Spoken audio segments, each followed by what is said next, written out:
children were sleeping in the apartment about 100 feet away, and the parents came in to check on them every 30 minutes. When Kate returned to check on them at around 10 p.m., she discovered Madeline's bed was empty and she had gone. An extensive investigation across Europe has cost the British government over £13 million. Some theories say she was kidnapped by a stranger, a pedophile, or human traffickers. Another theory is she wandered outside by herself and had some sort of accident by either drowning in the ocean, falling into a deep trench dug by road workers, or run over by a local driver who panicked and buried her body somewhere. The most controversial explanation is that Madeline accidentally died when she was sedated by her parents. Some believe that the parents gave all the kids sedatives to keep them asleep while they all went out for dinner. Kate and Jerry were afraid of being blamed for her death, so they faked an abduction. They refused to take a polygraph test, but they say they have nothing to hide. They did admit the children were left unattended and the apartment was unlocked, so anybody could have entered or exited. 10 months after Maddie's disappearance, the McCanns were losing hope in the Portuguese police's handling of the case, so they hired a team of ex-MI5 detectives to run a parallel investigation. Their report focused on a sighting by an Irish family, the Smiths, who saw a man carrying a child at about 10 p.m. the day Madeline went missing. The team travelled to Ireland to interview the family and produced e-vits of the man they saw.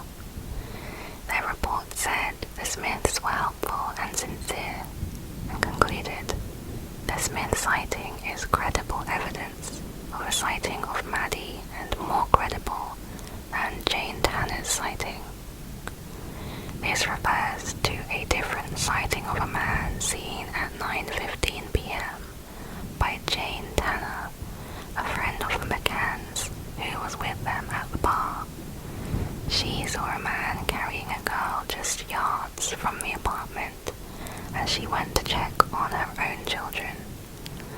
But this was dismissed by the MI5 team after serious inconsistencies were found in her evidence. Their report also raised questions about anomalies in the statements given by the McCanns and their friends. One explanation could be that they were all more drunk than they would like to admit. Jerry and Kate felt the detectives were being overly critical of them and their friends. Maybe they thought the report painted them in a bad light, and so they buried it. For 5 whole years, all the information the private team had collected was suppressed by the McCanns, who threatened legal action against them if they reported their findings.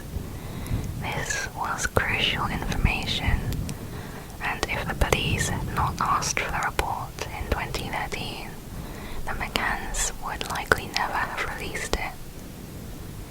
As well as questioning the McCann story, the reports contained information about Madeline's sleeping patterns and raised the possibility that she could have died in an accident after leaving the apartment herself from one of the 2 unlocked doors.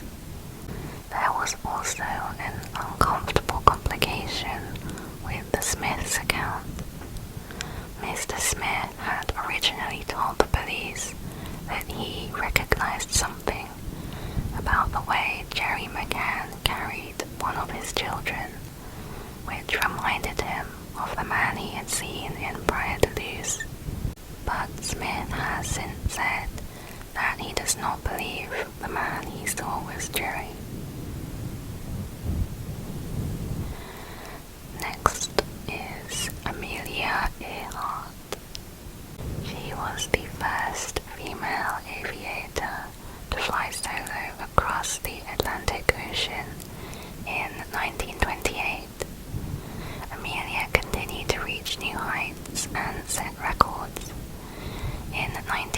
1987, at nearly 40 years old, she was ready for a final challenge.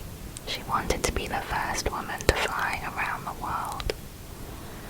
On June 1st, Amelia and her navigator, Fred Noonan, departed from Miami. Over the following weeks, they made various stops to refuel before reaching Lae, New Guinea on June 29th. From here, they had 7,000 miles left to go. Their next stop was Howland Island, which they departed for on July 2nd. This flight was expected to be difficult to navigate, since the maps were often inaccurate, and also the island was tiny, at half a mile wide. It didn't help that the weather was cloudy. Amelia was in contact with the US Coast Guard and asked them to take bearings on her. They sent transmissions, but she could not hear them. Her radio transmissions were faint or interrupted with static. At 7:42 a.m., the Coast Guard picked up her message. "We must be on you, but we cannot see you. Fuel is running low. Been unable to reach you by radio. We are flying at 1,000 feet." The Coast Guard tried to reply, but she didn't seem to hear. At 8:45 a.m., Amelia reported, "We are running north and south," and that was the last message they heard from her. One theory is the plane crashed about 100 miles from the island, and an extensive ocean search was undertaken to find Amelia and Fred. However, after 2 weeks, the operation was called off, and the pair was declared lost at sea. The official report by US government is that they had crashed into the Pacific Ocean. 2 more searches were carried out to no avail. Another main theory is that Amelia may have actually landed safely on another small island called Nikumaroro. The reasoning is that in one of her final radio transmissions, Amelia said, "We are on the line 157337. The Coast Guard received this but could not locate her from the signal. However, if Amelia was correct, this means that she was traveling along a path where one direction would lead to the vast ocean and the opposite way would lead to Nikumaroro Island. Over the next 10 days, radio operators received 121 messages. At least 57 of those could have been from Amelia's plane, though it could not be confirmed. But they were able to get the locations on 6 of those transmissions, 4 of which were nearby to Nikumaroro. The tide would have eventually washed the plane into the sea, and so the transmissions stopped. The island was later searched, and several airplane parts were found that may have been from Amelia's plane. Years later, 13 bones were discovered buried near the remains of a campfire, as well as the remnants of 2 shoes, a man's and a woman's, and a box that once held a navigation device. The bones were shipped to Fiji, measured, but then lost. It is speculated that these bones were a similar size to that of Amelia.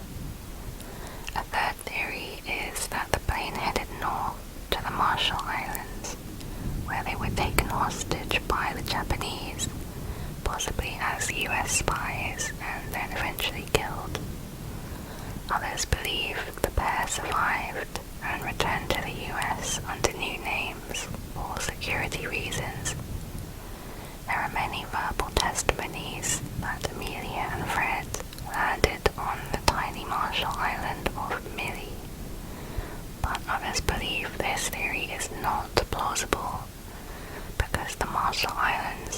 too far away for them to reach with the amount of fuel they had left. Okay, next up is Malaysia Airlines Flight 370.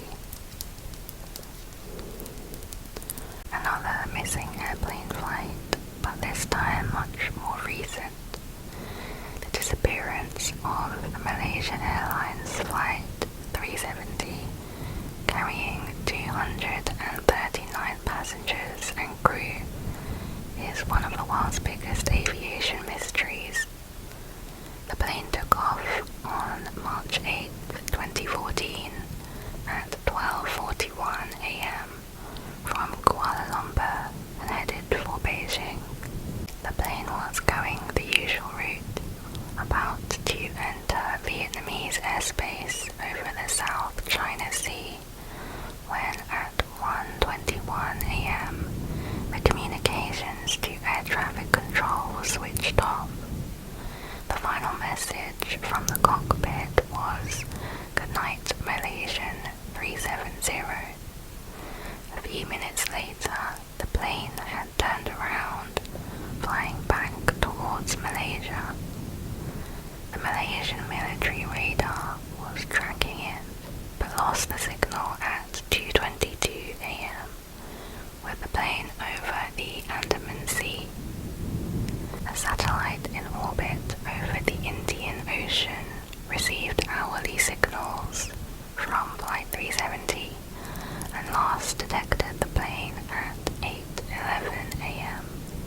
Based on the final signal, although the exact location couldn't be pinpointed, it was concluded that the flight crashed in the remote part of the Indian Ocean, 1,500 miles southwest of Australia.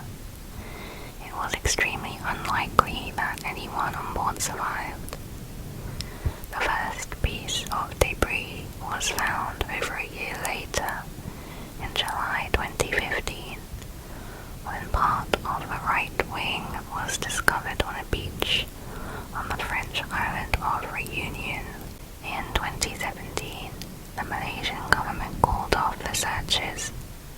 Its final report said it was unlikely to be mechanical malfunction, and the change in flight path was done manually. However, investigators could not determine why Flight 370 disappeared, and the government has been accused of not releasing all their information. Malaysian air traffic control was found to have violated procedures, as it was over 5 hours before they sent a distress signal alert for the missing plane. Theories ranged from mechanical failure to pilot suicide. Hijacking was ruled out since no group claimed responsibility, and it's unlikely they'd choose to fly to the southern Indian Ocean. The fact that signals had been switched off from inside the aircraft suggested suicide by one of the crew. However, the behavior of the captain and crew prior to the flight did not seem suspicious. Some speculated the plane was shot down, but no evidence of shrapnel from a missile or other projectiles have been found. In 2021, recent findings from British aerospace engineer Richard Godfrey believes he has pinpointed the crash site. He has calculated the location on the seabed 1,200 miles west of Perth, Australia. It is believed that a new search will be undertaken based on this information, but that is ultimately up to the Malaysian government. Mr. Godfrey also has a theory of why the plane crashed, which has received support from experts. He believes the pilot, Captain Sahari Ahmed Shah, had a political motive. Godfrey says, "My current view is that the captain hijacked and diverted his own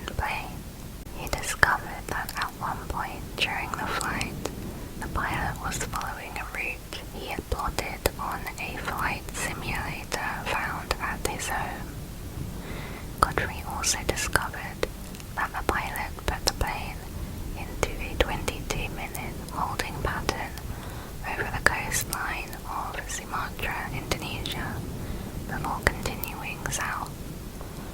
By the way, a holding pattern is when an aircraft is instructed to continue flying in circles while waiting to land. The captain was a supporter of the Malaysian opposition and an acquaintance of its leader, Anwar Ibrahim.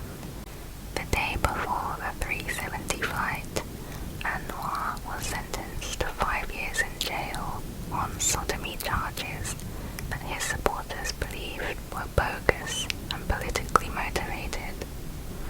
Godfrey believes that the pilot may have attempted to negotiate and was released during the 22 minutes of circling. He suggested maybe somehow that negotiation went wrong and he ended up flying to the remotest part of the southern Indian Ocean. Although this theory is mostly speculation, it may be the closest we get to the truth. Okay, next is Jimmy Hoffa.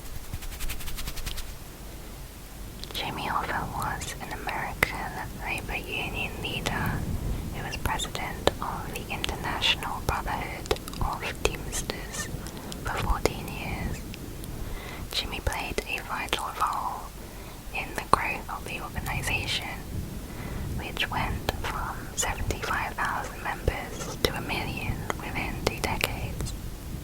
He was involved with organized crime, which he used throughout his career to strengthen the Teamsters Union until it backfired. At age 44, Jimmy took over presidency. 7 years later, he was convicted for attempted bribery, conspiracy, and 3 counts of fraud for misusing the Teamsters Pension Fund. He was sentenced to 13 years, but was released after 5, on the condition that he would no longer engage in the management of any labor organization. He was even awarded $1.75 million by the Teamsters Retirement Fund. In today's money, that is $26 million. Jimmy wanted to regain power in the organization, but faced great resistance. This included opposition from several members of the mafia. One of them was Anthony Provenzano, who had once been his friend, but became an enemy after an argument in prison. Jimmy asked for his support, but Anthony refused, threatening to pull out Jimmy's guts and kidnap his grandchildren. At least 2 of Anthony's union opponents had been murdered, and others who had spoken against him were assaulted. Other mafia members who became involved were the Giacalone brothers, Tony and Vito, who had made 3 visits to Jimmy's home. Their purpose was to set up a peace meeting between Anthony and Jimmy. Jimmy's son, James, said, "Dad was pushing so hard to get back in office. I was afraid that the mob would do something about it." James was convinced that this peace meeting was a pretext for them setting him up for a hit, since Jimmy had been increasingly uneasy each time the Giacalone brothers arrived. On July 30th, 1975, Jimmy went out to a meeting with the brothers, scheduled for 2 p.m. at the Mattress Red Fox restaurant. He left his home at 1:15 p.m. and stopped at the office of his close friend, Lou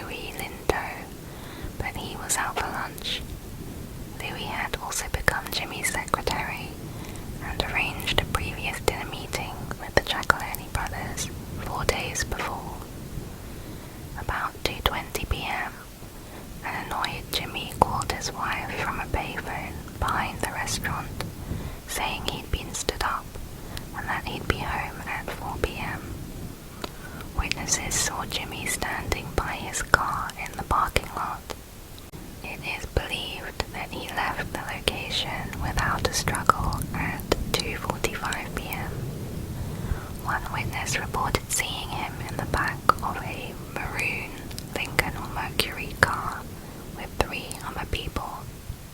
At 7 a.m. the next day, Jimmy's wife called her son and daughter to say their father had not come home.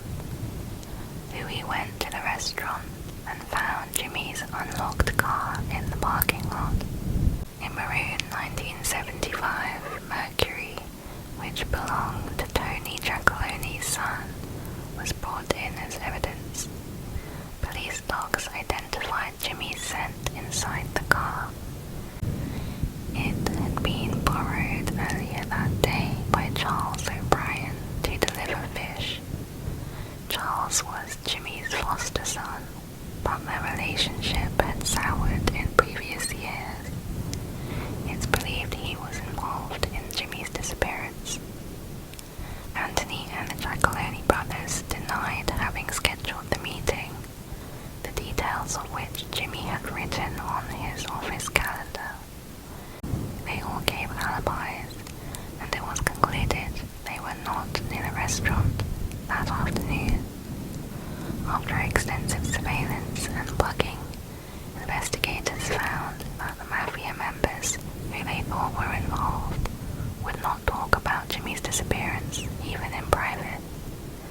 A witness identified 3 men who were close associates of Anthony Provenzano, but no one has been charged. The lead FBI agent said, "I am comfortable I know who did it, but it's never going to be prosecuted because we would have to divulge informants and confidential sources." The next case is of Dorothy Arnold. Dorothy Arnold was a socialite and heiress of a wealthy Manhattan family. On December 2nd, 1910, she disappeared at age 25 after leaving the family home to go shopping. That morning, Dorothy informed her mother that she intended to go buy a dress to wear for her younger sister Marjorie's upcoming debutante party. Her mother offered to go with her, but Dorothy declined, saying she would call if she found a suitable dress, and left around 11 a.m. She had $30 cash with her, which today is $850. Dorothy walked to the Park and Tilford store, where she bought a box of chocolates around midday. She then walked 22 blocks south to Brentano's bookstore, where she purchased a book. The clerk who served Dorothy said she was courteous and did not exhibit any unusual behavior. Outside the bookstore, Dorothy ran into her friend Gladys King. They spoke briefly, and Dorothy seemed to be in good spirits. Dorothy said she was going to walk home through Central Park. Gladys last saw Dorothy on 27th Street just before 2 p.m. There were no published reports of her having shopped for the intended dress. The family became worried by early evening, as Dorothy never missed meals without calling. They began phoning her friends, but no one had seen her. The family did not report Dorothy's disappearance to the police for weeks. They feared that it would draw unwanted media attention and be socially embarrassing. They may have been influenced by a recent case where a 13-year-old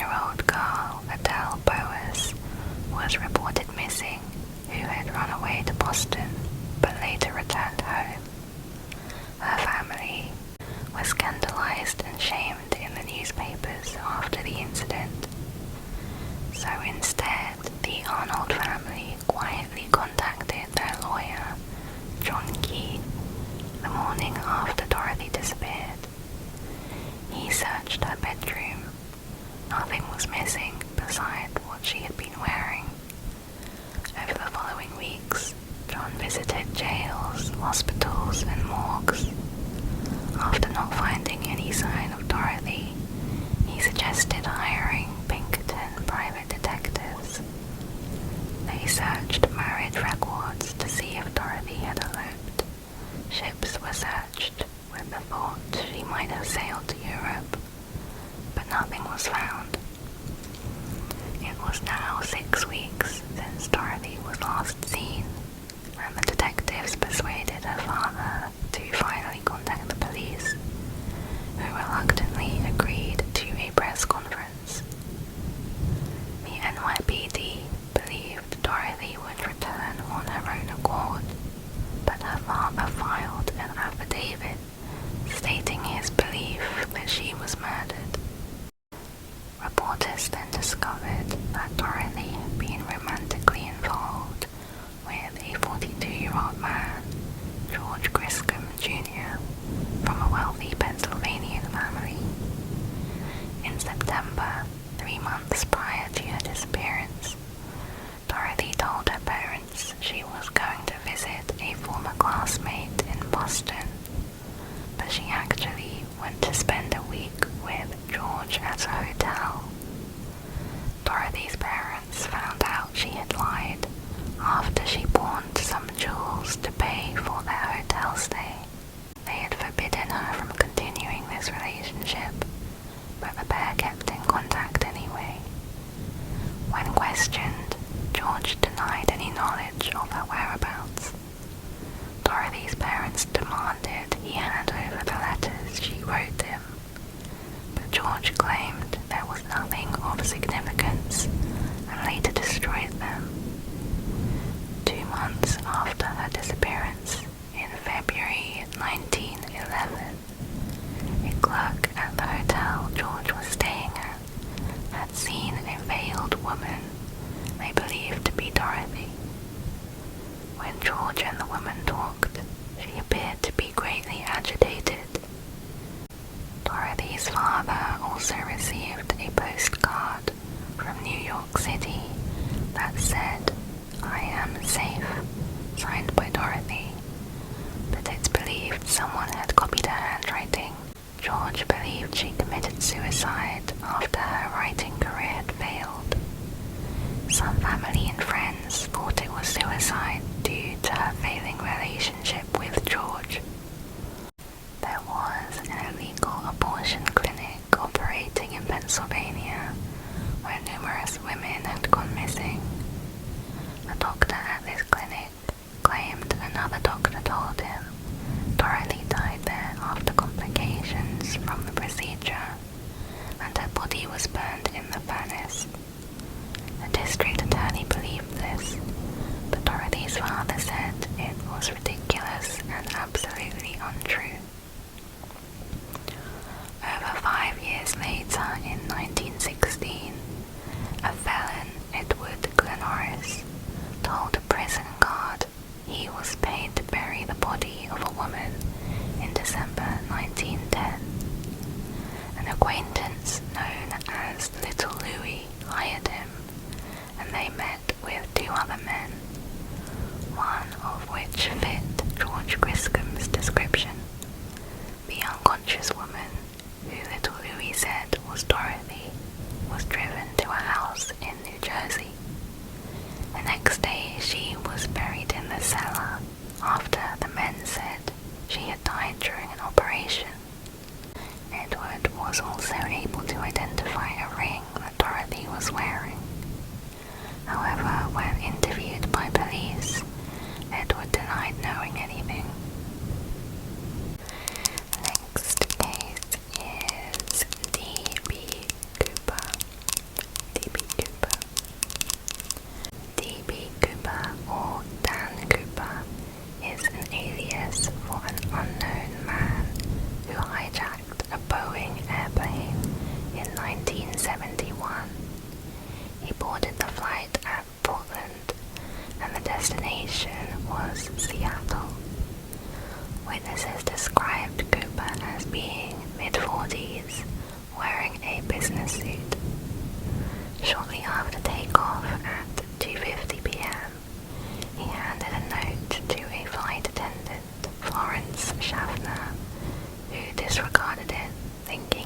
was just his phone number. Cooper leaned towards her and whispered, "Miss, you'd better take a look at that note. I have a bomb."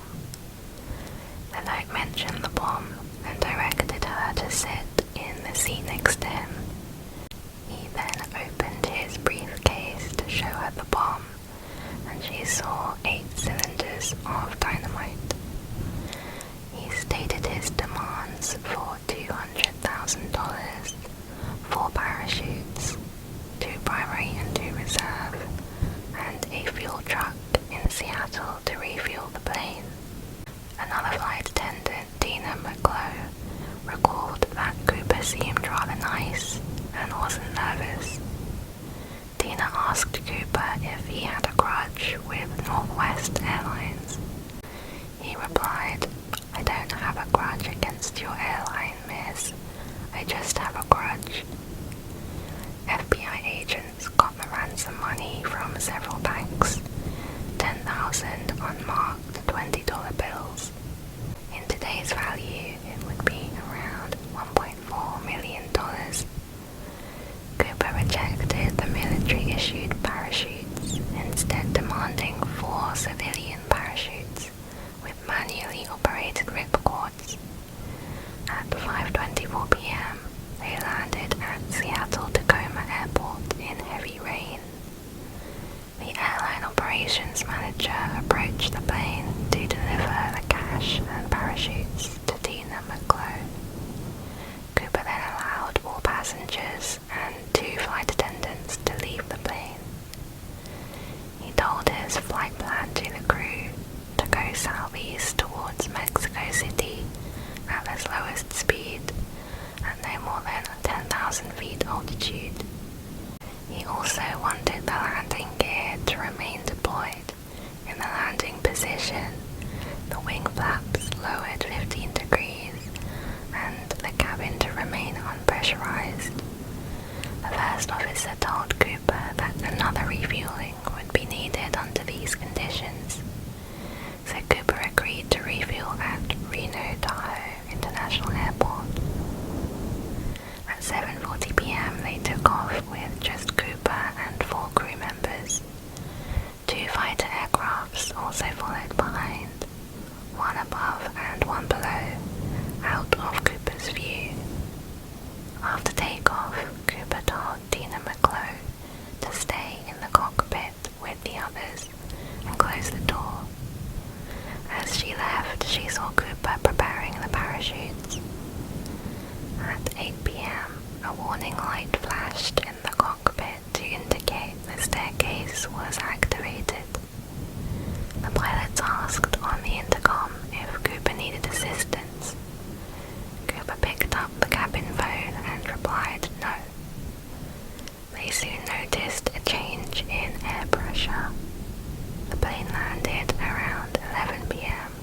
in Reno Tahoe Airport with the staircase still open. A search area was difficult to define due to many varying factors. The fighter pilots did not see Cooper exit, but it was nighttime and Cooper was wearing black. The estimated landing area was searched extensively by police, FBI, and the Army. No trace of Cooper or any of the equipment with him was found. Later analysis showed the landing zone was inaccurate and was more south than they had searched, but it was likely too late to find any evidence due to the 1980 eruption of Mount St. Helens.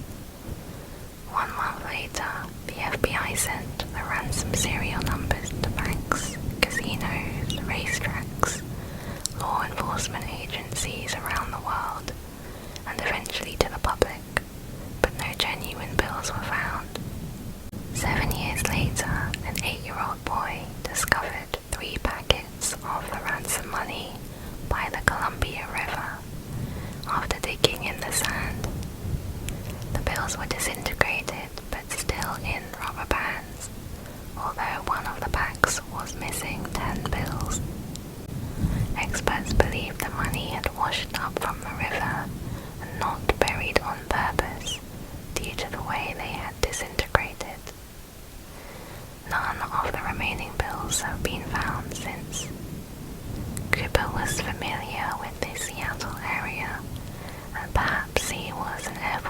squadron. However, he lacked crucial skydiving knowledge. The primary parachute he chose was the older of the two, and the backup he chose was for training purposes only and would not actually open. The fact it was pitch black with heavy rain and strong winds made it extremely risky. The FBI speculated he did not survive. However, if he did die, why was he never reported missing? There have been many suspects who have all since passed away. In 2016, after 45 years, the FBI suspended active investigation, and it remains the only unsolved air piracy in commercial aviation history. The next case is Mary Celeste. In December 1872, an American merchant ship named Mary Celeste was found drifting in the Atlantic Ocean. There was nobody on board and no sign of a struggle.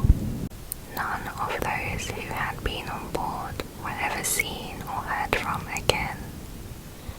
The cargo was 1,700 barrels of denatured alcohol, which was undisturbed, as well as the captain's and crew's personal belongings, and plenty of food in the storage. The missing crew included Captain Benjamin Briggs, his wife and youngest child, plus 7 crew members. The crew were all highly respected and experienced sailors, handpicked by the captain. 1 month before, on November 7th, they departed from New York City and were headed for Genoa, Italy. Another ship named De Gratia followed the same route 8 days later and found the deserted Mary Celeste on December 4th. The sails were partly set and the lifeboat was missing. There was about 1 meter of water in the hold, which is a large but not threatening amount for a ship of this size. In the ship's daily log, the final entry was dated 9 days before. The coordinates given were 400 miles away from where it was found. Although disheveled, the ship was working perfectly fine, and there was no apparent reason why the crew would abandon it. Some had suspected it was an attempted insurance fraud, but this was disregarded with no evidence. An attack by pirates was very unlikely, since nothing was stolen and there was no sign of violence. Another theory is they incorrectly measured the amount of water that had accumulated inside due to a malfunction with equipment, believing the ship had taken on too much water and was going to sink. Experts generally agree that some extraordinary and alarming circumstance must have occurred. Several times in the daily log, it mentions rumbling and small explosions from the hold. Cargoes of petroleum naturally give off explosive gas, and these sounds are common. The theory is there was a more intense explosion when a sailor went below deck with a light or a lit cigar. In a panic, they all withdrew into the lifeboat. A similar theory says there may have been an earthquake on the seabed, causing the captain to believe the cargo was in danger of exploding. But some mention how illogical it would be even if there was an explosion. The chances of survival were still much higher on the ship than in the tiny lifeboat. These would not be the actions of a highly experienced captain like Benjamin Briggs. The lack of damage to the cargo and ship also weakens these theories. Next is Benjamin Batter.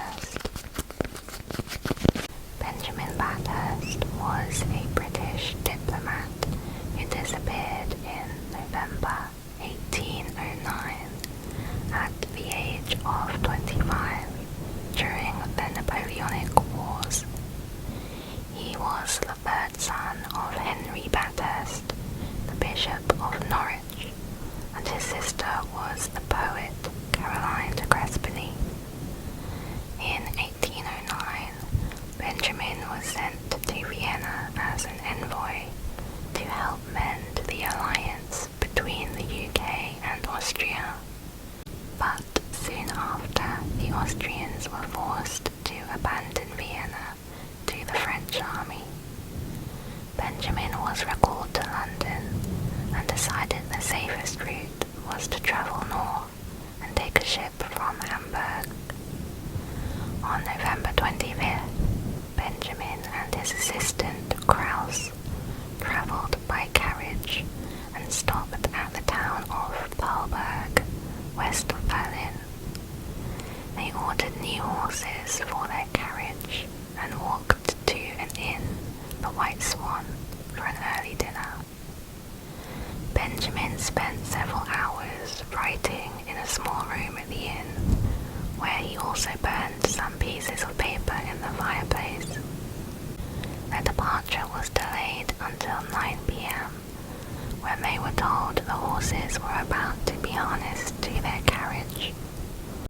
Benjamin immediately left the inn. Instead of entering the carriage from the side closest to the building, he walked around the horses to the far side. Kraus followed shortly after and was surprised to find Benjamin was not in the carriage when he reached it.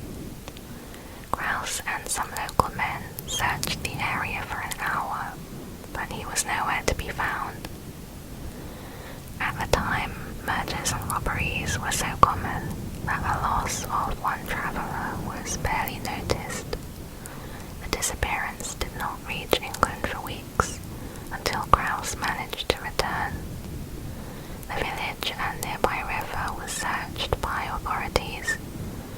2 days later, on November 27, Benjamin's expensive fur coat was found in an outhouse owned by a family named Schmidt. August Schmidt had been working at the White Swan Inn the night Benjamin disappeared.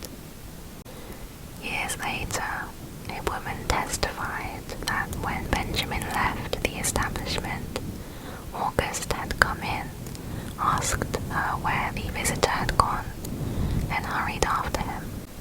He may have been involved with the disappearance, although some think that Benjamin forgot his coat in a hurry to leave, and Schmidt took it after he vanished. On December 16th, 2 old women scavenging in the woods came across his pantaloons 3 miles from Palberg. Benjamin's wife, Philida, had the whole town searched using trained dogs, but her efforts were to no avail. She then travelled to Berlin and then Paris to see Napoleon himself, hoping to obtain information of her husband's fate. However, Napoleon said he did not have any information of this and offered his assistance. Over 40 years later, during the demolition of a house in Palberg near the White Swan Inn, a skeleton was discovered under the stable. The back of the skull showed a fracture from blunt force trauma. All of the upper teeth were perfect, but one of the lower molars was removed by a dentist. The owner had bought the house in 1834 from Christian Mertens, who had been a server at the White Swan when Benjamin disappeared. One of Benjamin's sisters travelled to Palberg, but could not be sure whether the skull belonged to her brother. The next case is Raoul Wallenberg.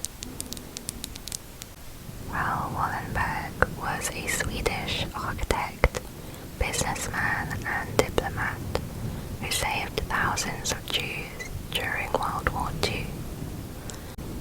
While serving as a Swedish envoy in Budapest, he issued protective passports and sheltered Jews in buildings designated as Swedish territory.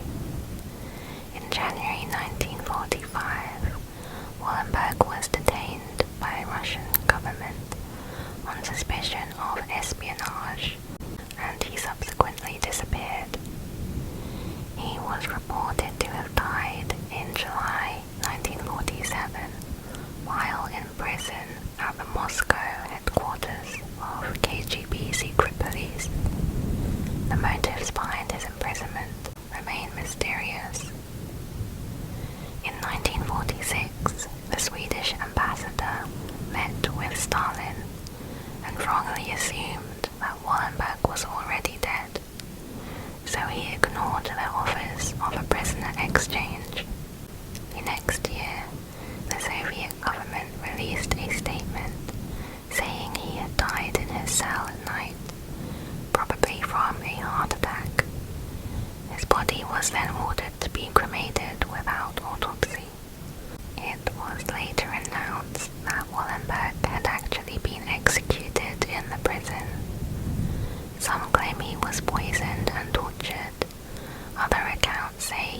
shot. There was no reason given for why he was killed or why they had initially lied about it. There were many who claimed to have met him during his imprisonment. Some former inmates even say they had seen Wallenberg after his reported death. An eyewitness said that she saw Wallenberg in the 1960s at a Soviet prison where she had worked. The last reported sightings of Wallenberg were by two independent witnesses who said they had evidence he was in prison in November 1987, when he would have been 75 years old. In 1996, the CIA released thousands of documents relating to Raoul Wallenberg, which confirmed the long-held suspicion that he was an American intelligence asset during his time in Hungary. He may also have been involved in a separate task to undermine Hungary's pro-Nazi government, causing Soviet authorities to target him. The Wallenberg family successfully sued the Soviet Union over his disappearance for $39 million. However, the Soviet Union ignored the suit and did not pay any of the damages awarded by the judge. They also did not offer any information into his disappearance. The next case is Eileen Moore Island. On the 26th of December 1900, a small ship was making its way to the Flannan Islands. Its destination was the lighthouse at Eileen Moor, a remote Scottish island which was completely uninhabited, apart from the 3 lighthouse keepers. The captain of the ship was surprised not to see anyone on arrival, so he blew his horn and sent up a warning flare to attract attention. There was no response. Also on the ship was Joseph Moore, who had come to replace one of the lighthouse keepers for his shift. Joseph then rowed to shore and walked up to the lighthouse. He reported feeling an overwhelming sense of foreboding on his walk up to the top of the cliff.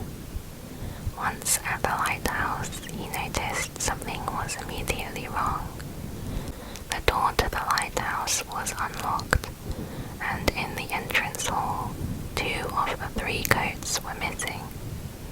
In the bitter cold winter, one of the lighthouse keepers had gone outside without his coat. Furthermore, all 3 had left their posts at the same time, which rules and regulations strictly prohibited. Joseph continued onto the kitchen area, where he found half-eaten food and an overturned chair, almost as if someone had jumped up from their seat in a hurry. The clocks were stopped and not rewound. This and other clues suggested a week might have passed since they left. He searched the rest of the lighthouse, but found no sign of the keepers. He ran back to the ship to inform Captain Harvey, who then ordered a search of the islands for the missing men. No one was found. Harvey quickly sent a telegram to the mainland informing them of the missing men.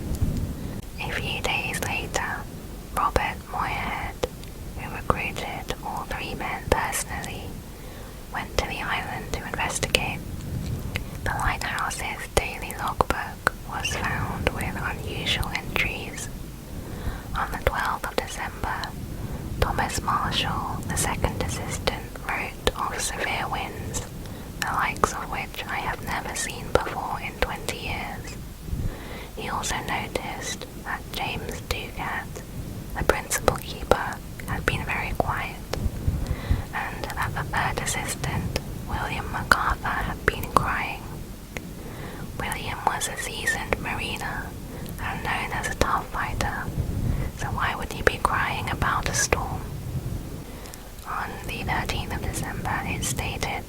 was still raging, and all three men had been praying.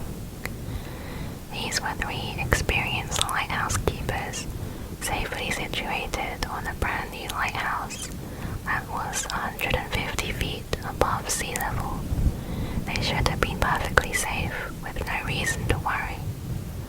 Also, there were no reported storms in that area on the 12th, 13th and 14th of December. In fact, the weather was calm and the storms did not arrive until the 17th. The final log entry was made on the 15th of December. It simply read, "Storm ended, sea calm. God is over all." However, an investigative writer later reported that these logbook entries were fake and were added later to the story. Outside on the landing, ropes were strewn all over the rocks, which were usually held in a crate 70 feet above the platform on a supply crane. One theory was the crate had fallen down, and the lighthouse keepers were trying to retrieve them when an unexpected wave washed them out to sea. But all three were very experienced, and the sea should have been calm, as the lighthouse was clearly visible by a nearby island. Also, no bodies were found washed up on the shore. The coastline of Eileen Moor is indented with narrow gullies called geos, and the west landing forms into a cave at the end.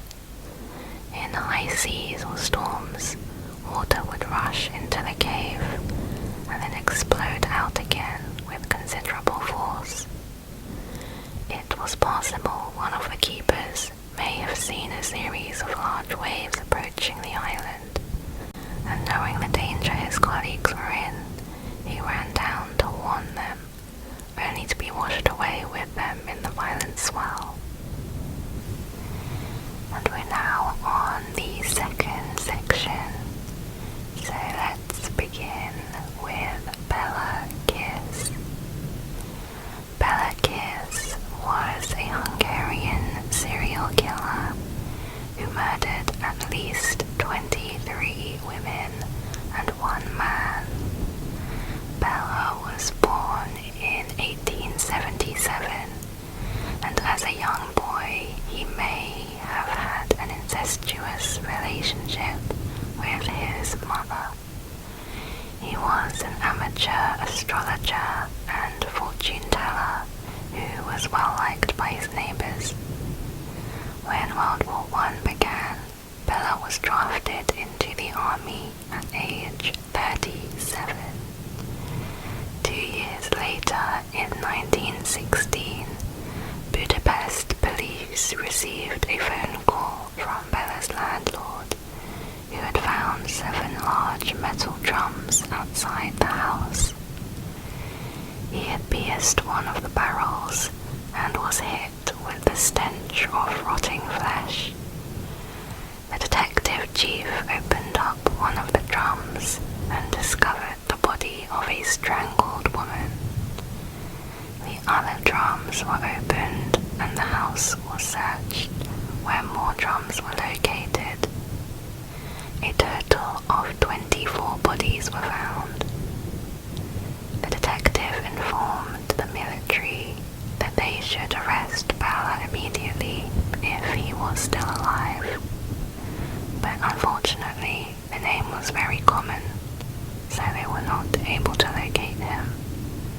Bela's housekeeper said she knew nothing about the murders and showed them a secret locked room Bela had told her never to enter.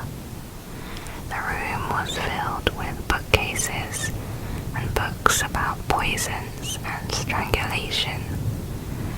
There was a desk with many letters showing Bela's correspondence with 174 women whom he had received proposals from. It became clear that Bela had been defrauding and scamming women who had been looking for marriage. He placed ads in the marriage columns of newspapers and chose women with no relatives nearby, or anyone who would notice their disappearance. He wooed them and convinced them to send him money. Police also found old court records that showed 2 of his victims who had started court proceedings against him because he had taken their money. Since both women had since disappeared, the cases were dismissed. Each victim that came to the house was strangled.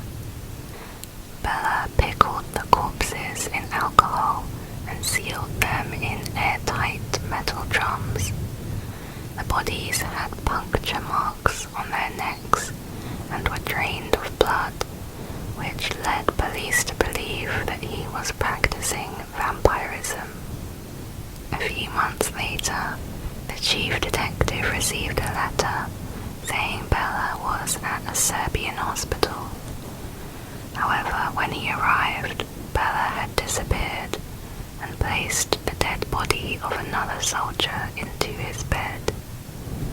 The chief alerted the Hungarian police, but he was never found. In 1920, a soldier of the French Foreign Legion reported another soldier named Hoffman who fit Bella's description, and this was also a name Bella had used in some letters. However, Hoffman deserted before police could reach him. The last known sighting was in New York City in 1932, when Bella would have been 55. A homicide detective was certain he saw Bella leaving the subway at Times Square, Manhattan. There were also rumors he was working as a janitor, but when the police went to interview him, he had already left. Next is Mount Nyangani. Mount Nyangani is the highest mountain in Zimbabwe and the location of several mysterious disappearances.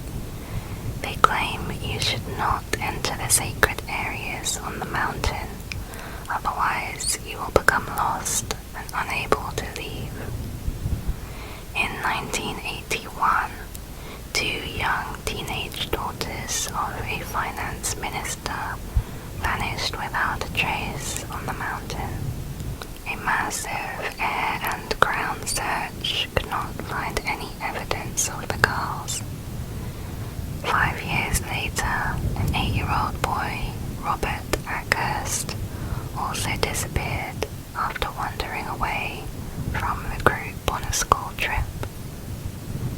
More recently, in 2014, a 31-year-old man, Zaid Dada, was hiking in the mountain with his wife and another couple. Halfway up, the others gave up, while Zaid continued on alone. He was never seen again. An extensive search was launched involving the Zimbabwe National Army, the Air Force, and the police, as well as numerous mountain climbers, professional trackers, and volunteers who swept the landscape using advanced technology, 3D satellite maps, and infrared scanners. Every possible route up the mountain was thoroughly searched to no avail. The family even distributed hundreds of posters in several languages across the region. Some say that these disappearances are caused by the fast-changing weather on the mountain, where it can quickly get extremely foggy. This makes it easy to get lost or slip and fall. In 2020, there was a case of 8-year-old twin brothers who accompanied their father and cousin on the mountain as they were trying to retrieve their missing cattle. The group lost their way and ended up having to stay on the mountain in the night in heavy rain. In the morning, villagers went to search for them and found all 4 unconscious. After being rushed to hospital, both twins later died. Those that went missing may have had similar fates, but since no bodies were ever found, their cases remain unsolved. Those who have been found alive say that they could hardly remember anything during that period they went missing, and are almost in a trance-like state. One senior government official said he once got lost for 4 days when he was a young man. He was with 2 companions, and the group later claimed that they had wandered aimlessly in a confused state. When eventually found, they felt as if they had been missing for just a few hours. They were not hungry and did not show any signs of fatigue or dehydration. During the 4 days they were missing, search operations were unable to find any trace of them.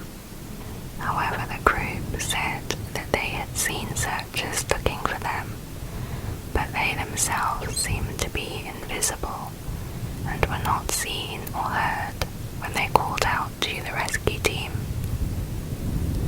A former resident said, "I lived for 2 years in Nyanga, and at the time 3 small children disappeared. It is a beautiful place, but also scary, especially when the weather suddenly changed. I did walk a short distance up the mountain, but returned as there is a kind of power or supernatural force. I was alone, and I suddenly felt uncomfortable. The total number of people who have disappeared on the mountain is unknown." Next is Agatha Christie. In 1926, English author Agatha Christie, known for her crime novels, disappeared for 11 days. Her husband, Archie, had recently asked for a divorce, as he was in love with another woman. On December 3rd, they had an argument after Archie said he would be spending the weekend with friends without her. At around 9:30 p.m., Agatha went upstairs, kissed her 7-year-old daughter goodnight, went back down, got into her car and drove off. The next morning, her car was discovered several miles away, parked above a quarry. It was partly submerged in bushes, suggesting she may have crashed. The headlights were still on, and there was a suitcase full of clothes inside. The disappearance caused a public outcry. More than 1,000 police officers, 15,000 volunteers, and several aeroplanes searched the rural landscape. Sir Arthur Conan Doyle even gave a spirit medium one of her gloves in attempt to find her. On December 14th, police received a call from a hotel in Yorkshire, 180 miles away, who believed one of their guests was Agatha.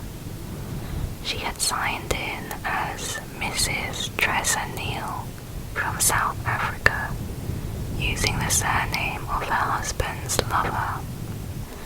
Archie went to pick her up, but witnesses say when he approached, Agatha seemed confused, as if she did not recognize him. When questioned, she was unable to provide any information as to what happened, and remembered nothing. The next day, Agatha went to stay at her sister's house, where she completely isolated herself in a guarded hall, ordering gates to be locked, the telephone cut off, and all visitors turned away. For the rest of her life, she never spoke about those missing 11 days. What happened during that time and why remains a mystery.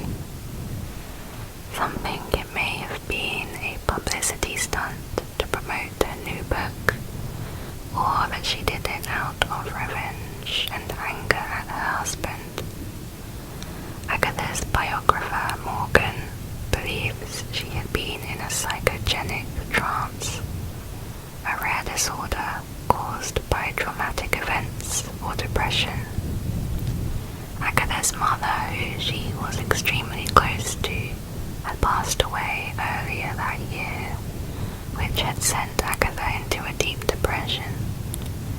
Then learning about her husband's affair may have sent her over the edge. Another theory says she had a nervous breakdown and was conscious of her actions, but not in control of herself. Doctors said she suffered from memory loss and a possible concussion. Next is the lost Sandringhams. Captain Frank Beck was an estate manager to the British royal family in Sandringham, Norfolk. In 1908, he helped to form a volunteer group consisting of royal staff. The unit included over 100 soldiers, gardeners, farm labourers and household staff from the King's estate. Despite Captain Beck's age of 54 and that King George V told him not to go, he volunteered for foreign service after the war started in Gallipoli, Turkey. He led his unit during the attack on August 12, 1915. On that day, a large number of soldiers, including Captain Beck and the Sandringham men, went missing in action. At 4:15 p.m. that day, the 5th Battalion of Norfolk was ordered to advance, led by Colonel Beauchamp. Even though they were still over a mile away from the Turkish positions, snipers had already begun firing. By the time the British reached the enemy lines, they were already exhausted. A shell landed close to Captain Beck. He was last seen sitting under a tree with his head to one side, either dead or too tired to continue. Colonel Beauchamp continued to advance through the woods towards the Turkish main positions, leading 16 officers, 250 men, including the Sandringhams. The colonel was spotted standing with another officer in a farm on the far side of the woods. He shouted, "We've got the village, let's hold it." That was the last anyone saw or heard of Colonel Beauchamp or any of his men. They had all suddenly disappeared in broad daylight. One New Zealand soldier later claimed he saw them march into a cloud, which then rose up into the sky, leaving no trace of the men. His testimony was supported by 3 other veterans. The war ended in 1918 and the battlefield was searched. During one of the searches, a Norfolk regiment badge was found buried in the sand, along with the corpses of 180 soldiers. It was reported that every one of these bodies had been shot in the head. Captain Beck's watch was later bought from a Turkish officer and given to one of his daughters. It was known that the Turks did not like taking prisoners. One theory was that the British had been outnumbered and were all executed on the spot. Although we can assume the men were killed, what happened exactly is unknown. Next is Solomon Northup. Solomon Northup was an American abolitionist and author, born in 1807, New York. He was the son of a freed slave and a free woman of color. At age 34, he met 2 men, saying they worked for a traveling circus. Solomon was a professional violinist, and they offered him a job as a musician for some show windows in New York City. Thinking the job would be brief, he did not inform his wife, Anne. The men then persuaded Solomon to continue on their tour to Washington, D.C., where slavery was legal. When they arrived, he was drugged, kidnapped, and sold as a slave. Solomon served under several owners, some of which treated him very cruelly. In one incident, his owner was about to hang him for fighting back. However, a previous owner intervened and saved his life. In 1852, Solomon confided his past to a Canadian carpenter, Samuel Bass, who had expressed his abolitionist views. Samuel wrote several letters to Solomon's friends, providing details of his location in the hopes of his rescue. New York state law provided help to free New York citizens who had been kidnapped and sold into slavery. His family took the case to the New York governor, and Solomon regained his freedom in 1853 at the age of 46. That same year, Solomon wrote and published his memoir, 12 Years a Slave, which became a bestseller. Nobody was punished for his kidnap and enslavement. Solomon gave over 25 lectures and speeches to build momentum against slavery, but then disappeared from historical record 4 years later. The last mention of him occurred in 1857, when a Canadian newspaper reported that he was forced to evacuate a scheduled lecture in Ontario when a hostile crowd prevented him from speaking. He was no longer listed as living with family, although his wife Anne was still recorded as married. There was speculation by family and friends that he was enslaved again, but historians say it's unlikely, as he would have been considered too old at the age of 50 to bring a good price. In 1875, records identified Anne as a widow. What happened to Solomon between the years 1857 and 1875 is not known. The details of his death have never been documented.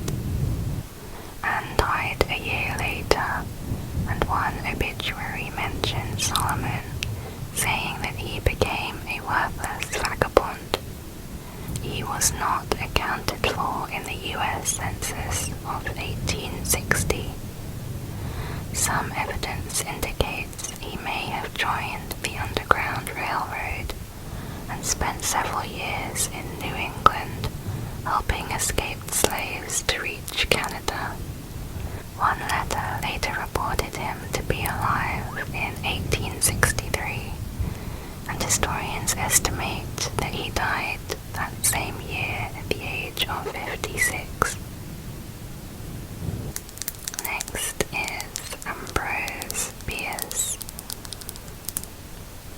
Ambrose Bierce was a prolific American writer, poet, and Civil War veteran. His work has been ranked alongside Edgar Allan Poe and Voltaire, while his war stories inspired Ernest Hemingway. In 1913, Ambrose told reporters that he was traveling to Mexico to gain first-hand experience of the Mexican Revolution. He disappeared and was never seen again. In October that year, then aged 71, Ambrose departed from Washington, D.C. for a tour of his old Civil War battlefields. According to some reports, by December he had passed through Louisiana and Texas, crossing by way of El Paso into Mexico. In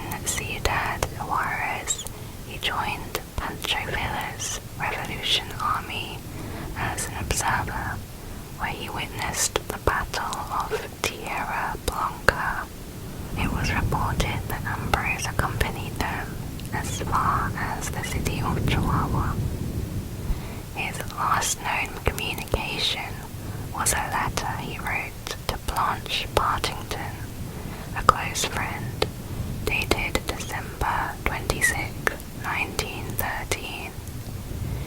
He ended the letter by saying, "As to me, I leave here tomorrow for an unknown destination," then vanished without a trace, his disappearance becoming one of the most famous in American literary history. One writer concluded that Ambrose deliberately concealed his true location, then went to the Grand Canyon to commit suicide. Some of Villa's men were questioned at the time of his disappearance and afterwards, with contradictory accounts. Pancho Villa's representative said Ambrose was last seen in the city of Chihuahua in January 1914. A witness claimed that Villa admitted that he ordered Ambrose to be shot after Ambrose said he was leaving to join up with another sectarian leader. On the other hand, an American soldier named Tex O'Reilly believed that Ambrose was killed by Mexican federal fighters while drinking at a cantina in Sierra Mojada. If this is true, then Ambrose died before ever meeting with Pancho Villa. The theory is backed up by rumors in the city of Sierra Mojada. The oral testimonies were documented by a priest, which he said were by trustworthy witnesses, stating that Ambrose was executed by a firing squad in the town cemetery on suspicion of being a spy. Although if this is true, it doesn't explain why Pancho Villa and his men would lie about meeting with Ambrose. There are others who also reported Ambrose's death in several different locations of Mexico. Then there are some who say that Ambrose did not die in Mexico at all, that he traveled south into Latin America, as he once said he would. Ambrose wrote in one of his final letters, "Goodbye. If you hear of my being stood up against a Mexican stone wall and shot to rags, please know that I think it is a pretty good way to depart this life. It beats old age, disease, or falling down the cellar stairs. To be a gringo in Mexico, that is euthanasia." Next is Virginia Dare and the Roanoke Colony. Virginia Dare was born in August 1587 and was the first English child born in a New World English colony named Roanoke Colony, today known as North Carolina. It's not known what became of Virginia and the other members of the colony. The knowledge of her birth is known because Virginia's grandfather, John White, who was also the governor of the colony, returned to England in 1587. But when he eventually returned to America 3 years later, the colonists were all gone. Little is known about her parents.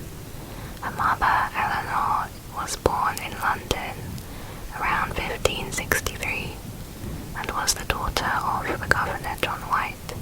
Eleanor married Ananias Dare, a London bricklayer. They were part of Sir Walter Raleigh's expedition to explore and settle land in North America on behalf of the English crown. Virginia Dare was one of 2 babies born to the colonists in 1587, and the only female child known to have been born. Virginia's grandfather, John White, sailed back to England for fresh supplies at the end of 1587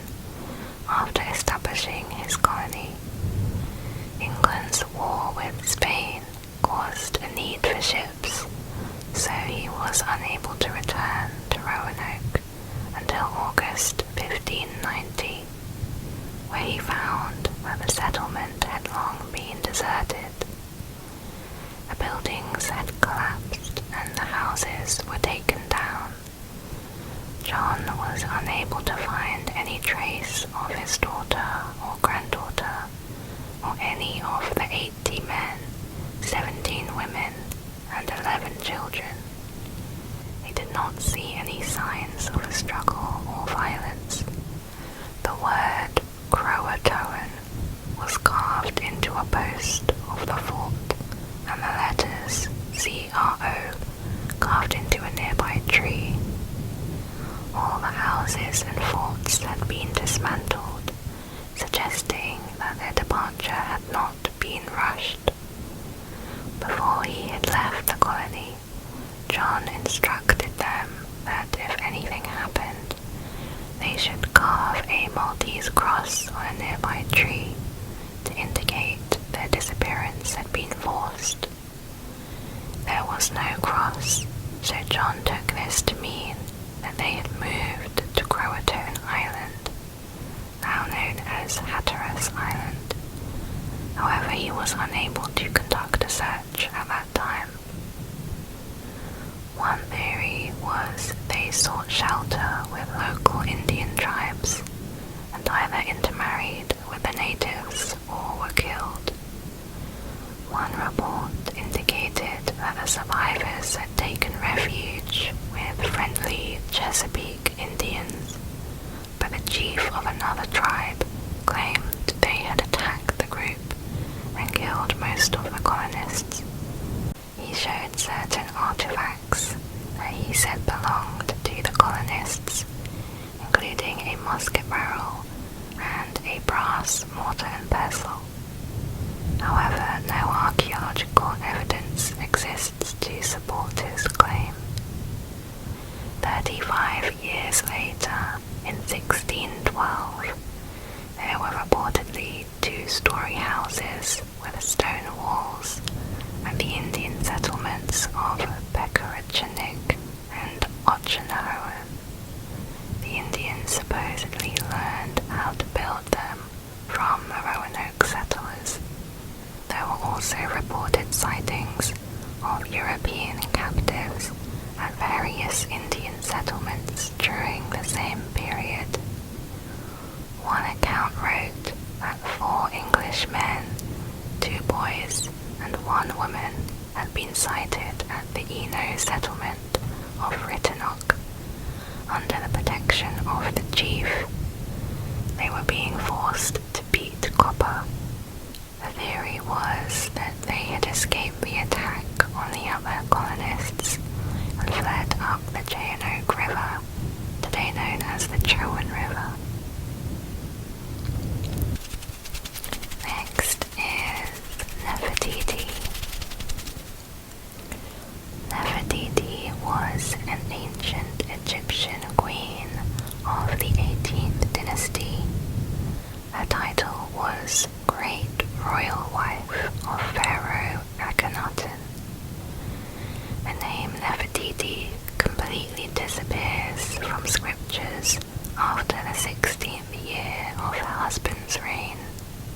The reason for her disappearance is widely debated.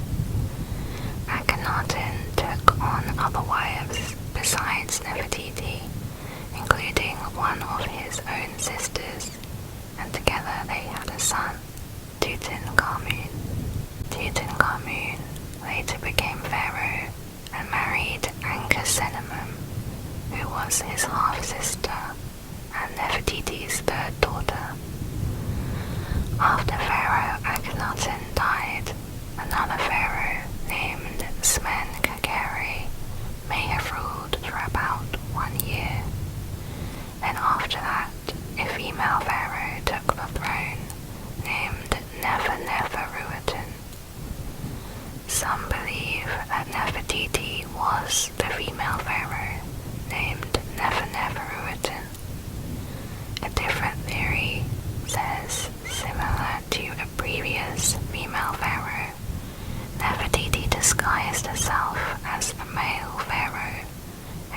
herself Smenkhkare.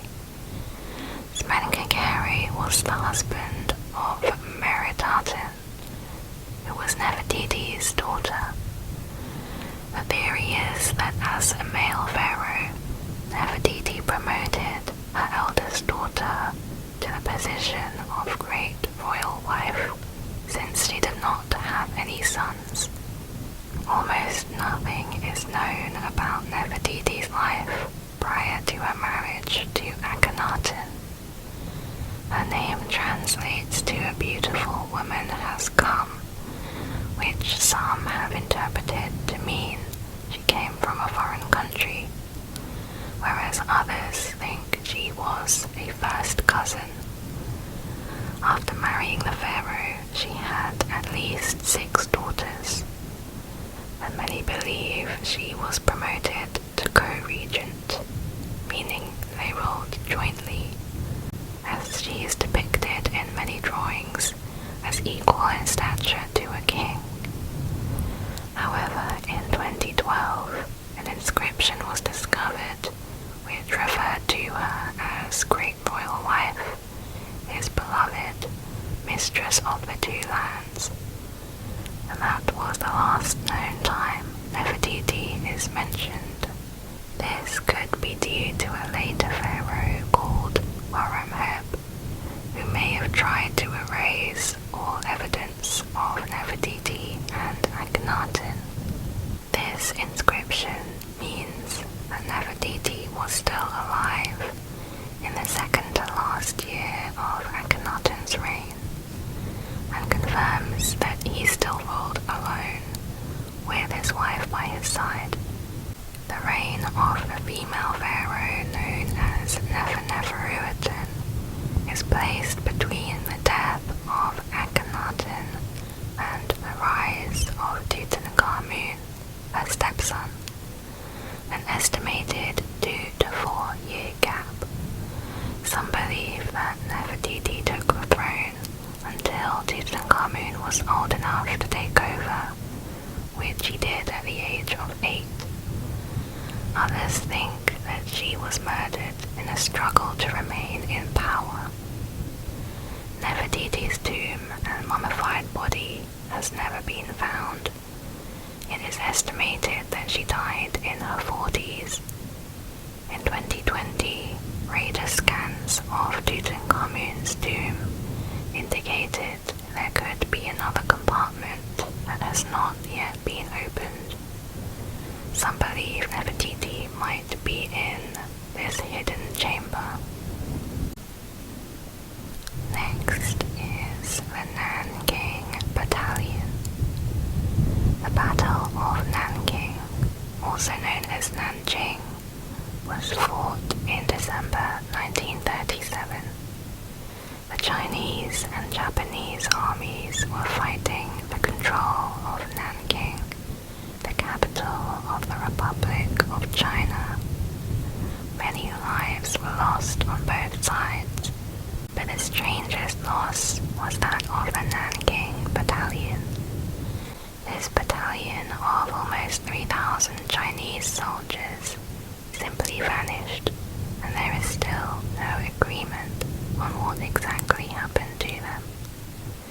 They had been assigned to a 2-mile circumference around Nanking, forming a defensive line near a bridge on the Yangtze River. The Japanese had taken control of the city, and the Chinese soldiers were ordered to prevent them from leaving. On the evening of December 9th, the commander Li Fuxian went to bed as normal after seeing his troops, ensuring that soldiers had been put on the night watch. In the morning, he was told that the defensive line was not responding to any signals or calls. A team was sent to investigate, but when they arrived at the defense position, they found it completely abandoned, with no sign of struggle. The heavy weapons were still in place, and the fires that had been lit were still glowing and warm. The first theory was that they had surrendered to the Japanese. However, this is unlikely since they would need to cross the bridge to Nanking. Soldiers stationed on the bridge said they had not seen any movement across it. Other soldiers said there had been no sounds of combat during the night. They did not have any leads on what happened to the defensive line. Defecting or surrendering would be unlikely due to the horrific treatment that prisoners of war received from the Japanese. They would have been tortured or outright killed. Information later provided by the Japanese does not mention any surrendering soldiers in Nanking. One theory is that the soldiers deserted their positions. This is possible as the troops might have been tired of fighting or felt hopeless in their situation. Instead of going into Nanking by the bridge, they may have left in another direction. However, the vegetation in the area was sparse and would not have provided enough cover for 3,000 soldiers. Japanese reports state that they never encountered a group of Chinese soldiers. This many soldiers would be very hard to hide, and if they deserted, some of them would likely have been found in later years. Some question whether this incident ever happened at all, as there is no historical proof to back it up. No reputable historians or publications have looked into this disappearance, which suggests that it could just be a myth or folklore story. And we are now on the third section. So we'll start with Fort Worth Trio. Fort Worth Trio refers to three girls from Texas: Rachel Jalika, Renee Wilson, and Julie Mosley, who all went missing while Christmas shopping in 1974. The car they were driving was left behind in the mall parking lot. The girls have not been seen since. The eldest of the three was Rachel, who was 17 at the time.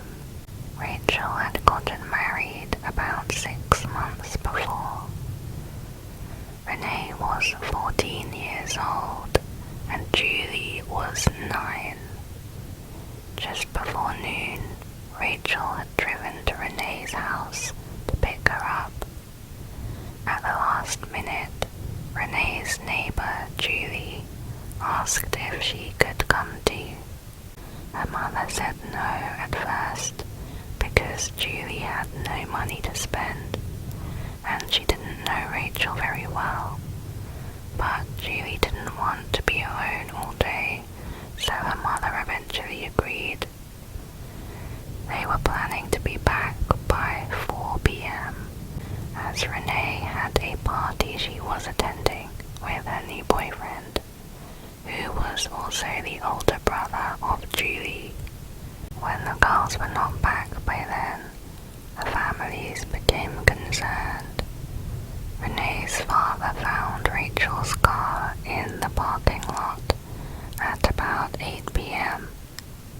He and a neighbor stayed there all night waiting.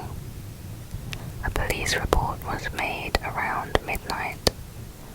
The next day, on Christmas Eve, Rachel's husband, Tommy, received a letter that appeared to have been written by Rachel.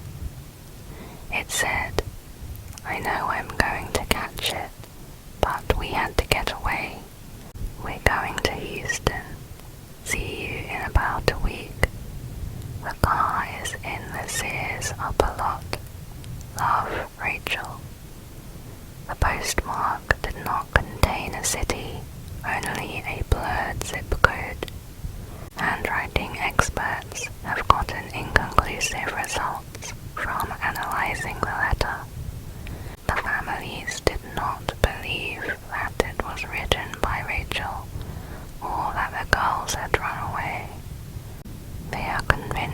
this was an abduction.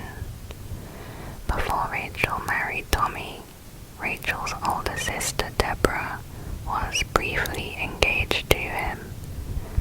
Deborah claims the relationship was not that serious, and there were no hard feelings between her, Tommy, and Rachel. Deborah was 19 years old and lived with Tommy and Rachel. She was invited to accompany Rachel and Renee to the mall that day, but she declined. There were several reported sightings of the girls getting into a vehicle. A man claimed to have seen the girls in the parking lot being forced into a van by a strange man. When confronted, the man yelled at him, saying it was a family dispute and to stay out of it. A store clerk said a woman had told her she saw some men push the girls into a yellow pickup truck. However, the police were never able to locate that woman for more information. Police believe there was more than one person involved. Some have speculated that at least one of the girls may have known the identity of their abductors.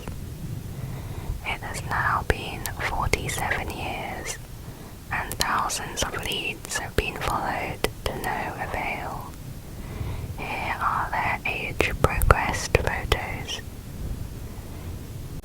It has been said that the families of Renee and Julie suspect Tommy, Deborah, and Rachel's parents were involved, or know what happened.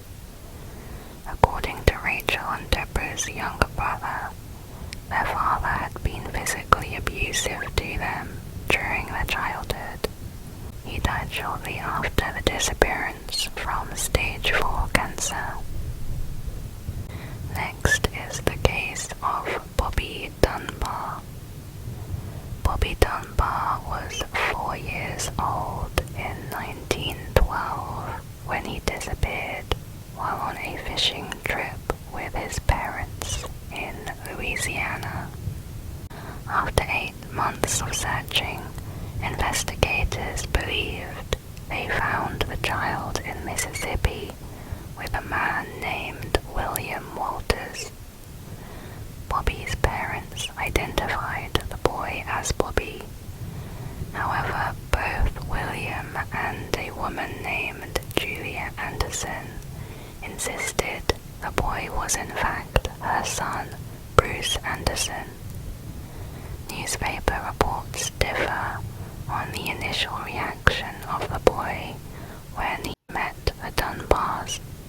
One account said he immediately shouted, "Mother," and they hugged, while another reported the child cried and the Dunbars were not sure if he was their son. Some reports said he showed no recognition towards Bobby's younger brother, Alonzo. The next day, after bathing him, Mrs. Dunbar said she identified his moles and scars and was certain that he was Bobby. Julia Anderson was unmarried and worked as a field hand for William Walters' family. She allowed him to take her son for a few days to visit one of William's relatives. However, this trip turned into a few months. According to newspaper reports, Julia was presented with 5 different boys, including a boy thought to be Bobby Dunbar. Julia asked if it was him, but was not given an answer, and finally declared that she was not sure. Newspapers questioned her moral character in having had 3 children out of wedlock. The other 2 were deceased at that point. She had no money to pursue a court battle, and went home. She later returned to Louisiana for William Walters. test his innocence. William Walters and the boy had spent some time in Poplarville, Mississippi, where the community had gotten to know them well. A number of them reported seeing William with the boy before the disappearance of Bobby Dunbar. Despite their testimonies, the court determined the boy was Bobby Dunbar and William was convicted of kidnapping. He served 2 years, then was released after a successful appeal. Julia eventually married and had 7 more children. They said her life was a happy one, but she often spoke of her lost son. The boy raised as Bobby Dunbar married and had 4 children of his own. In 1966, he passed away from heart disease at age 57. In 2004, one of his sons, Bob Dunbar Jr., consented to a DNA test. The results showed that he was not a blood relative to his cousin, the son of Bobby Dunbar's brother Alonzo. This proves the boy they supposedly rescued was not the boy they were looking for, and was likely to be Bruce Anderson. The fate of the real Bobby Dunbar is unknown. It's thought that he may have fallen into the lake during the fishing trip and either drowned or was eaten by an alligator. Next is Great Mile Mystery.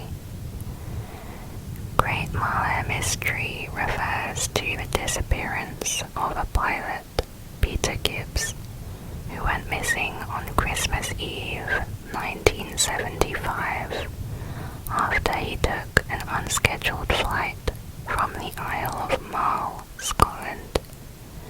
His body was discovered 4 months later on a hillside near the airfield. Peter had been a pilot for the Royal Air Force and served in World War II. He later became a professional musician in the London Symphony Orchestra, but was fired after insulting one of the conductors, who was German. Peter continued to fly regularly and had over 2,000 hours of flight experience. On the morning of the disappearance, Peter and his girlfriend Felicity flew from Mull to the Isle of Skye. They flew back to Mull and had dinner at the hotel. After dinner, Peter decided to take a solo flight. He borrowed 2 torches to use as landing lights for Felicity to guide him with.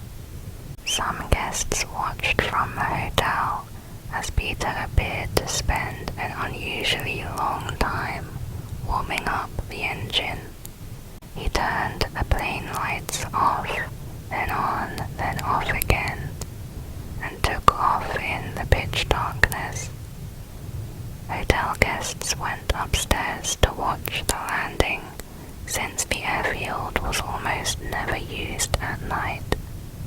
They saw Felicity stood at the end of the runway holding the torches.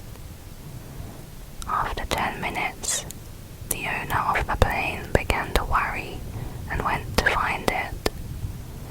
A huge search was conducted over the Christmas period, but neither Peter or the plane was found. 4 months later, a local shepherd found Peter's body lying on a remote hillside about 1 mile from the airfield, not far from the road. The initial search passed through that area, but nothing was found at the time. He was lying across a fallen tree. The position indicated he was walking downhill. there was no sign of the plane. A post-mortem showed only minor injuries, and there was nothing to suggest he fell from the plane.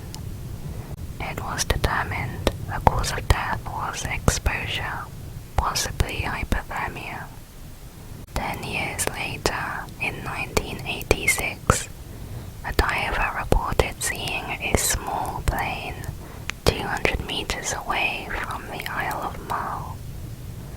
Another plane was sighted under the sea in 2004, but was later determined to belong to the Royal Air Force.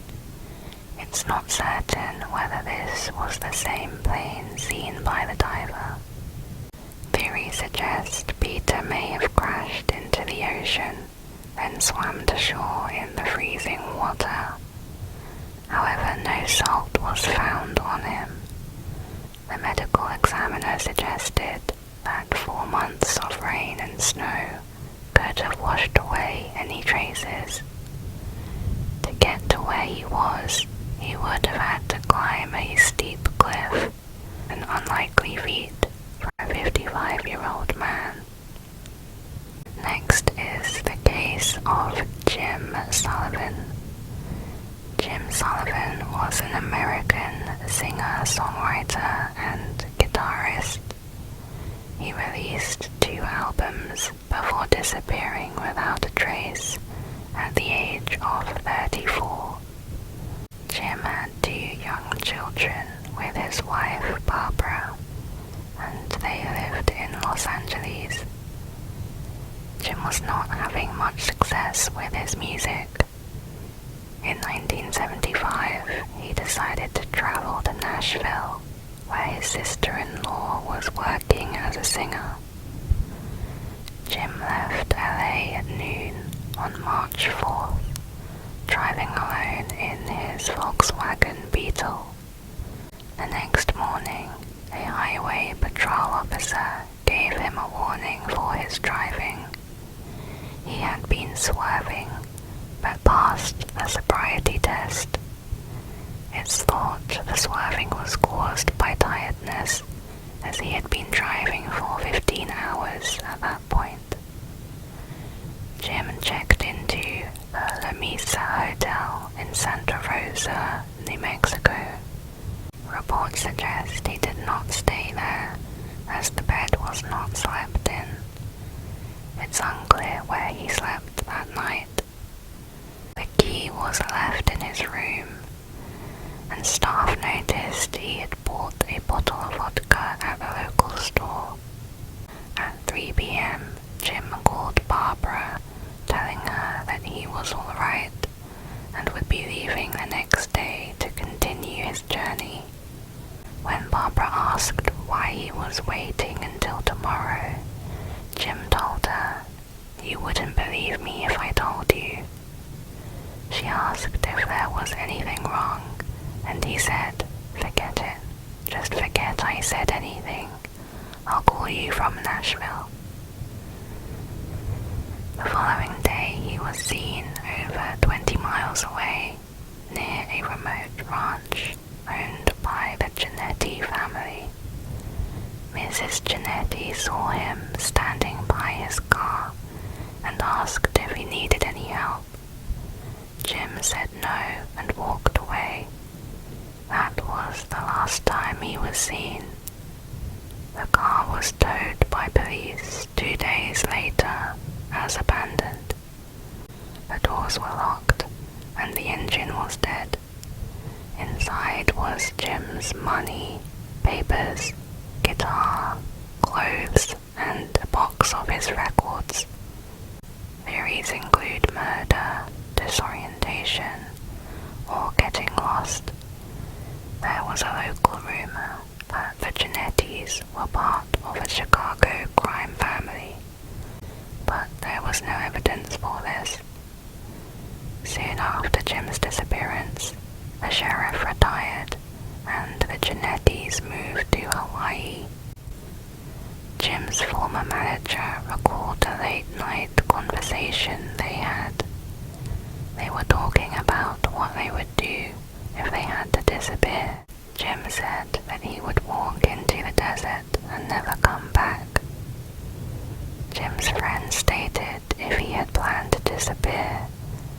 is no way he'd leave his guitar. They insisted he was not suicidal. Some theories suggest a drug deal gone wrong, or that he was in a fugue state when he wandered off. Jim's body was never found, perhaps being consumed by coyotes. Sadly, his daughter passed away in 1988, and Barbara in 2016.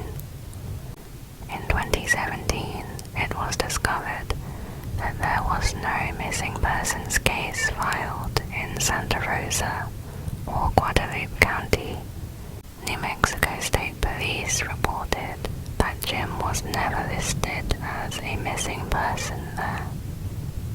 The next case is Louis Le Prince. Louis Le Prince was a French artist and the inventor of the early video camera, possibly the first person to shoot a moving picture. He is credited as the father of cinematography. However, he was never able to showcase his camera because he mysteriously vanished in 1890 at the age of 49. Louis' assistant described him as a genius and extraordinary man, standing at 6'3", with the most considerate and calm personality. Louis had been preparing for a trip to New York, where he was set to unveil the world's first ever moving pictures captured on film. He would also be joining his wife and children there. Before this journey, he decided to return to France to visit his brother in Dijon. Then, on September 16th, he took a train to Paris. He was never seen again. The last person to see Louis was his brother Albert, who saw him boarding the train in Dijon station. He did not disembark from the train in Paris, and no luggage or personal belongings were ever found. Louis' son was found shot dead 2 years later in New York. Multiple conspiracy theories emerged about the reason for Louis' disappearance, including a murder set up by Thomas Edison, secret homosexuality, disappearing to start a new life, or a murder by his brother. No evidence exists for any of these. One explanation was that he committed suicide because of his debts. However, others point out the fact he had a screening in New York to reveal his breakthrough makes this theory implausible. His business was going well. He was a family man, and his wife and children strongly defended him, believing he would not disappear on purpose or commit suicide. He had also taken his best cameras with him. By disappearing with his invention, several years of hard work also disappeared, and his family would not be able to profit from his patents for several more years. In 2004, a police archive was found with a photo of an unidentified drowned man with some resemblance to Louis. He was discovered in the Seine River shortly after his disappearance. If this is Louis and he did not commit suicide, it seems to suggest foul play, perhaps a robbery gone wrong, an accident, or something more sinister. Next is the case of Jean Spangler. Jean Spangler was an American actress who appeared in several 1940s Hollywood films. She gained public attention after her mysterious disappearance in 1949, aged 26. On the evening of October 7th, Jean Los Angeles for work. She was last seen at a grocery store several blocks from her home. 2 days later, her purse was discovered in a remote area of a park over 5 miles from her home. Jean had divorced her husband, Dexter, in 1946. They had a daughter together named Christine. After a long court battle, Jean was awarded custody in 1948. She lived in a residential complex with her mother, brother, his wife Sophie, and 5-year-old Christine. Jean left the apartment at 5 p.m. She said she was going to talk to Dexter about a late child support payment. After that, she would go to work on a night shoot for a film in which she was an extra. At 7 p.m., Jean called Sophie to say she would be working an 8-hour shift and would not be home that evening. At the time, Jean's mother was out of town. The following morning, Sophie went to the police and filed a missing person report after Jean had not returned. There were no records indicating she had worked that night.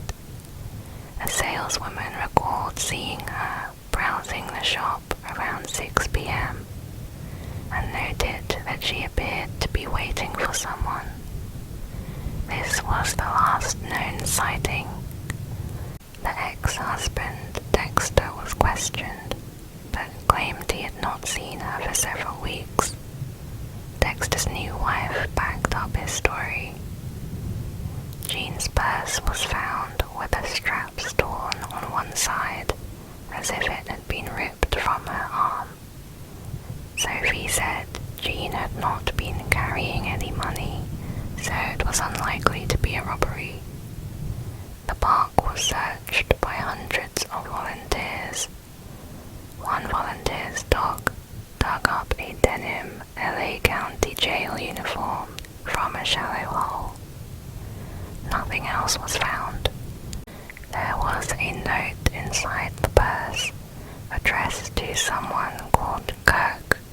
It said, "Kirk, can't wait any longer. Going to see Dr. Scott. It will work best this way while Mother is away." Neither Kirk nor Dr. Scott could be located. When Jean's mother returned, she said someone named Kirk had picked Jean up at her house twice, but had stayed in his car. Police questioned every doctor with the last name Scott in LA, but none of them had a patient under Jean's name. Jean had once been in an abusive relationship with a man she called Scotty, but her lawyer said she had not seen him for 4 years. Jean had recently completed a film starring actor Kirk Douglas. Kirk told police he hardly knew Jean and never saw her outside of the film set. Jean's girlfriend said she was 3 months pregnant and had talked about having an abortion, which at the time was illegal. There were rumors of a medical student known as Doc who performed abortions for money, but police could not locate him or prove that he existed. Jean had told a friend, actor Robert Cummings, that she was having a casual affair at the time, but did not mention the man's name. The next case is Frederick Valentic. Frederick Valentic was a 20-year-old Australian pilot who disappeared while on a training flight in 1978. It was a Saturday evening and Frederick was flying towards King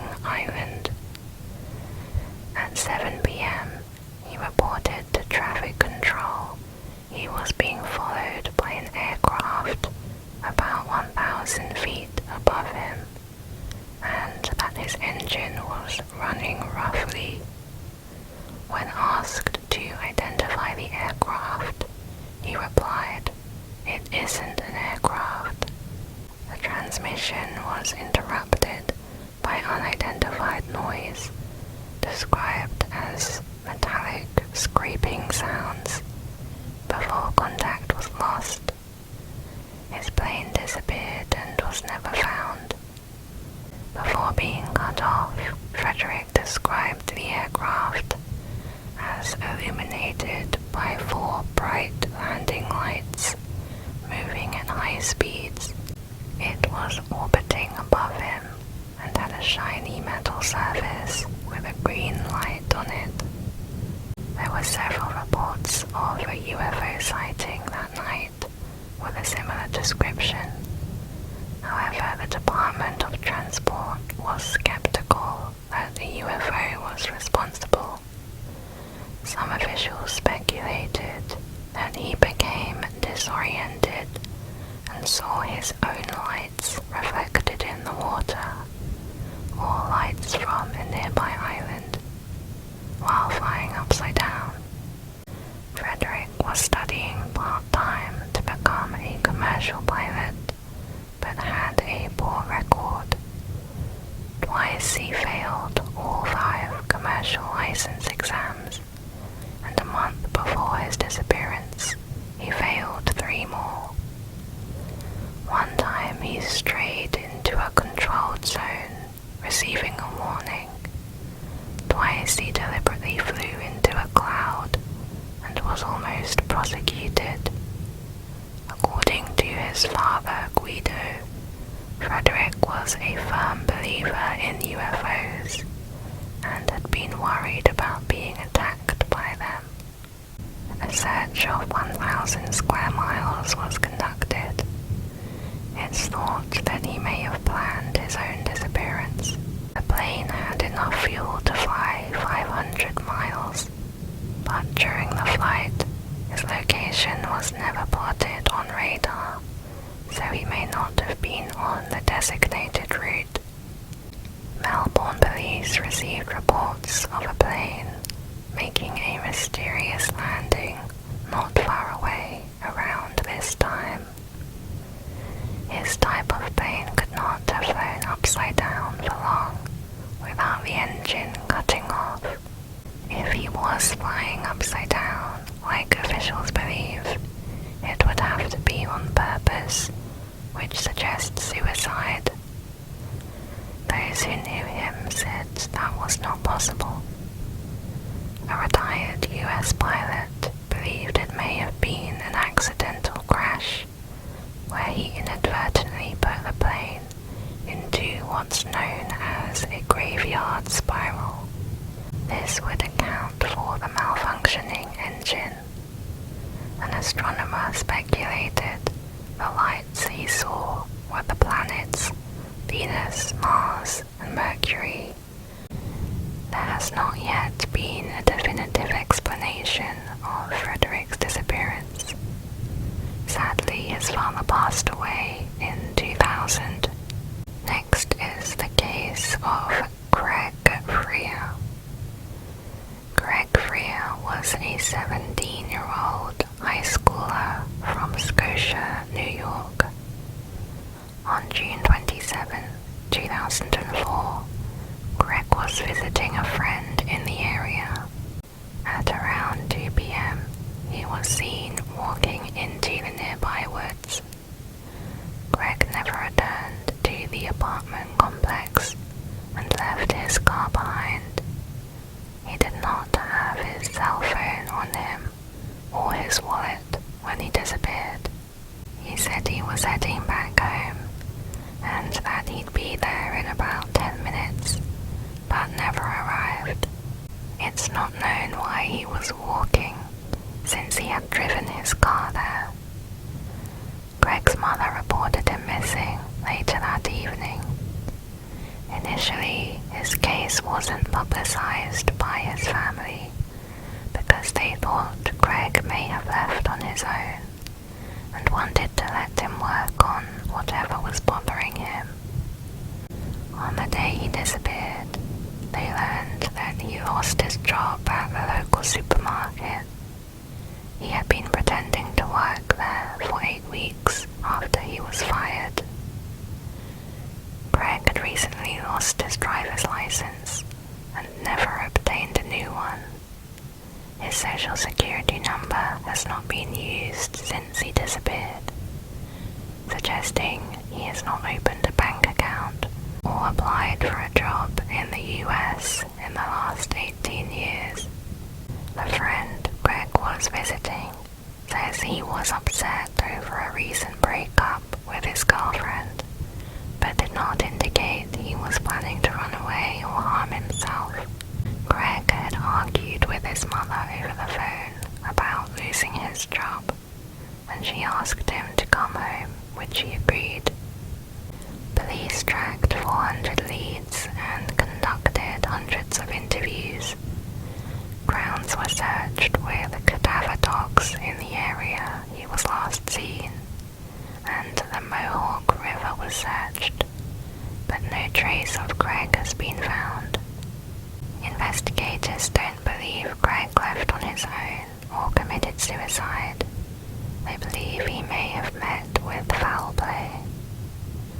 Family say it's uncharacteristic of him to leave without warning. He ran away once in his early teens, but was only gone for one night. He has no history of behavioral problems. Despite this, some have speculated suicide due to the situation of his job, his girlfriend, and the argument with his mother. Greg had just finished his junior year at Scotia Glenville High School and was co-captain of the soccer team. Several colleges were looking to recruit him. In 2021, a new lead was revealed. A co-worker believes he saw Greg in the passenger seat of a vehicle traveling north on Route 50. The sighting was sometime during the 5 days after his disappearance in 2004. Next is Walter Collins. Walter Collins was a 9-year-old Los Angeles boy who went missing in 1928. The disappearance was the subject of the movie Changeling, where Walter's mother, Christine, is portrayed by Angelina Jolie. On March 10th, Christine had given Walter money for him to go to the cinema, and was last seen on a street corner around 5 p.m. He never made it to the movie and did not return home. Christine reported him missing 5 days later. In September, a boy claiming to be Walter was found in Illinois. Christine spoke to him on the phone, then paid for him to be brought to LA. Upon meeting him, Christine said the boy was not Walter. Under pressure to resolve the case, Captain Jones convinced her to try the boy out and take him home. She returned 3 weeks later, again saying that it was not her son. Although she had dental records to prove her case, Captain Jones accused her of being a bad mother and bringing ridicule to the police. He had Christine committed to the psychiatric ward under a Code 12, a term used to jail or commit someone who was deemed difficult or an inconvenience. Captain Jones then questioned the boy, who admitted he was actually 12-year-old Arthur Hutchins, a runaway from Iowa. Arthur had been picked up by police in Illinois, and when asked if he was Walter Collins, he first said no, but then said yes. His motive was to get to Hollywood so he could meet his favorite actor. Christine was released 10 days later. She won a lawsuit against Captain Jones and was awarded $10,800, which he never paid.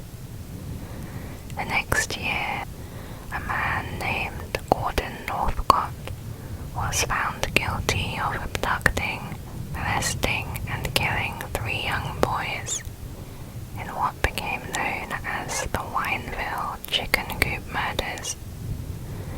The These 3 boys did not include Walter, but Gordon's mother, Sarah, confessed that Walter was another victim. No forensic evidence was found to prove this, and Sarah later tried to rescind her confession.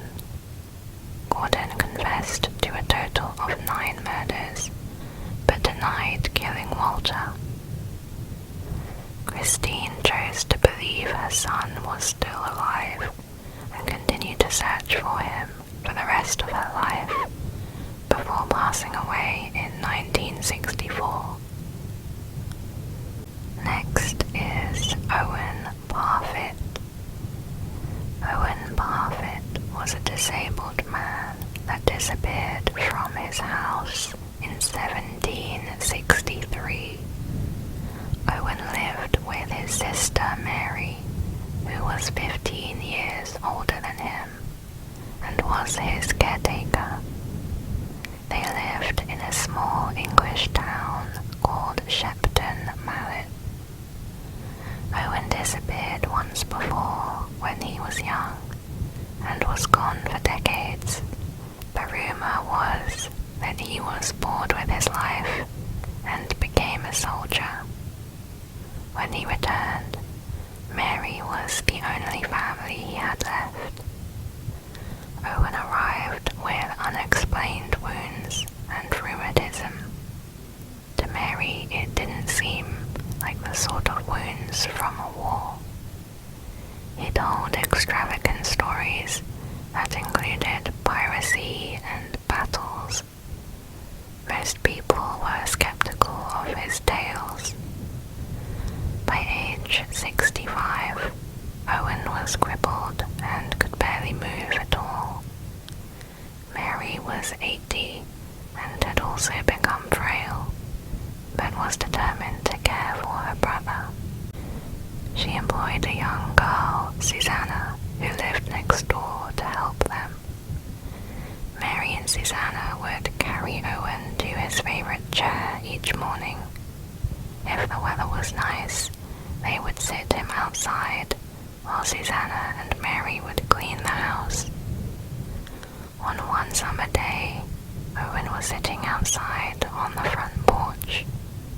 There were dozens of people working in the fields nearby, and horses and carts were constantly passing by on the main road.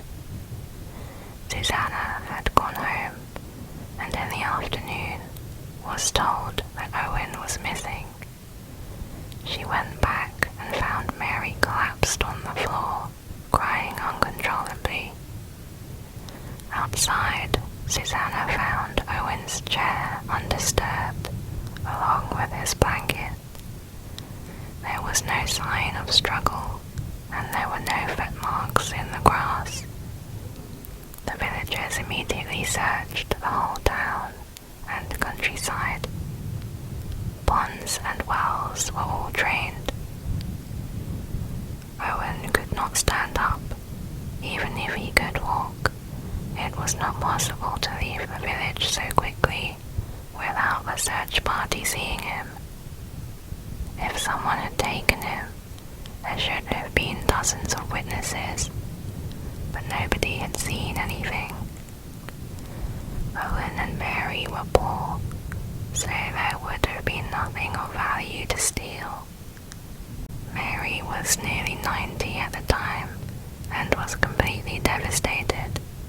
She passed away a few years later.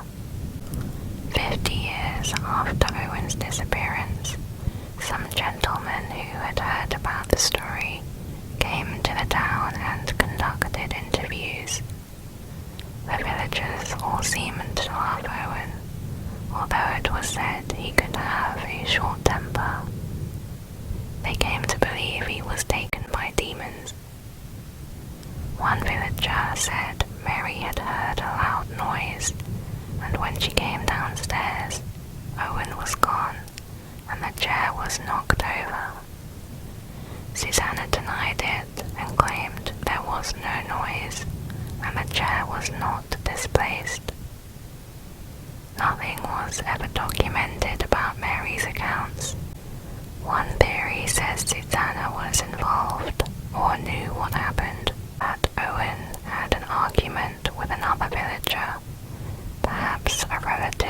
Louisiana, who then strangled him. Some believe he may have lied about his injuries and could actually walk, but this does not explain where he would have gone or why he would do that to his elderly sister, who he loved very much. Next is Flight 19. Flight 19 was a group of 5 US military airplanes that disappeared over the Bermuda Triangle on a combat training exercise in 1945. A Navy report concluded the flight leader mistook small islands for the Florida Keys after his compasses stopped working. They then headed in the wrong direction, away from land. All 14 men on the flight were lost. A further 13 crew members who were sent to search for Flight 19 were also lost due to a mid-air explosion.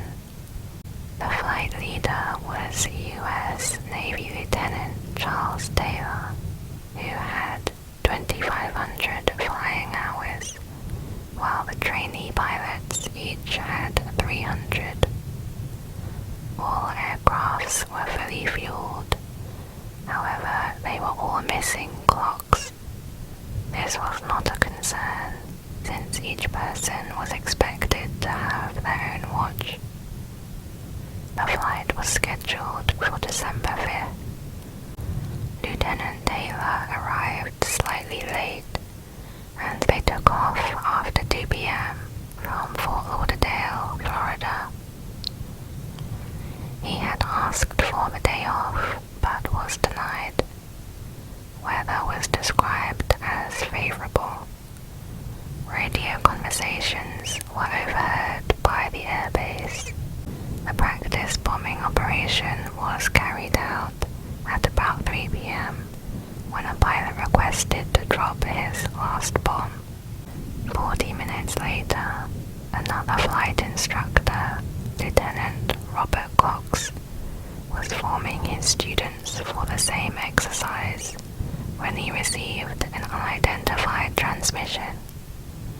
One of the students, named Powers, was heard saying, "I don't know where we are.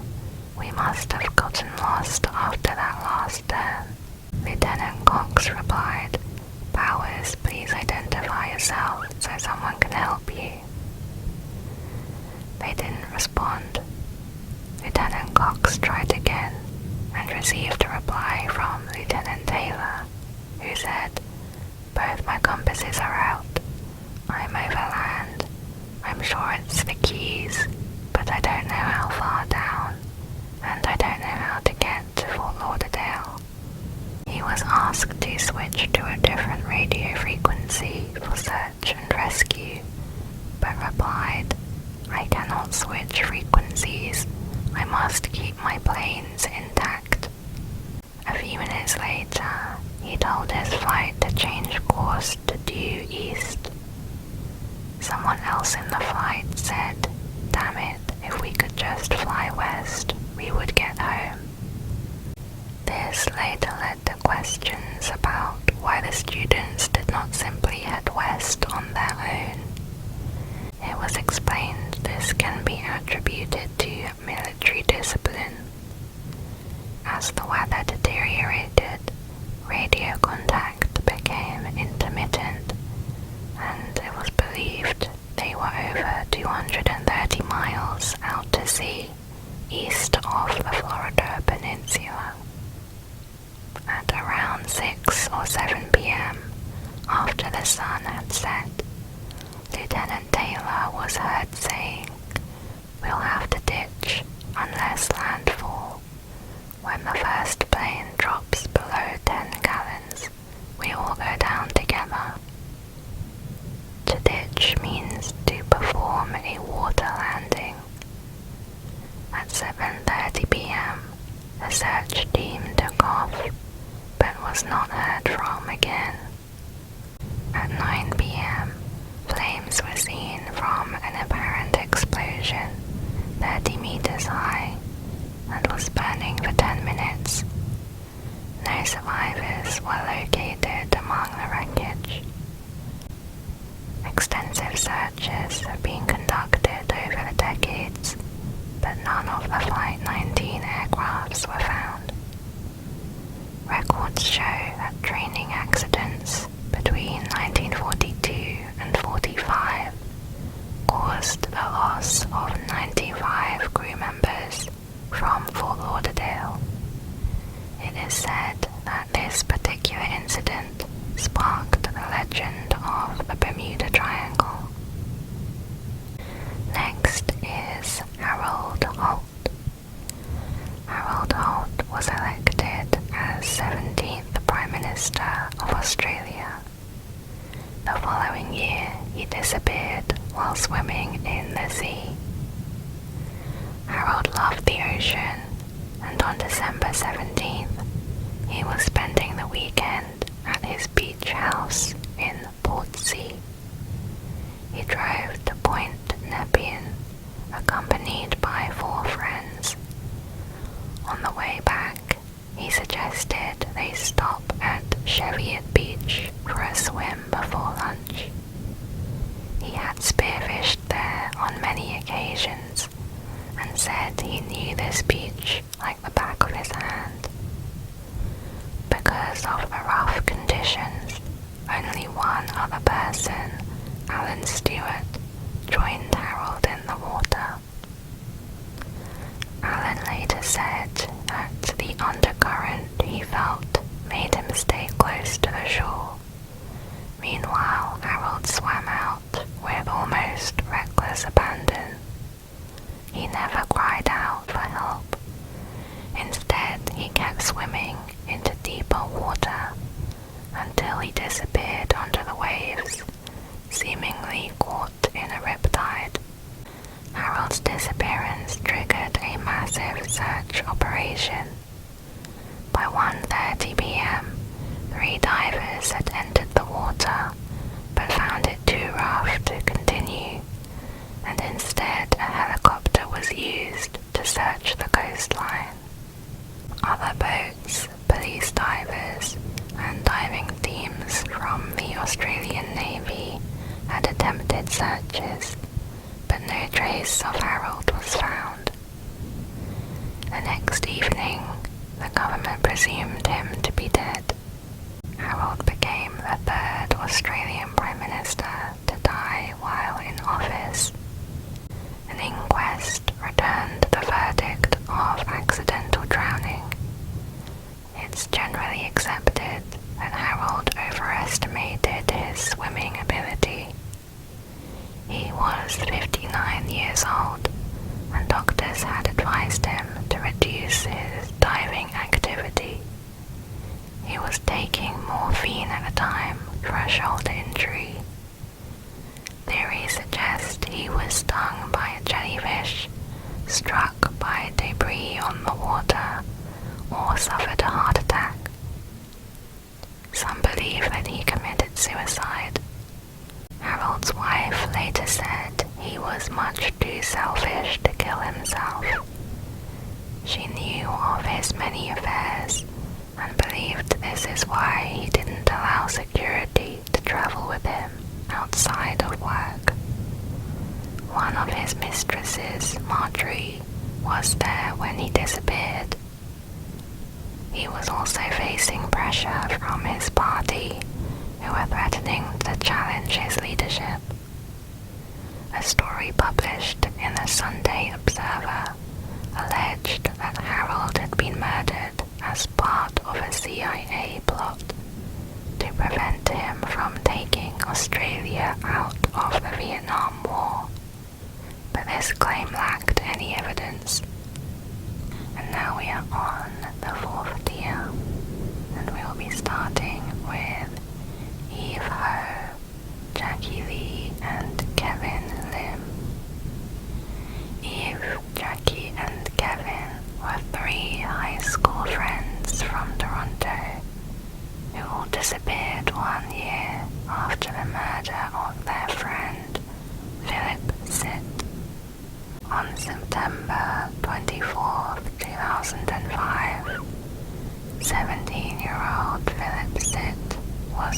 reported missing. That morning, he had told his parents he was going out to meet some friends, but he did not return. On August 6, 2006, his skeletal remains were found 50 kilometers away in a rural field. Several days later, on August 14th, 18-year-old Kevin Lim, who was a friend of Philip, told his grandmother to keep the door unlocked while he went out to purchase a drink. He never returned. The same day, 17-year-old Jackie Lee, who was also Philip's friend, was playing video games in his apartment. He made a phone call to his mother in the afternoon, but when she arrived home from work, he had also vanished. The same day, 17-year-old Eve Ho, who was Jackie's girlfriend, texted her friend that she would meet her at the local mall, but she never arrived. On August 24th, 10 days after the three went missing, the police released information that the remains they had found belonged to Philip Sid, and it was ruled as a homicide. One theory is the three had something to do with Philip's death, and they went into hiding somewhere in Canada. Another theory is the three of them were taken and possibly killed by an unknown fourth person who had also killed Philip, or that one of the three were Philip's killer and the other two were witnesses. When Philip's remains were found, the perpetrator feared the other two would turn on him, so he lured the other two out, murdered them, then fled. There is also a theory the three had a suicide pact and all killed themselves, although this raises the question of why their bodies have not yet been found.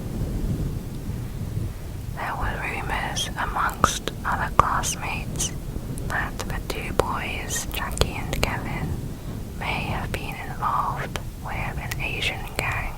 People in the gang world were known to occasionally go missing.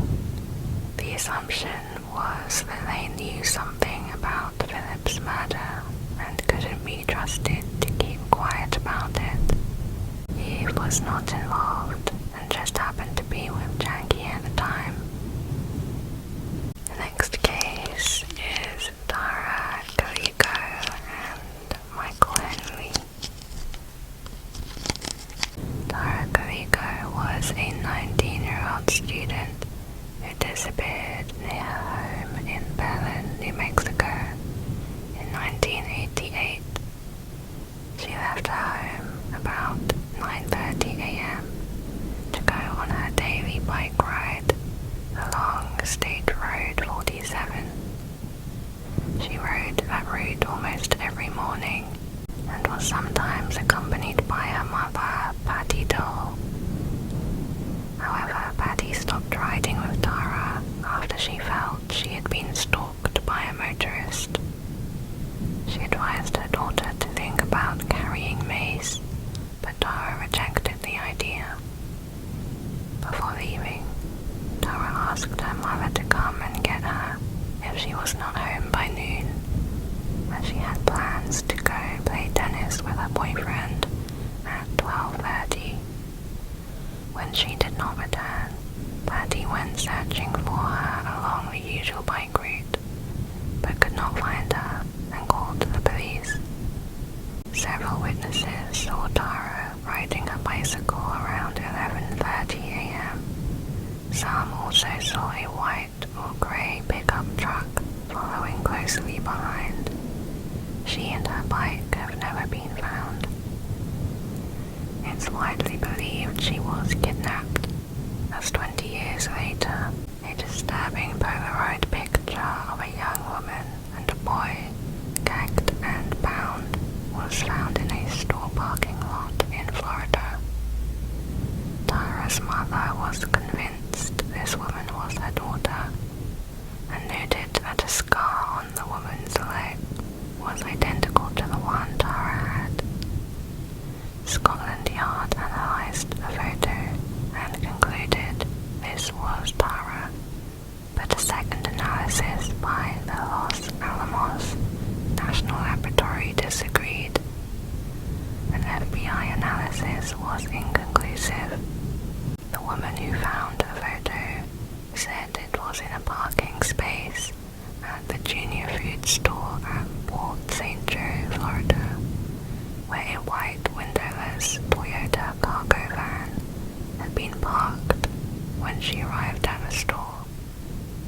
She said the van was being driven by a man with a mustache who appeared to be in his 30s.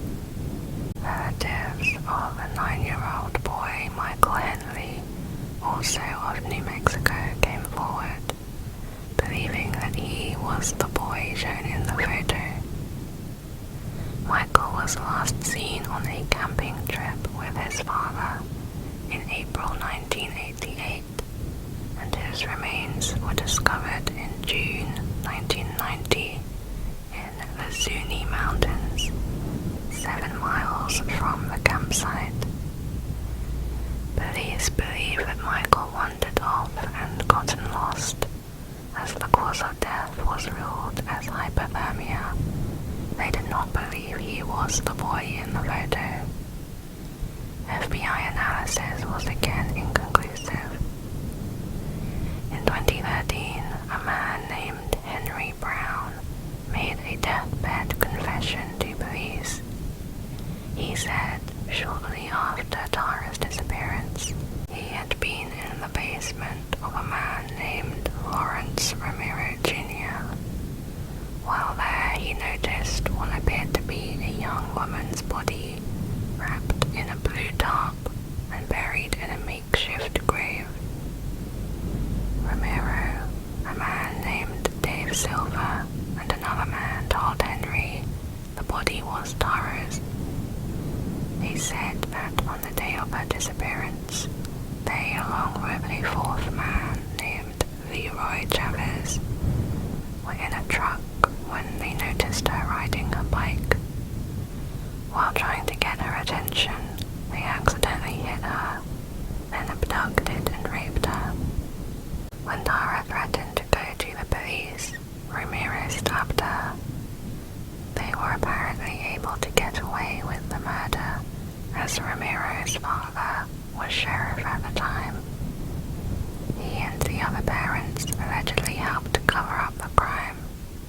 Henry also told investigators he believed they later dumped Tara's body in a pond near one of their houses, and her bike had been disposed of at a junkyard.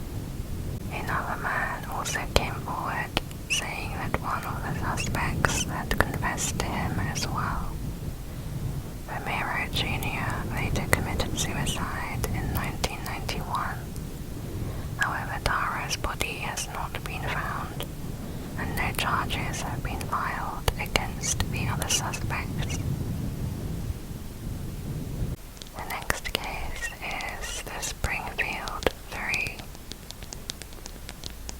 Springfield 3 refers to an unsolved missing persons case of friends Stacy McCall and Susie Streeter, as well as Susie's mother Cheryl Levitt, who all disappeared from the town of Springfield, Missouri. Susie and Stacy had just graduated from high school on June 6, 1992. Afterwards, they went to several parties in a city to the south of Springfield named Battlefield. They ended up at a house party of their good friend Janelle Kirby. Their initial plan was to stay in a motel for the night, since they were planning on going to a water park there the next morning. Eventually, they decided to stay over at Janelle's house instead. However, Janelle's house was full of relatives, and there was no space for them. Susie and Stacy then decided to head to Susie's house and spend the night there. They left the Kirby residence around 2 a.m. in separate cars. It would have taken them about 20 to 30 minutes to get to Susie's house. Meanwhile, Susie's mother, Cheryl, was home alone and was not expecting the girls back. Cheryl was last heard from at 11:15 p.m. talking to a friend over the phone. There was no indication of any problem. It is assumed the girls made it to the house, since both their cars were there. They had taken their makeup off, and their beds were slept in. The next morning at 8 a.m., Janelle started calling Susie's house to wake her friends up for their water park trip, but there was no answer. Janelle and her boyfriend Mike went to the house at 11 a.m. All 3 cars were in the driveway. The front door was unlocked, and they were not there. There were no signs of a struggle, apart from the front porch's bulb being shattered. Janelle and Mike cleaned the mess, not aware that they were potentially erasing evidence. When inside, they received a phone call from a man making sexual innuendos and assumed it was a prank call. They left the house thinking the girls had gone to the water park without them. Several other people also came in and out of the house, trying to locate the women. Later that evening, Stacy's mother, Janice, reported them missing. She went to the home. While she was there, she also received a phone call from someone making sexual innuendos. She accidentally deleted a voice message on the answering machine, which might have contained evidence. Janice noted that all 3 of the women's purses were lined up in a row in Susie's bedroom, which was very strange. By the time the police investigation started the next day, about 10 other people had entered the scene, removing possible evidence that was left behind. Susie and Cheryl's cigarettes, which they usually took everywhere, were found in the house. Stacy's clothes from the night before were found in the home too. Her mother did not believe she packed any other clothes, suggesting she may have left in her underwear. The beds were unmade and a book was turned over on Cheryl's bed, indicating she might have been interrupted while reading. The TV in the house was also on, and the family dog, a Yorkshire Terrier, was still inside the house. He appeared to be anxious. None of the neighbors reported seeing or hearing anything suspicious that night. 2 weeks after the disappearance, Susie was due to testify against her ex-boyfriend and his friends, who were charged for robbing a cemetery. However, they were also just teenagers, and it's debated whether this would be enough motive to commit a triple homicide. One theory is the mother had someone over that evening, perhaps a stalker who became angry after she rejected him. Cheryl was already incapacitated when the girls came home. The perpetrator did not expect the girls to come home. He hid in the mother's room while they were getting ready for bed. After they went to bed, he tried to make his escape, but somehow alerted them to his presence, so he had to take them as well to remove any witnesses. Another theory is the perpetrator was a neighbor who knew the women and had perhaps developed an obsession with Cheryl. Another theory is the perpetrator was a neighbor who knew the women and perhaps developed an obsession with Cheryl. Since there was no sign of forced entry, it's possible the victims knew or at least recognized him. It's also possible this man was the prank caller who had been watching the house and had seen when there were visitors inside. The next case is Glenn and Bessie Hyde. 29-year-old Glenn Hyde and his 22-year-old newlywed wife Bessie decided to go on an unusual trip for their honeymoon. On their farm in Twin Falls, Idaho, Glenn built his own boat, a 20-foot wooden sweep scow which they would use for a long whitewater rafting trip through the Grand Canyon. Their plan was to travel to Green River, Utah, and spend the next several weeks rafting hundreds of miles down the rapids of the Colorado River before arriving in Needles, California. Glenn wanted to set a new all-time speed record for traveling through the Grand Canyon, while Bessie would make history by becoming the first documented woman to run the canyon. On November 15th, the couple arrived at River Mile 88 and were on pace to break the record. They arrived at the home of photographer Emery Kolb.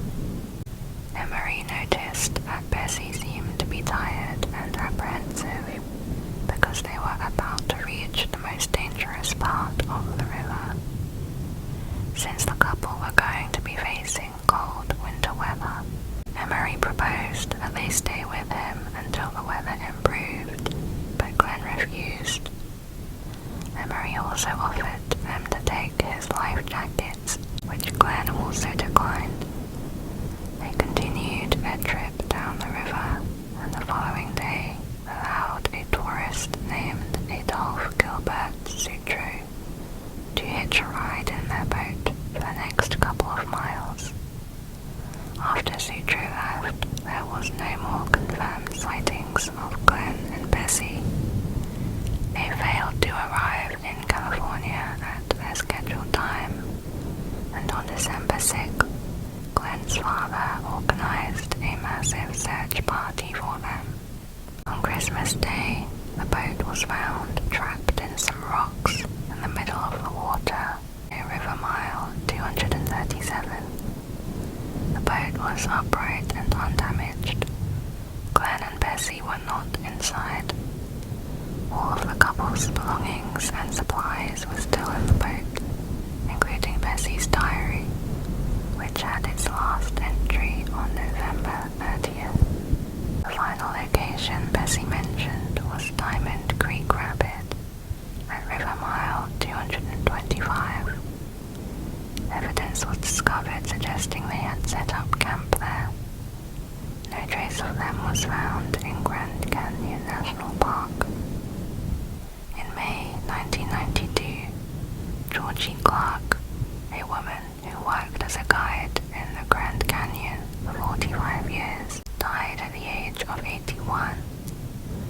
Georgie's caretaker discovered a certified copy of Glenn and Bessie Hyde's marriage certificate inside her drawer, along with a pistol. She also discovered Georgie's birth certificate, which revealed she was originally born under the name Bessie DeRoss. This created suspicion that Georgie was Bessie Hyde under a new identity. However, Georgie's earlier life was well documented, and she gave birth in March 1929, meaning she was 5 months pregnant at the time of the Hyde's disappearance. It's unknown why Georgie had a copy of their marriage certificate. The most common theory is that Glenn and Bessie fell out of their boat and drowned at the 232-mile rapid, where there is large jagged bedrocks nicknamed the Fangs that protrude from underwater and are known for causing trouble for boats. If the Hydes collided with the Fangs, they could have fallen into the water and drowned, since they were not wearing life jackets, and their boat continued floating downstream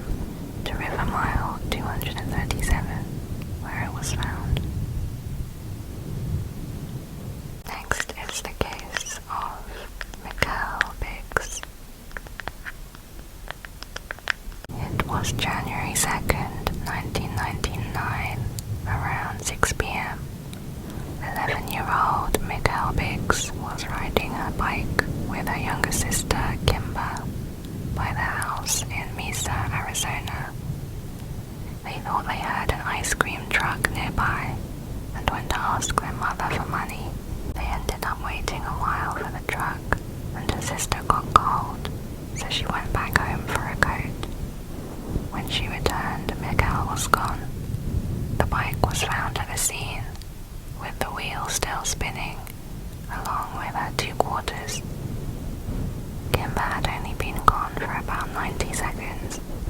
Authorities searched the area near Miguel's family home, but no evidence was found.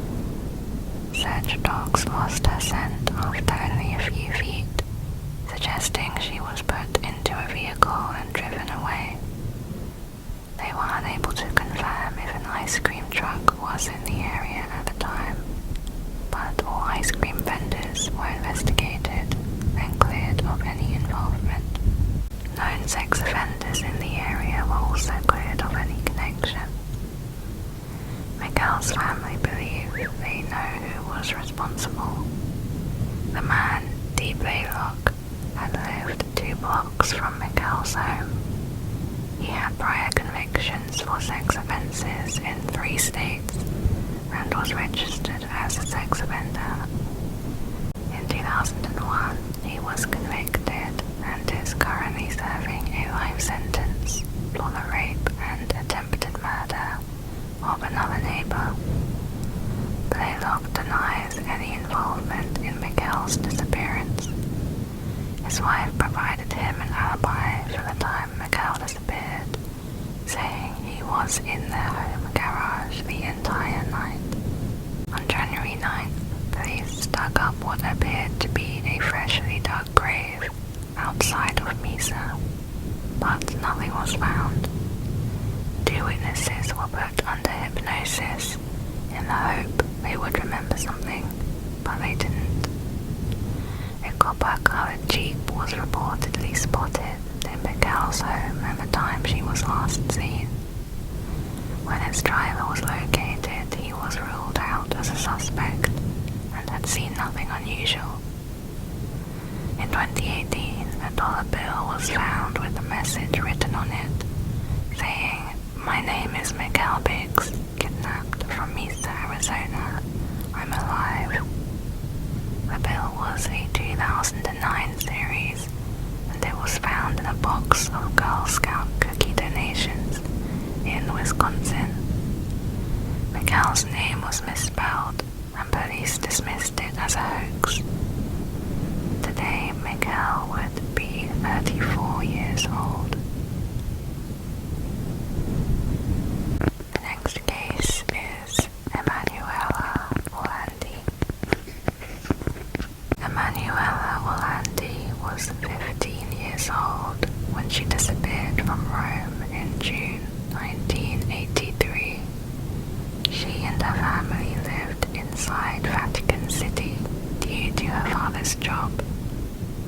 Emanuela was a talented flute player and went to her music class around 4 p.m. and left around 6:45, 10 minutes earlier than normal. She telephoned home, telling one of her sisters she would be late. She had missed the bus as a man approached her in the street about a job offer as a promoter of Avon products in a fashion show. Her sister advised her to discuss it with her parents first.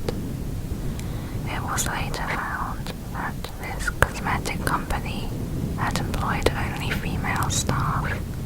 They had nothing to do with the job offer made to Emanuela.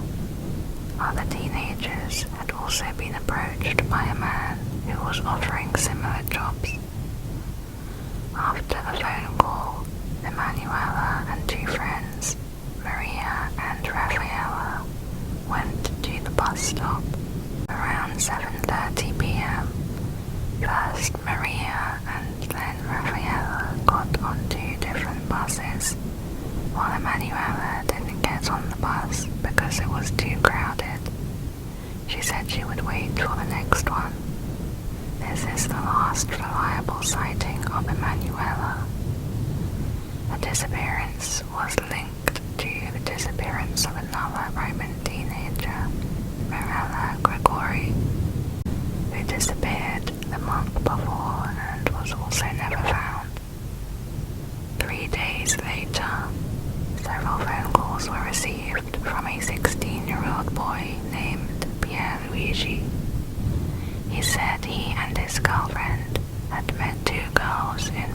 Square. One of them was selling cosmetics, had a flute with her, and said her name was Barbara. Pierluigi also reported, when asked to play the flute, Barbara refused because she had to wear glasses, which she did not like. These calls appeared to be reliable to the family. Pierluigi refused to help any further or to meet in person. Several more days later, there was a man, Mario, who claimed to be the owner of a bar in Rome, along the route that Emanuela usually took to go to the music school. Mario claimed to see a man and two girls selling cosmetics, one of whom claimed to be from Venice and was called Barbarella. However, when asked about the height of the girl, Mario hesitated and then said, "She's quite tall," but Emanuela was only 5 feet 2. In the background, a second voice was heard saying, "No, more." Mario said Barbara had told him she had voluntarily left home, but she would return at the end of the summer for her sister's wedding. The family considered this to be impossible and lost faith in the phone calls from Mario and Pierluigi. Days after the disappearance, a young woman described very similar to Emanuela was seen talking to a man who drove a green BMW. He was never located. There are theories that this case was linked to the attempted assassination of Pope John Paul II. The Pope had publicly asked for those responsible for Emanuela's disappearance to come forward. An American man called the Vatican Press Office, claiming to be holding Emanuela hostage. He asked for the release of Mehmet Ali Hoca, a Turkish terrorist who had shot the Pope a couple of years earlier and was serving a life sentence. No evidence was ever found proving Emanuela was actually held hostage. The next case is Virginia Carpenter.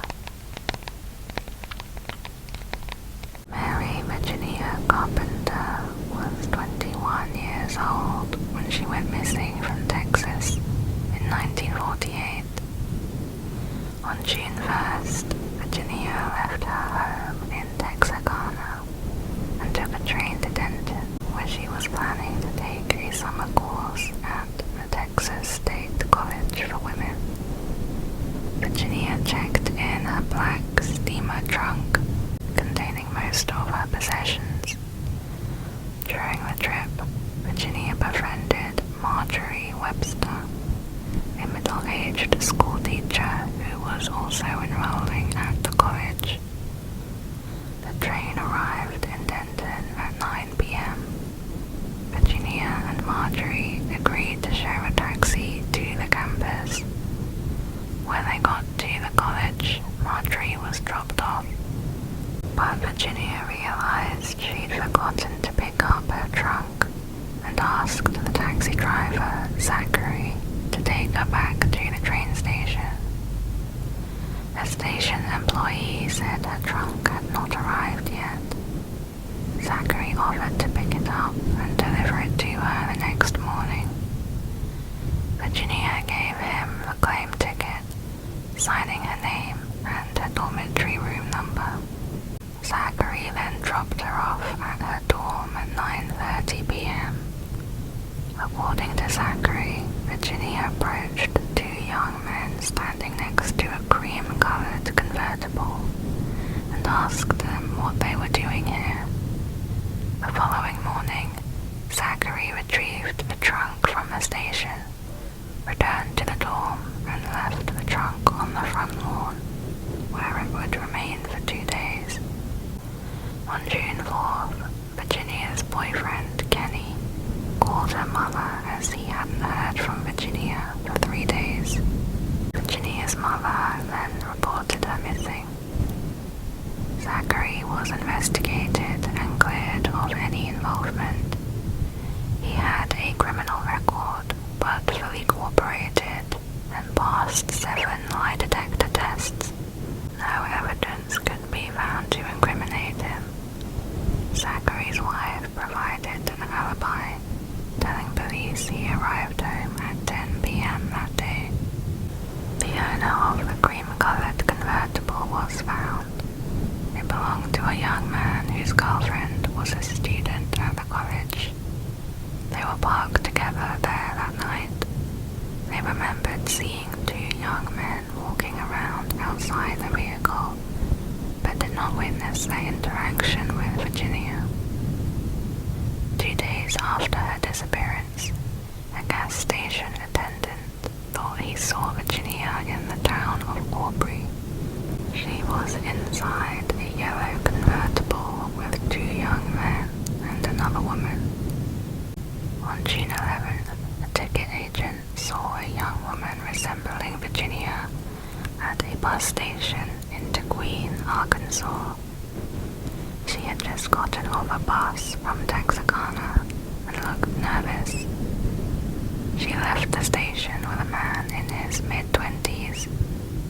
Shortly after they left, the ticket agent said she received a phone call from a woman asking if a Miss Virginia Carpenter was there.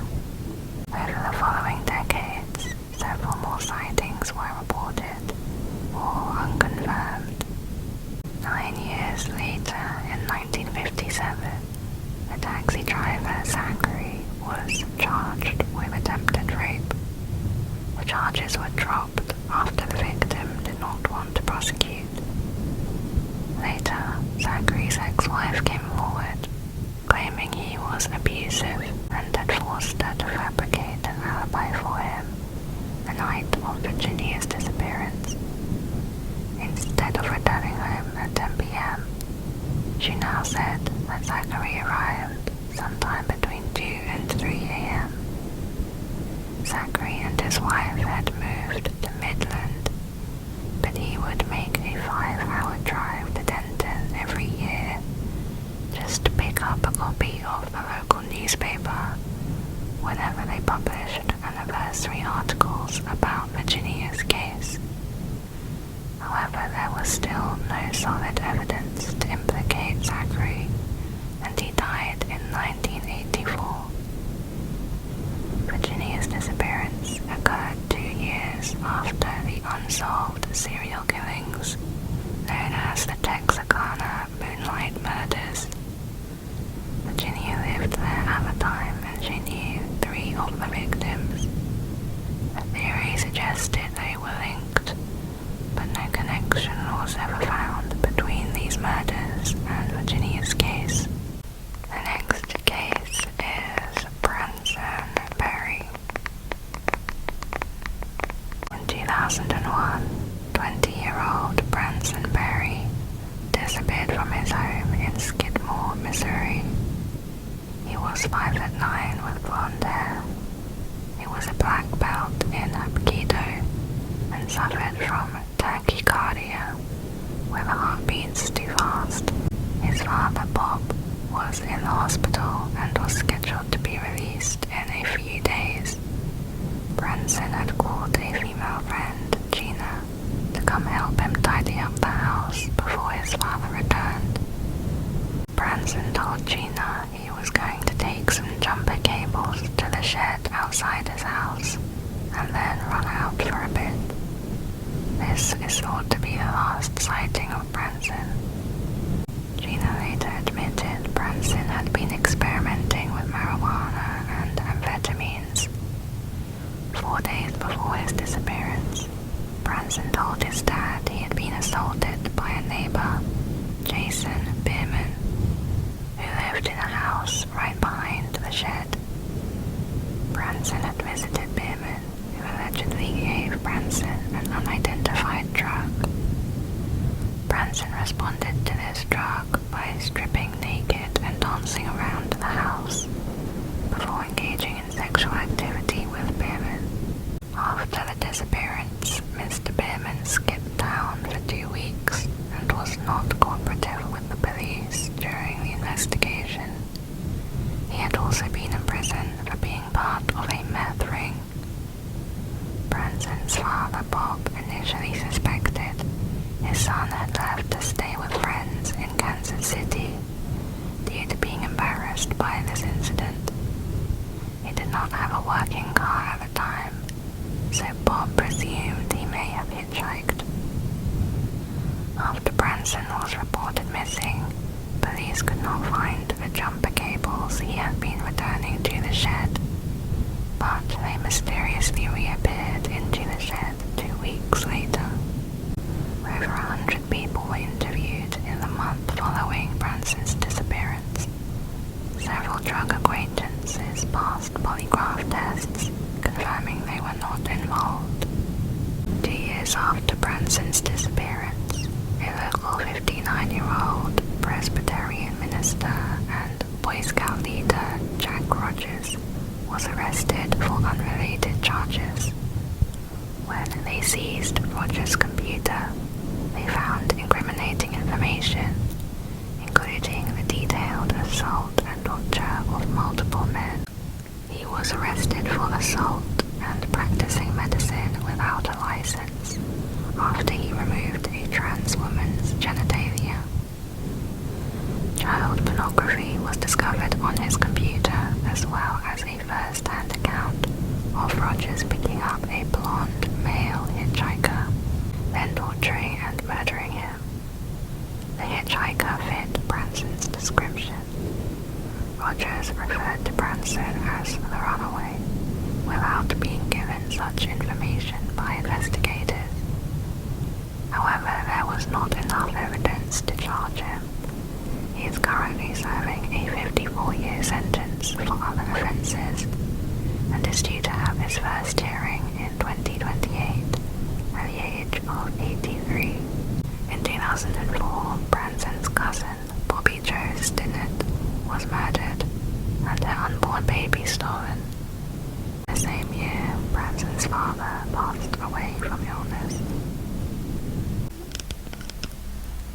The next case is of Marion Barter. Marion Barter was a 51-year-old school teacher and mother of 2 adult children, Sally and Owen. She had been married 3 times and described as a romantic type who liked antiques, art, and the opera. She was said to be a good friend, and she wanted a man in her life. Marion lived in Queensland, Australia, working at a private school. There is evidence that she was not happy in her job from late 1996. Between April and June 97, she quit her job, sold her house, and left for Europe to travel. She had no return date and no itinerary. Family and friends initially received phone calls from her in the UK.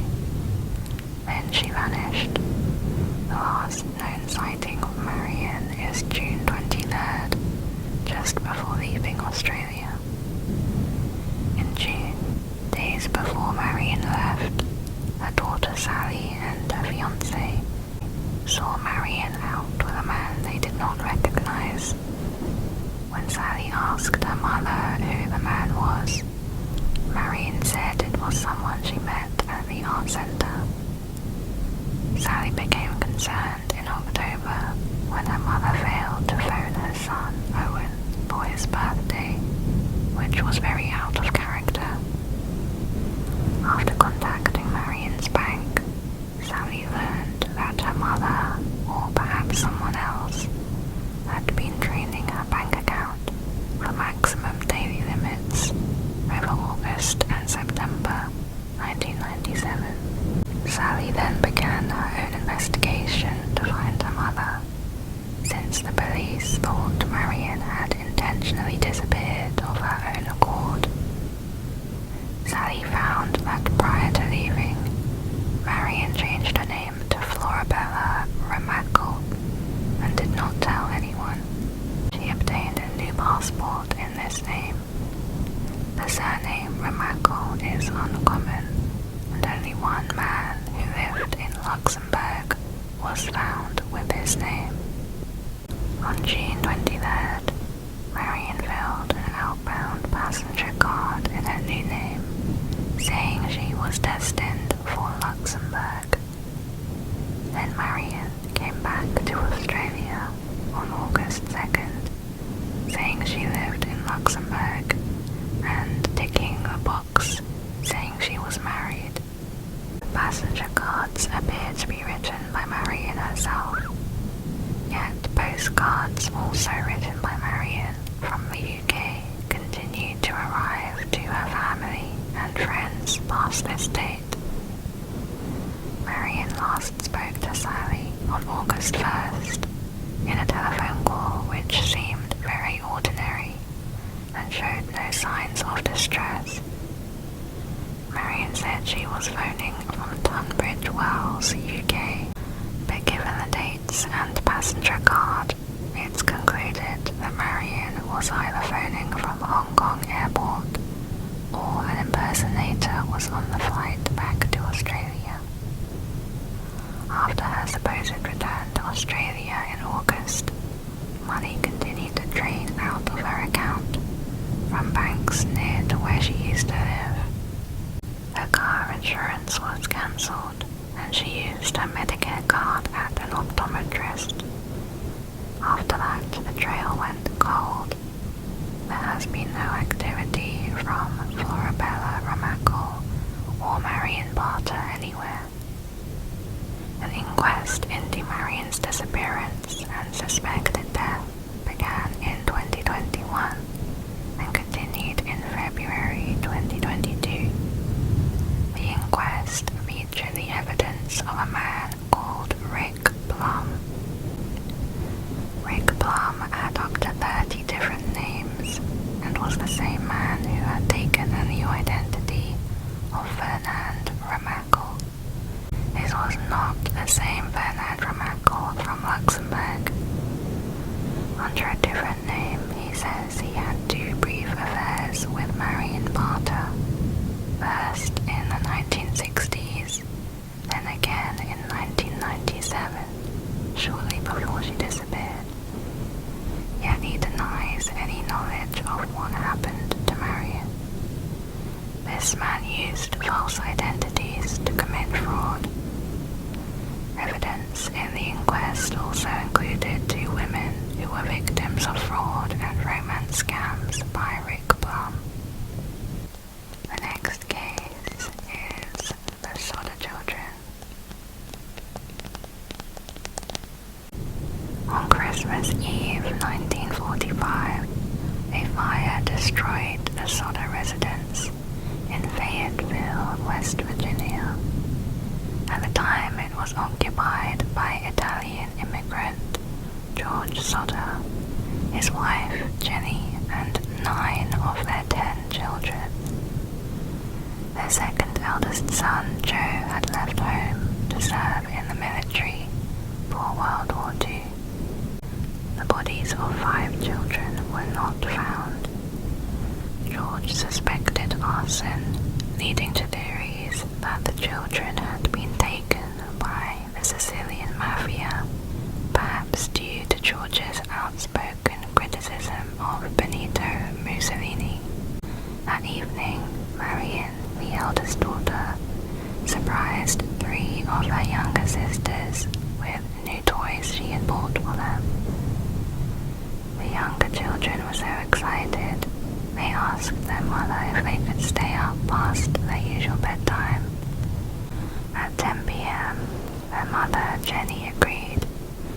George and the 2 oldest boys, John, age 23, and George Jr., age 16, were already asleep. Jenny took 2-year-old Sylvia upstairs with her and they went to bed together. The phone rang at 12:30 a.m. Jenny woke up and went downstairs to answer it. The caller was a woman whose voice she did not recognize, asking for someone. Jenny assumed it was a wrong number. She hung up and noticed the lights were still on and the curtains were not drawn. Marian had fallen asleep on the living room couch, so Jenny assumed the others had gone back up to their bedroom in the attic. She closed the curtains, turned off the lights and returned to bed. At 1 a.m., Jenny was awakened by the sound of an object hitting the roof with a loud bang, then a rolling noise. She went back to sleep. After half an hour, she woke again, smelling smoke. She got up and found that George's office was on fire, around the telephone line and fuse box. Jenny woke George. Both parents and 4 children escaped. Baby Sylvia, teenagers Marian and George Jr., and 23-year-old John. They frantically yelled to the children upstairs, but heard no response. They could not go up there as the stairway was on fire. John said in his first police interview that he went up to the attic to warn his siblings sleeping there, though he later changed his story to say he only shouted up to them and did not actually see them. Efforts to rescue the children were difficult. The phone did not work, so Marian ran to a neighbor's house to call the fire department. George climbed the outside wall and broke open an attic window. They intended to use a ladder to rescue the other children, but it was not in its usual place by the house and could not be found. A nearby water barrel they could have used was frozen solid. George then tried to pull both of his trucks up to the house to use them to climb to the attic window, but neither would start, despite working perfectly the previous day. The fire department was low on manpower and did not respond until later that morning. The firefighters could do nothing but look through the ashes in the Sodders' basement. By 10 a.m., Chief Morris told the Sodders they had not found any bones. According to another account, they did find a few bone fragments and internal organs, but chose not to tell the family. It has also been noted by modern professionals that their search was hasty at best.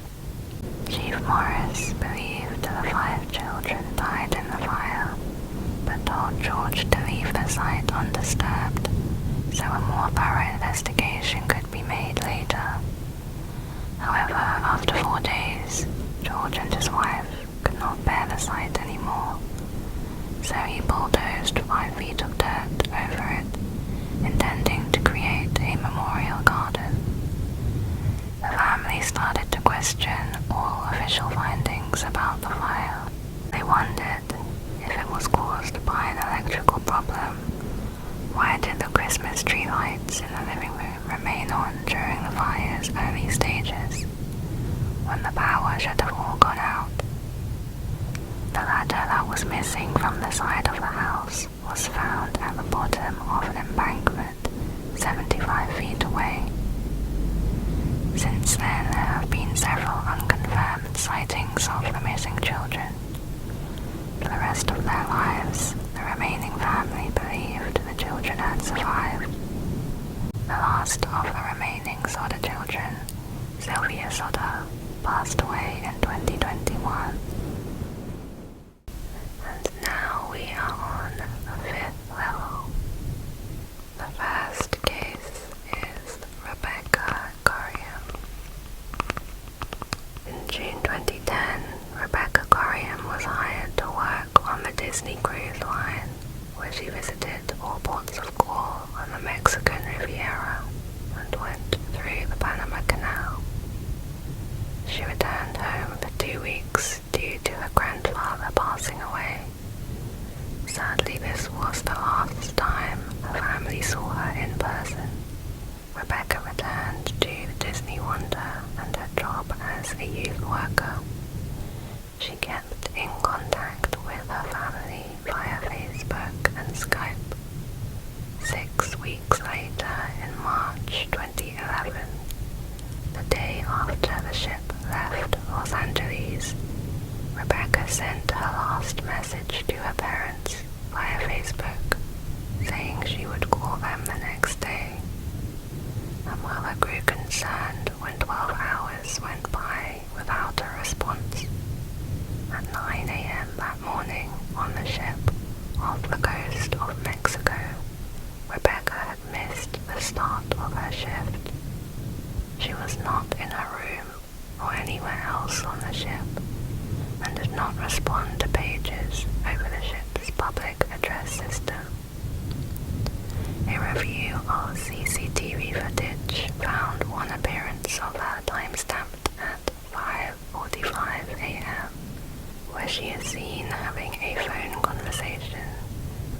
She looked agitated for unknown reasons. A younger male employee saw her and asked if things were okay. Rebecca responded by saying, "Yeah, I'm alright," then walks away from the area. Since Rebecca was not found on the ship despite a thorough search, investigators concluded that she went overboard, possibly as a result of a rogue wave. Several crew members suggested that more was known about her fate than Disney or the police had publicly admitted. They insisted that Rebecca had gone overboard from the staff swimming pool. "Disney knows exactly what happened," one employee said. "Everything here is taped. There's CCTV everywhere. Disney has the tape." The parents believed that Disney was trying to bury the case before it could get released to the public. When looking through their daughter's possessions, they found a pair of flip-flops. Staff members said the flip-flops were discovered on deck 5, near to the pool she was allegedly swimming in, when heavy wind and waves caused her to fall overboard. However, not only were the sandals too big for Rebecca, but they belonged to a different person, confirming suspicions that the truth was intentionally being hidden. The official statement from Disney had always remained that this was a tragic accident in which the waves caused her to be thrown over the railing while swimming on deck 5. However, the security cameras in this part of the ship showed no footage of Rebecca being thrown overboard in the time period between 5:45 and 9 a.m. when this incident allegedly happened. Next is the case of Johnny Gosch. 12-year-old Johnny Gosch was a paper boy in West Des Moines, Iowa, who disappeared without a trace in 1982. He is presumed to have been kidnapped. On Sunday, September 5th, Johnny left home before dawn to begin his paper route. Although he would usually wake his father to help him with the route, that day he only took the family's miniature dachshund with him that morning. Other paper carriers reported seeing Johnny at the paper drop, picking up his newspapers. Another paper boy named Mike saw Johnny talking to a stocky man in a blue car near to the paper drop. Another witness, John Rossi, saw the man in the blue car talking to Johnny and thought something was strange. Johnny had told Rossi that the man was asking for directions. As Johnny walked a block north where his route started, Mike noticed another man following Johnny. The neighbor heard a door slam and saw a silver Ford speed away from where Johnny's wagon was found. A few months after his disappearance, Johnny's mother, Noreen, had said her son was spotted in Oklahoma when a boy yelled to a woman for help before being dragged off by two men. In 1997, Noreen reported that Johnny had visited her one night at 2:30 a.m. with an unidentified man. She said that her son told her he had been the victim of a pedophile organization and had been cast aside when he was too old, but now lived under a new identity, feeling it was not safe to return home. She said, "We talked about an hour. He was with another man, but I have no idea who the person was. Johnny would look over to this other person for approval to speak,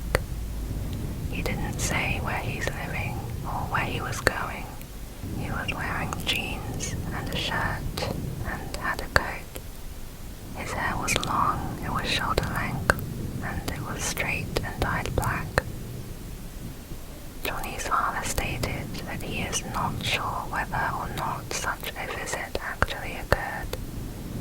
Many have speculated that the visit did occur, but that it was someone else pretending to be Johnny. 2 years later, Eugene Martin, another paperboy, disappeared under similar circumstances while delivering these papers on the south side of Des Moines. A further 2 years passed, and a third boy, Mark Allen, also disappeared. Authorities were unable to prove a connection between the 3 cases. No one was ever arrested, and the case remains open. The next case is M.V. Joyita. M.V. Joyita was an American merchant ship carrying 25 passengers and crew who disappeared in the South Pacific in 1955. They left Samoa on October 3rd and was headed for Tokelau Island. This trip would have taken 2 days. It was found 5 weeks later, in November, with no one on board. The ship was in poor condition, with corroded pipes and a radio which had a range of only about 2 miles because of faulty wiring. However, the extreme buoyancy of the ship made sinking nearly impossible. Investigators were puzzled as to why the crew had not remained on board and waited for help. The life rafts were all missing, as well as much of the cargo. The doctor's bag was found on deck, containing a stethoscope, scalpel, and 4 pieces of blood-stained bandages. Captain Miller was well aware of the ship's ability to stay afloat, leading some to speculate that he had died or become incapacitated. A friend of Miller was aware of tension between Miller and his first mate, Chuck Simpson. An argument could have turned physical, and both men fell overboard or were severely injured. Without them to reassure the other people on board, they may have panicked when some minor flooding occurred. However, this doesn't account for the missing cargo, unless the ship had been found abandoned and had its cargo taken. Another theory was there was a mutiny against the captain.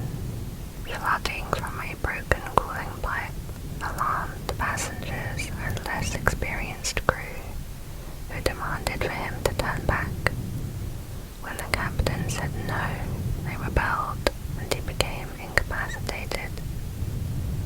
Cargo was thrown overboard to try and lighten the load. Chuck Simpson was now in control and made the decision to abandon ship, taking the navigation equipment, logbook, supplies, and the injured Miller with them. However, it still seems unlikely that Chuck would choose to abandon the ship for the small life rafts. It was suggested that they spotted a nearby island or reef and tried to reach it, but in the strong winds they were carried instead out into the vast ocean. The next case is the Lost Boys of Hannibal. Late one afternoon in May 1967, 3 Missouri boys slipped out from their backyards to explore the caves in their town of Hannibal. They were never seen again. The 3 were brothers Billy Hogue, age 10, Joey Hogue, age 13, and their friend Greg Dowell, age 14. Their unknown fate is one of Hannibal's greatest mysteries, haunting residents of the small town for over 50 years. On May 10, 1967, Joey Hogue got off the school bus outside his parents' home, where he was greeted by his 16-year-old sister, Dee Dee Hogue. Billy was already inside the house, which he shared with 10 siblings. Joey walked up to his bedroom and changed out of his school clothes. Their parents were out shopping at a nearby meat market, and Dee Dee was in charge. She recalled telling them, "You stay in the yard now, you hear me?" Billy didn't answer. The two brothers had ventured out the night before to the caves next to Highway 79, which was under construction at the time. Workers were blasting through the earth as they built a new Route 79, leaving gaping holes in the hillside and exposing a network of passageways leading into the caves. The boys had come home covered in red clay mud. They had been up on the roadbed, Dee Dee said. Dad told them, "Don't you ever go into those holes again." Whether the brothers and their neighbour Greg Dowell entered Murphy's cave is not known. Witnesses reported seeing the trio walking in the direction of the cave, and Dee Dee said flashlights and a homemade ladder were later found missing from their home. A search was conducted, and the construction company was immediately ordered by the mayor to keep the holes open. But workers sealed them only a few days after the disappearance, according to the family. Dee Dee said when they blasted those holes open, they didn't put any kind of caution tape around them. I think the boys got buried in one of the holes, and I think someone from the construction company who ran the equipment knew they had buried them. After the caves were thoroughly searched and no trace of them were found, it led to theories of kidnap. Lack of evidence caused the case to go cold, and it remains open. Next is the case of Georgia Weckler. On May 1st, 1947, 8-year-old Georgia Jean Weckler returned home from school around 3:15 p.m. and disappeared shortly after. A friend's mum and neighbour gave her a ride part of the way home from school, dropping her off at the entrance to the half-mile-long driveway leading up to her family's rural farm home. Georgia said that she might go into the woods and pick some flowers for a May Day basket before returning home. The neighbour saw Georgia collect a large bundle of letters from her family's mailbox, and she started walking up the driveway, but she never arrived at her house. She was never seen again, and the mail she was carrying at the time of her disappearance has also never been found. Georgia's mother was initially not concerned when Georgia did not arrive home, assuming that she was with her father. The parents began searching at 6 p.m. when Georgia's father arrived home without his daughter. Witnesses reported seeing a dark-colored or black Ford sedan with a grey plastic spotlight in the area that afternoon. The car vanished the same time Georgia did, and deep tire tracks were found later on the road, as if the vehicle had pulled out too fast. The car was being driven by a blonde man aged 20 to 25. This man is the prime suspect in Georgia's presumed abduction. He has never been identified. Several witnesses reported seeing a young girl struggling and pleading with a man inside a similar vehicle in Fort Atkinson shortly after Georgia vanished. The child has not been confirmed to be Georgia, but she closely resembled her. Prior to her disappearance, Georgia had made several comments indicating that she especially feared being kidnapped. At first, investigators believed Georgia had been kidnapped for ransom, as her father was a wealthy public official. However, no ransom demand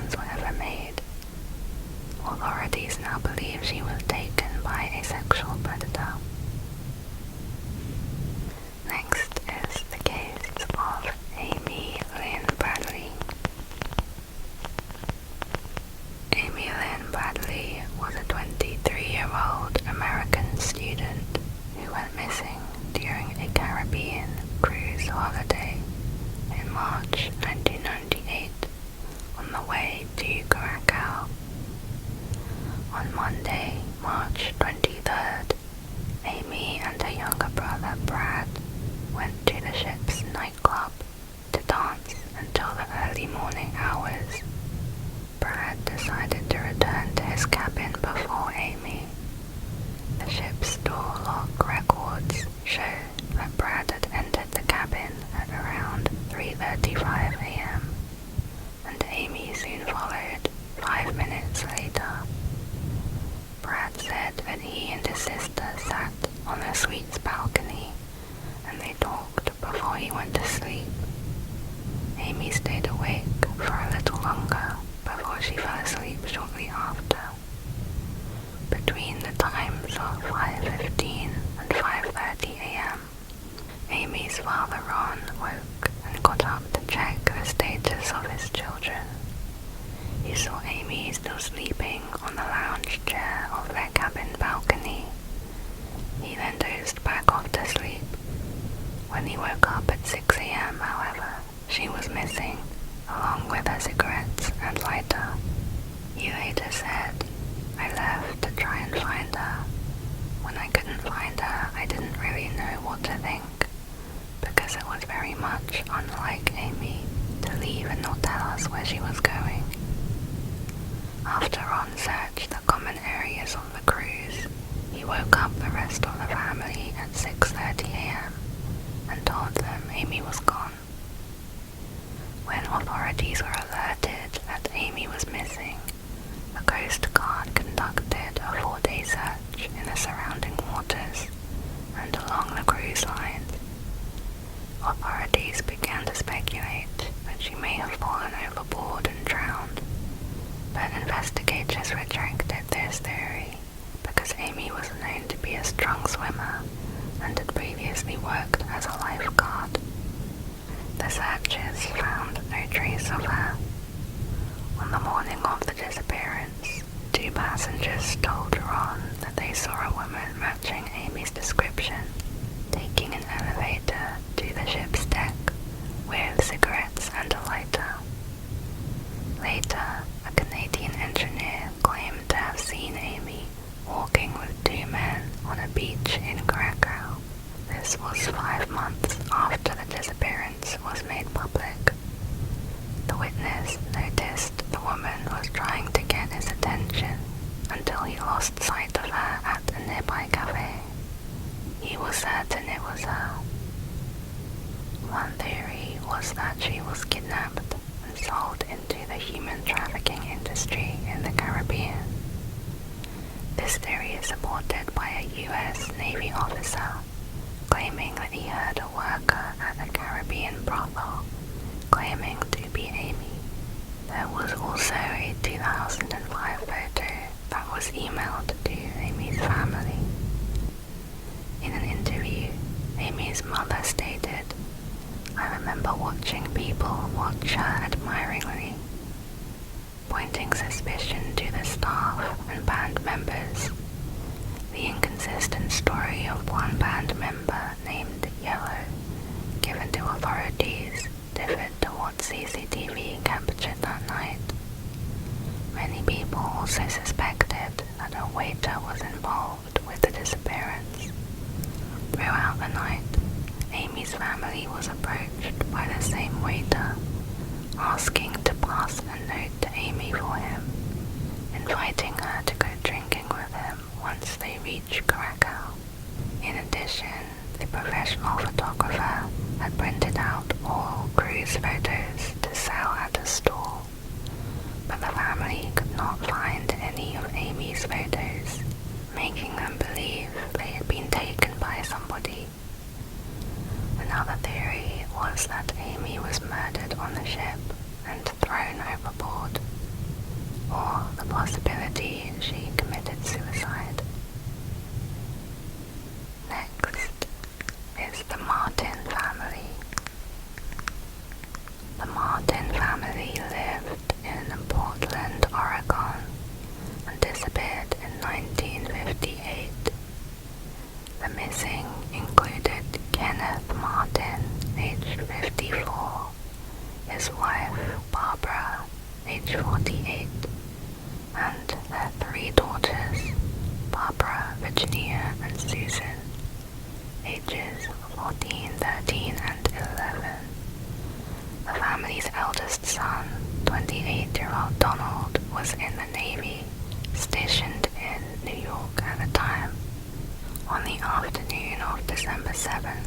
the family left their home in their Ford station wagon. They planned to travel to Columbia River Gorge area to pick up a Christmas tree and holiday decorations. However, they failed to return home and were reported missing the following evening. There were many alleged sightings of them on the afternoon they went missing. Witnesses remembered seeing them on a property which sold Christmas trees, although the property owner could not be 100% certain they were there. They purchased 5 gallons of gasoline at the service station the same day. The transaction took place in a town 40 miles east of Portland, and Kenneth's signature was on the receipt. A diner waitress also remembered seeing the family sometime between 4:30 and 5 p.m. that day. This was unusual, as apparently Kenneth hated to drive in the dark. Being at this location would have required a 60-mile drive back home at night. There was multiple sightings from motorists who thought they saw the station wagon parked in the Columbia River Highway between 5:15 and 5:30 that evening. One witness reported seeing 2 men standing outside the vehicle and talking to someone in the driver's seat. A month later, in January, a searcher noticed some tire tracks on the cliffside. The track suggested a vehicle drove off the cliff into the Columbia River, and the tire treads and paint matched the Martins family missing station wagon.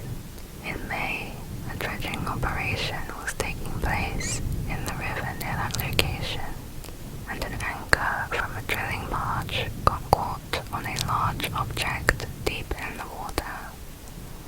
The body of Susan Martin was discovered in the Columbia River 70 miles from that spot. The day after, the body of Virginia Martin was found a further 25 miles away. It was theorized that the anchor had gotten caught on the family's submerged car and had opened one of the doors, causing Susan and Virginia's bodies to float out of the vehicle downstream.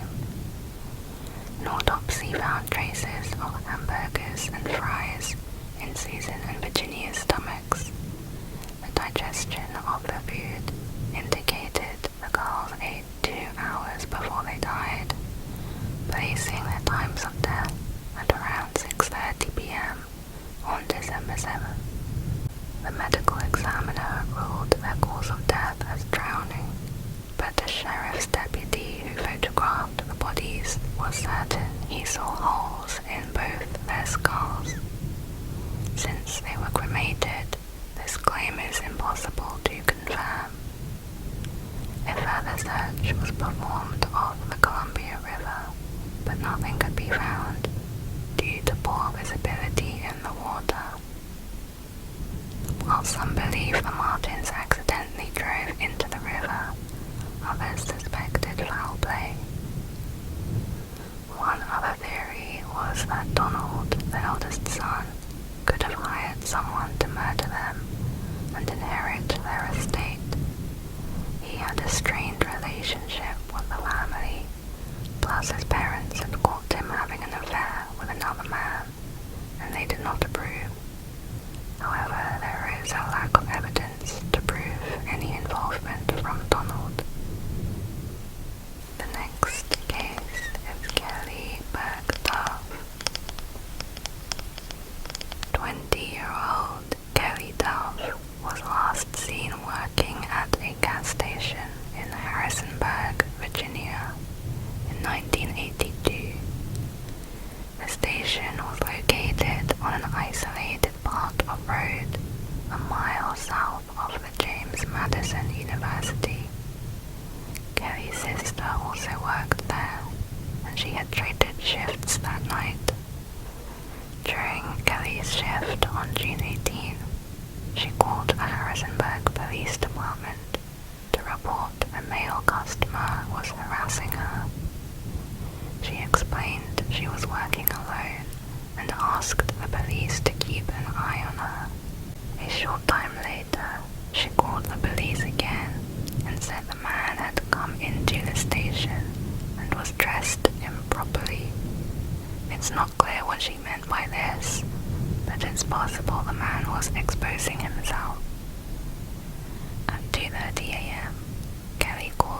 authorities a third time, sounding frightened.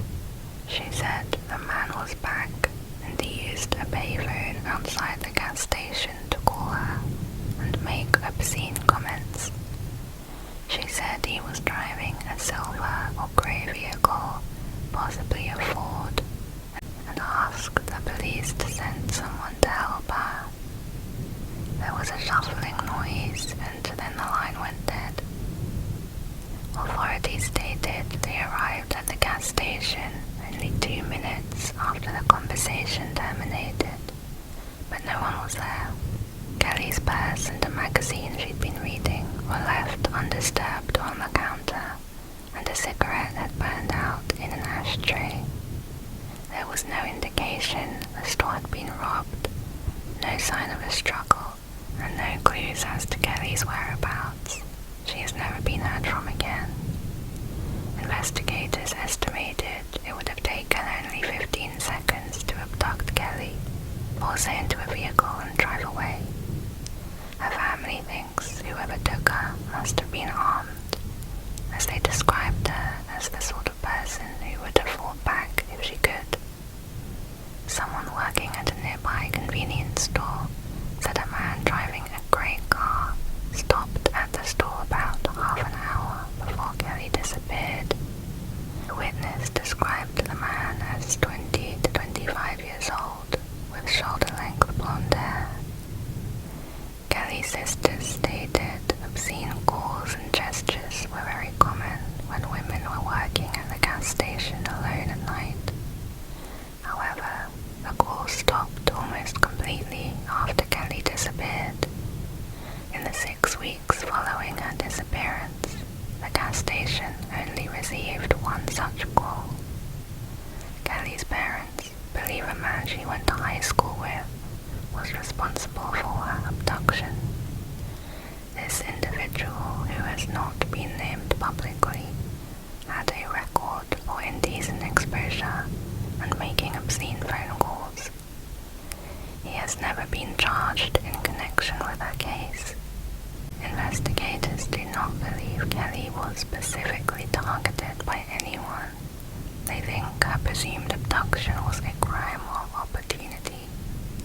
Kelly had been married for 5 years by the time of her disappearance and lived in Bridgewater, Virginia, with her husband and 4-year-old daughter.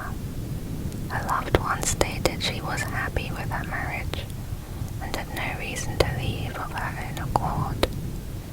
After Kelly disappeared, her parents raised her daughter. She was declared legally dead in 1989, and her case remains unsolved. The next case is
which her mother said she did not have when she left the house. At 4 p.m., Marilyn bought a cup of coffee at a cafe. She paid using her credit card. The clerk said that she seemed depressed and eager to leave the store. No one has seen her since then, nor has the credit card been used. Her family reported her missing that evening. At first, the police would not let Marilyn's parents see the ATM security footage, as they considered it to be too upsetting. When they did see it, her mother agreed that her daughter looked helpless. While it's possible that she could have walked the whole 16 miles from her house to the cafe, her family believes that she must have been driven by someone or hitched a ride. In December 2010, 2 years after Marilyn's disappearance, an anonymous person called in. They reported seeing Marilyn numerous times over the past year in Hawkesbury, Ontario, over 300 kilometers west of Quebec City. The person said they'd always seen her with the same young man, but she looked under pressure and captive. Patrons from a downtown restaurant also say they've seen her. In total, there's been over 35 reported sightings of her in this town. The police said they'd investigated these tips, but they led nowhere. Their theory is that Marilyn committed suicide, although no evidence has been found. An old friend of Marilyn named Jonathan reconnected with her in Montreal 3 months before her disappearance. He had gone to meet her and go to a party. At her apartment, instead of being cheerful as she usually was, instead she was sad and listening to music in the dark. Her mood improved at the party, but after talking to a friend, she suddenly became anxious and asked to go home. Back at her apartment, she began crying. Jonathan asked what was wrong. He asked if she had been assaulted or witnessed a crime, but she denied it and said it was something worse. She said, "You can't even begin to imagine what I've been through, Joe." Jonathan said, "I tried to get her to say what it was for 3 or 4 hours. I got the impression that she did not want to put me in danger." Next is Dorothy Forstein. On the night of October 18, 1949, Dorothy's husband, who was a magistrate, left the house in Philadelphia for the evening. He later called Dorothy and told her he would not arrive home until late. When he returned, he found his 2 children, Edward and Marcy, aged 3 and 9, huddled together in the bedroom. They were both crying. "Mummy's gone." Marcy told her father that about 15 minutes before, she had been woken by a noise and had gone downstairs, where she saw a middle-aged man in a brown peaked cap carrying her unconscious mother down the stairs over his shoulder. When she asked him what he was doing, he patted her on the head and told her, "Go back to sleep, little one. Your mum is fine." He then left and locked the door behind him. Police initially doubted Marcy's story, but believed it after a psychiatrist interviewed her and convinced she was telling the truth. 4 years earlier, in 1945, a man broke into the home. He had stolen nothing, but severely attacked Dorothy as she entered the house after returning from shopping. As she was hit, he knocked the telephone off its base. The operator heard the commotion and alerted the police. Dorothy was found with a broken nose and jaw, and her shoulder had been fractured. In the hospital, when she awoke, she said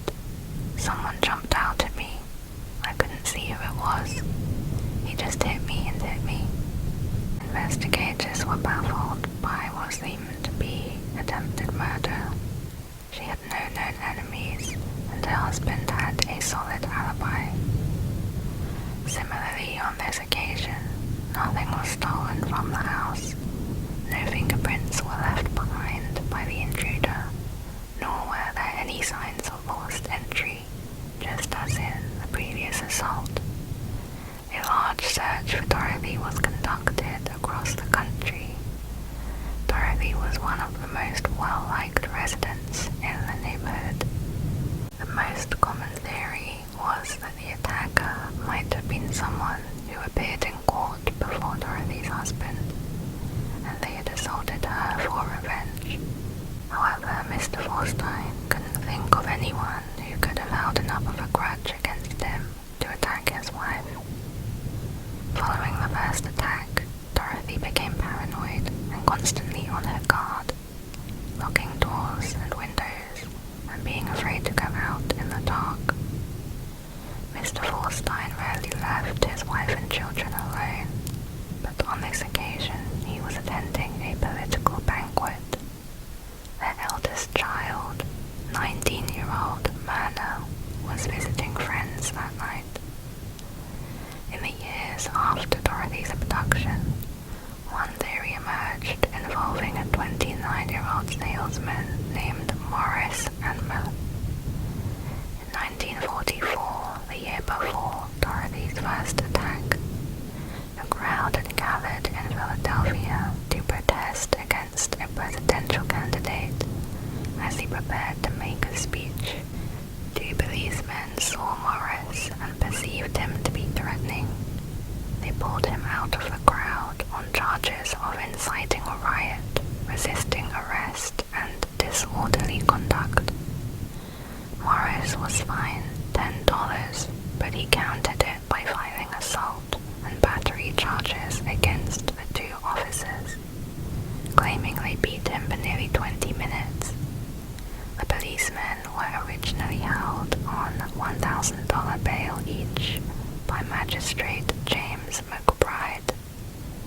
However, the charges against them were later dropped by Magistrate Jules Forstein, Dorothy's husband. It's thought that Morris was the man who attacked Dorothy in 1945, and that he was also the man who abducted her in 1949. We are on part 6 of the Unexplained Disappearances iceberg. I'm using this diagram which ranks the disappearances from how well known they are down to how unknown they are. The first case is Mary Shotwell Little. In 1965, 25-year-old Mary Shotwell Little worked as a secretary at a bank in Atlanta, Georgia, and had recently married her husband, Roy Little.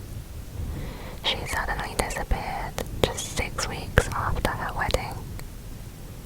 Before she vanished, Mary had received distressing phone calls at work.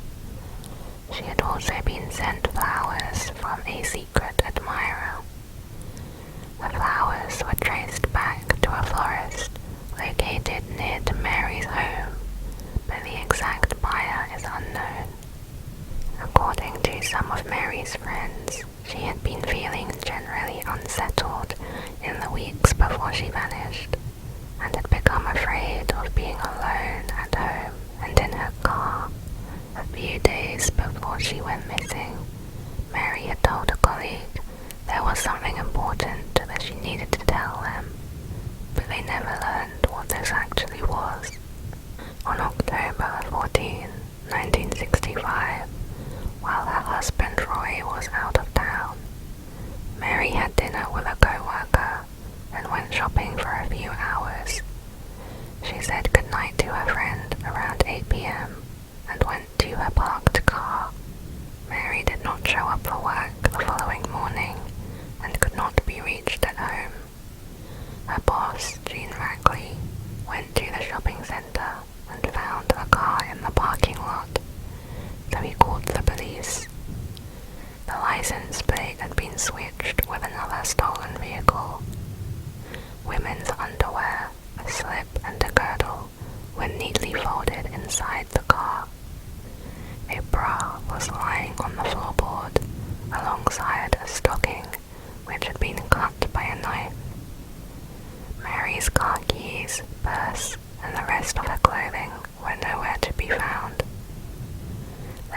traces of blood on the clothing and throughout the vehicle. However, the amount of blood was small. Roy Little kept mileage logs for the car, and after comparing them with the odometer, there was about 41 miles which could not be accounted for. The night of Mary's disappearance, there were 2 sightings by gas station attendants. The woman thought to be Mary avoided eye contact and appeared to be treating a cut on her head. She was accompanied by a man in Charlotte, and then 2 unidentified men in Raleigh, who seemed very controlling of her.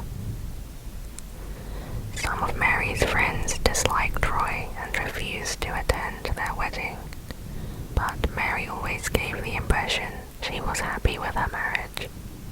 Roy had a strong alibi since he was outside of Atlanta on the night of Mary's disappearance, and he also had no motive, so he was ruled out as a suspect. Roy did not seem overly concerned about his wife's disappearance, and he refused to take a lie detector test. Next is the mystery of Sarah Jo. In 1979, 5 local Hawaiian men took the day off to go on a fishing trip in their 17-foot Boston whaler named the Sarah Jo. The men on the trip were Benjamin Kalama, Ralph Maleakini, Scott Mormon, Patrick Wosner, and Peter Hanchett. They had been friends for several years. Between them they had over 50 years of sea-going experience. Ralph was a professional fisherman. They left the harbour at around 10 a.m. The water was calm and it was a nice, clear day. At 1 p.m. there was a freak wind and a storm came in. Peter's father, John Hanchett, grew concerned and went out to look for them, later joined by marine biologist John Norton and Captain Jim Cushman of the Coast Guard on the 3rd day. No trace of the Sarah Jo or the 5 men was found. 10 years later, John Norton was on a wildlife expedition to a deserted island called Taungi, a part of the Marshall Islands, where he discovered a small boat that was registered in Hawaii. Several feet from that, a shallow grave with a human jawbone protruded out from a pile of rocks. The Coast Guard linked the boat to the Sarah Jo, and dental records proved the jawbone belonged to Scott Mormon from the missing Sarah Jo. It is possible that the boat made it to the island within 3 months. However, a government survey of the island 6 years previously would have found the boat and remains on the island. Scott's jawbone had been buried with a stack of papers, 3/4 inches by 3/4 inches, alternated by slips of tinfoil material between the pages. It was thought these papers may be something similar to a Chinese burial ritual, used as a way to bring good fortune to the deceased and help them pass into the next life. One theory of what happened was that the other men were either knocked overboard during the initial storm, or they died over time and removed from the boat by Scott. Scott was the last of the men to die and remained on board. The boat later washed up to the island with Scott's remains. Someone came across the remains and buried them. Who this could be is a mystery, since barely anybody came to this island. The next case is Richard Colvin Cox. 21-year-old Richard Colvin Cox was an American second-year cadet who disappeared from the military academy at West Point, New York, in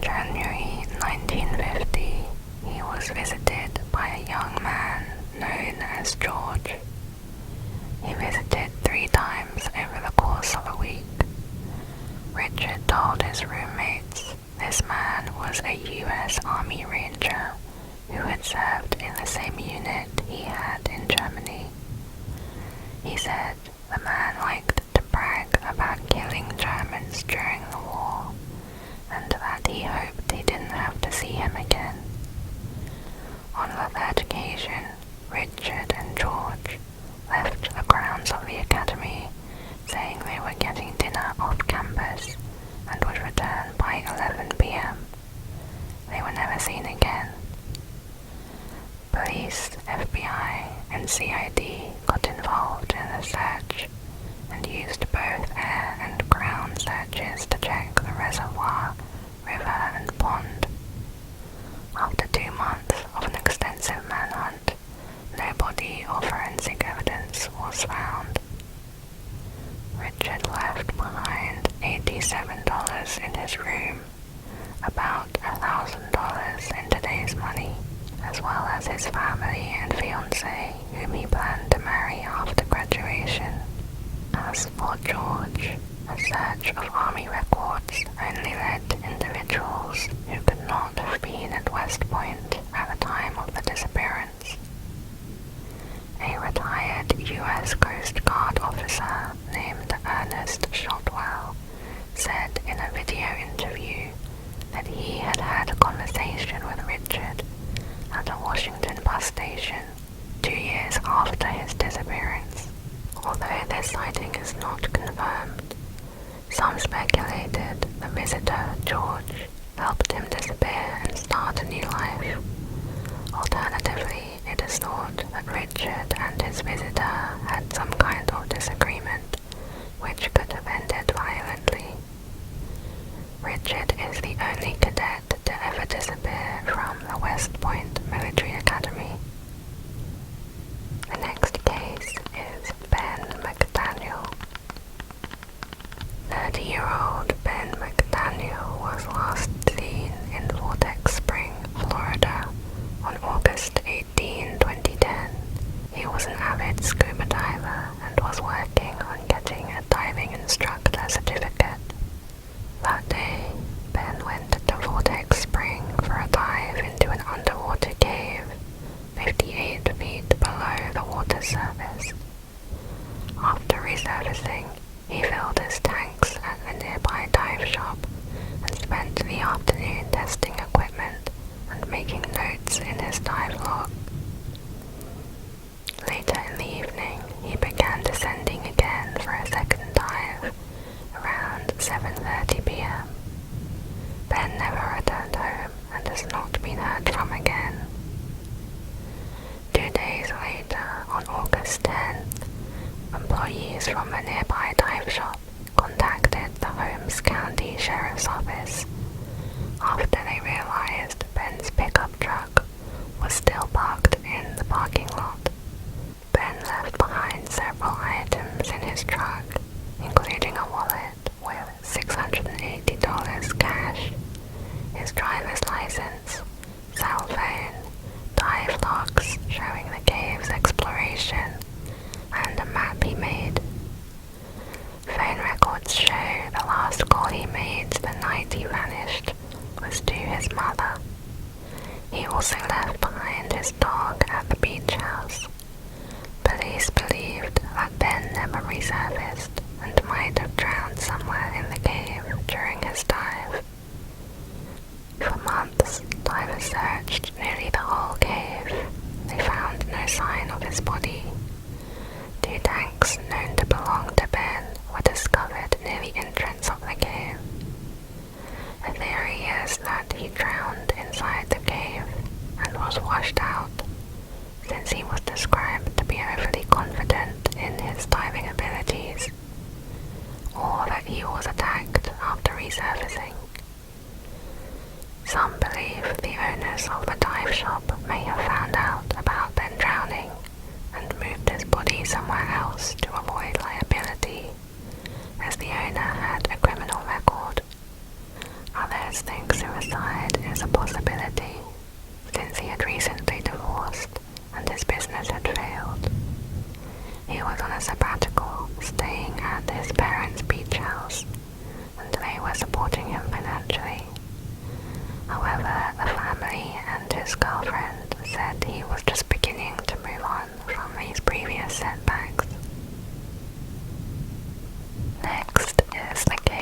of Jennifer Kess. Jennifer Joyce Kess from Orlando, Florida, went missing in 2006, age 24. Jennifer was seen for the last time leaving work at about 6 p.m. on January 23rd. She spoke with her father on the phone while driving home at 6:15, and then with her boyfriend around 10 p.m.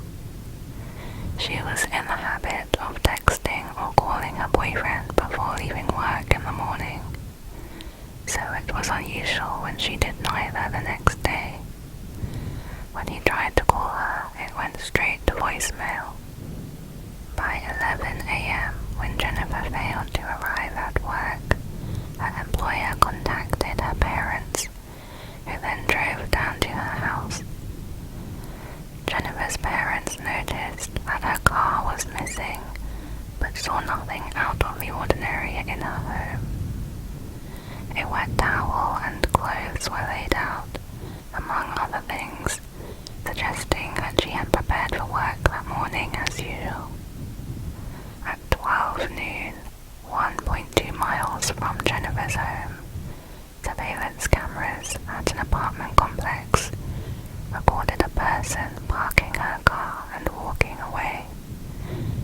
The car and footage were not discovered until 2 days later. The person could not be identified due to poor camera quality and a fence that blocked the view. The first theory was that Jennifer left her apartment for work and locked her front door, being abducted at some point while walking towards or getting into her car. A forensic examination of the car gave little evidence. Investigators believed it had been wiped down. Also missing were her cell phone, iPod, keys, purse and briefcase. Authorities were unable to ping her cell phone as it was switched off. Her bank account has not been used since her disappearance. Jennifer's boyfriend and ex-boyfriend were ruled out as suspects. Her work computer was taken for forensic examination, which revealed that her manager wanted a relationship with her, but she had refused. Detectives interviewed this manager multiple times, but ultimately ruled him out as a suspect. At the time, her condominium complex had been undergoing an expansion, and many of the laborers were non-English speakers.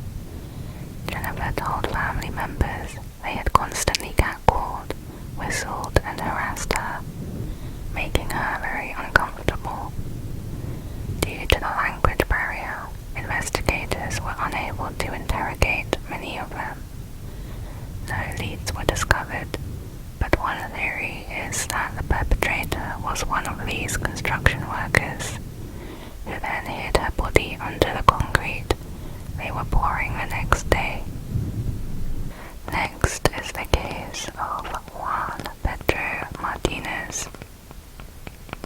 In 1986, a delivery driver, Andre Martinez, was tasked with transporting 20,000 liters of sulfuric acid from Cartagena to Bilbao, Spain. He, his wife Carmen, and 10-year-old son Juan Pedro were in the truck. The drive would take over 8 hours and take them through steep, narrow mountain passes. It's not known what happened in the truck cab that day, but something was not right. Andre was apparently driving erratically, running at least one car off the road and taking the mirror off the second car. The roads in the Somosierra mountain pass are steep, with sharp turns, but the truck was going at 90 miles per hour. They were going too fast when they reached a curve, and the truck tipped over. The cab of the truck buckled on impact, killing both Andre and Carmen instantly. The sulfuric acid began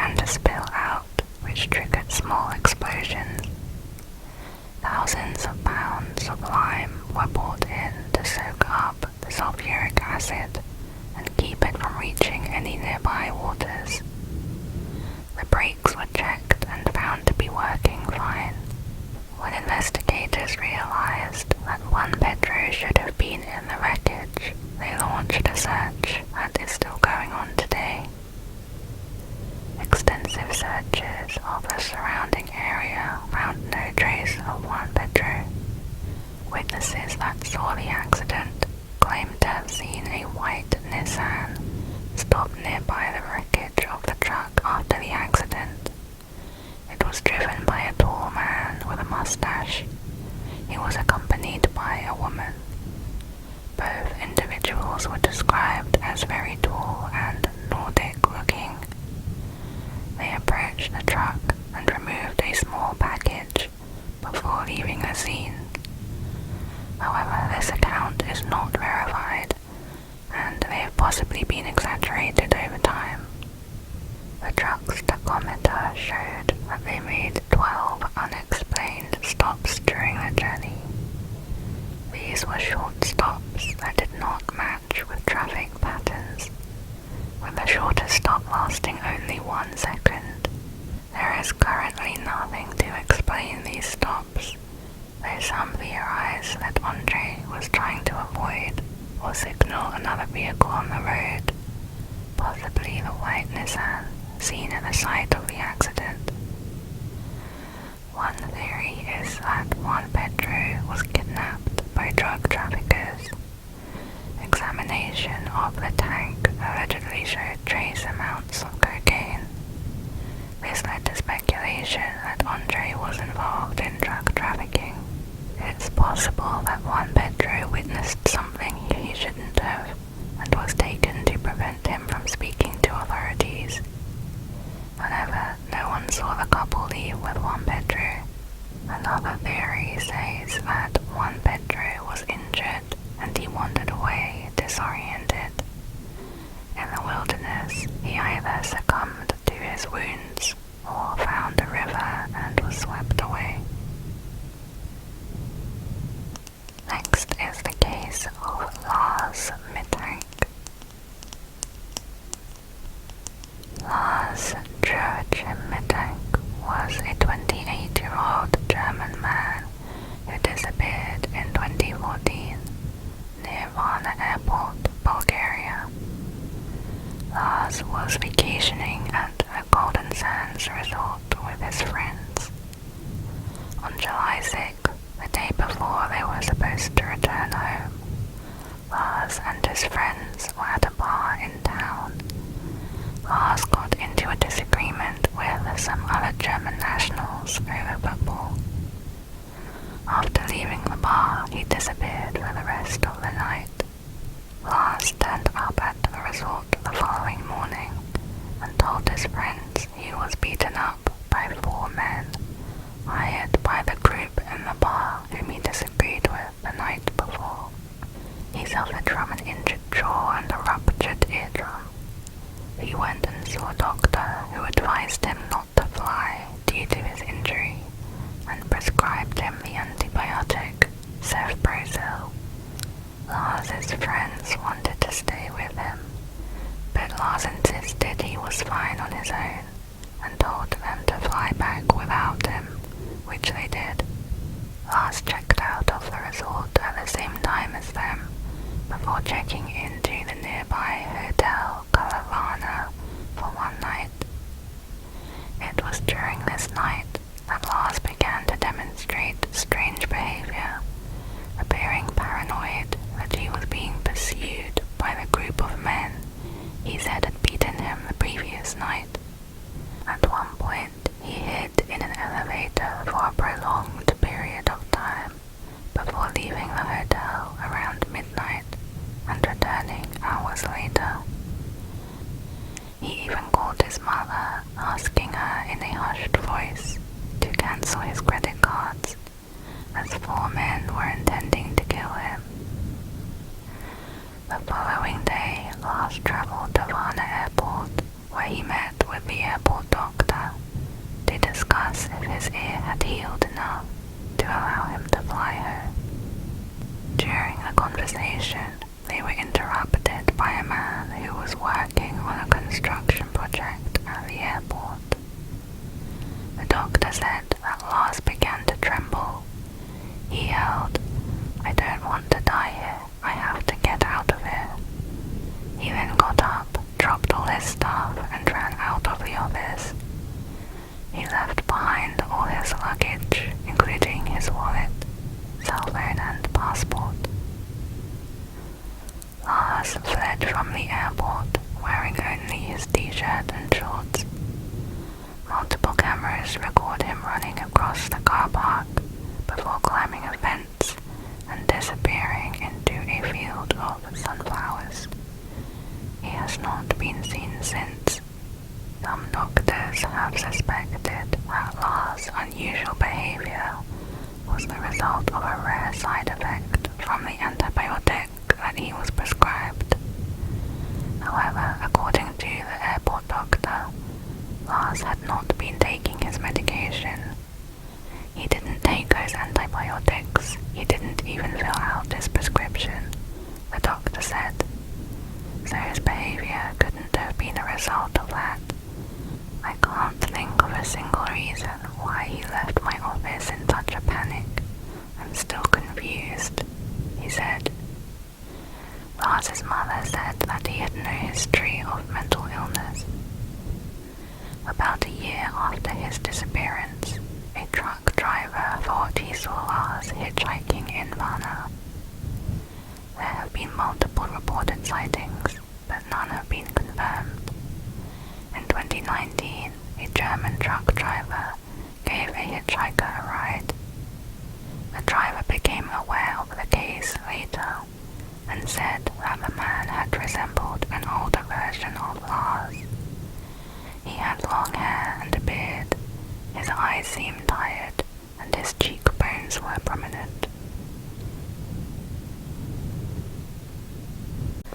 Next is the case of the Beaumont children. Jane, Anna, and Grant Beaumont were 3 Australian siblings who disappeared from Glenelg Beach, near Adelaide, Australia, on Australia Day 1966. They were aged 9, 7, and 4 years old. On the morning of January 26th, the children asked their mother if they could visit Glenelg Beach again. As it was too hot to walk, they took a 5-minute bus journey from their house to the beach and were expected to return home on the 12 noon bus. Their mother, Nancy, became worried when the children did not return on either the 12 or 2 p.m. buses. When their father, Jim, returned home around 3 p.m., he immediately drove to the busy beach. Unable to locate the children, he returned and they both searched the streets and visited friends' houses. Police investigations revealed that on the day of their disappearance, several witnesses had seen the children at the beach with a tall man in his 30s with light brown hair, a thin face, and suntanned complexion. He was wearing swimming trunks. The children were playing with him and appeared to be relaxed and enjoying themselves. The man had approached one of the witnesses, asking if anyone had been near the children's belongings, as their money was missing. The man then went off to change while the children waited for him, and the group was seen walking together away from the beach at around 12:15 p.m. Confirmed sightings of the 3 children occurred at the Collie Reserve and at a local cake shop. The Beaumont parents described their children as shy, especially Jane. For them to be playing so confidently with a stranger seemed out of character. Investigators believed that the children had perhaps met the man during previous visits and had grown to trust him. A remark at home, which seemed insignificant at the time, supports this theory. Anna had told her mother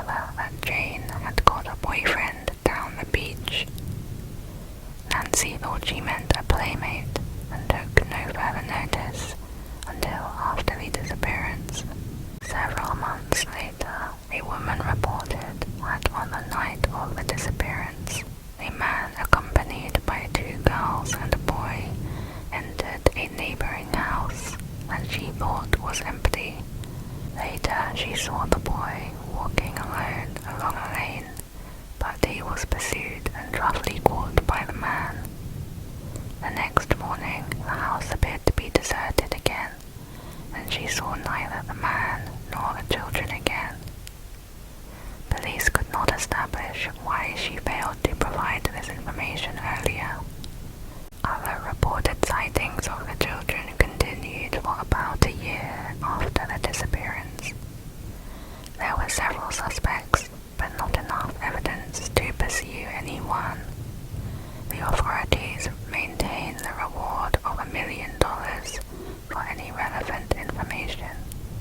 The Beaumont disappearance is widely credited for causing a change in Australian lifestyles, as parents began to believe that their children could no longer be presumed safe when unsupervised in public. Next is the case of Aisha Degree. Aisha Jaquila Degree went missing at the age of 9 from Shelby, North Carolina. In the early morning of February 14, 2000, for unknown reasons, she packed a book bag, left her family home, and began walking along North Carolina Highway 18 in heavy rain and wind. Several passing motorists saw her. 1.3 miles from her home, a car turned and began to approach her, but she ran away. That morning, her parents discovered her absence. It was Valentine's Day and also her parents' wedding anniversary. No one has seen her since. The motorist said that he turned his car around to see if she was okay, because he thought it was strange such a small child would be out by herself at that hour. It was around 4 a.m. He circled around 3 times and saw Aisha run into the woods by the roadside and disappear. It was a rainy night, and the witness said there was a storm raging when he saw her. An intensive search that began that day found some of her personal belongings near where she was last seen.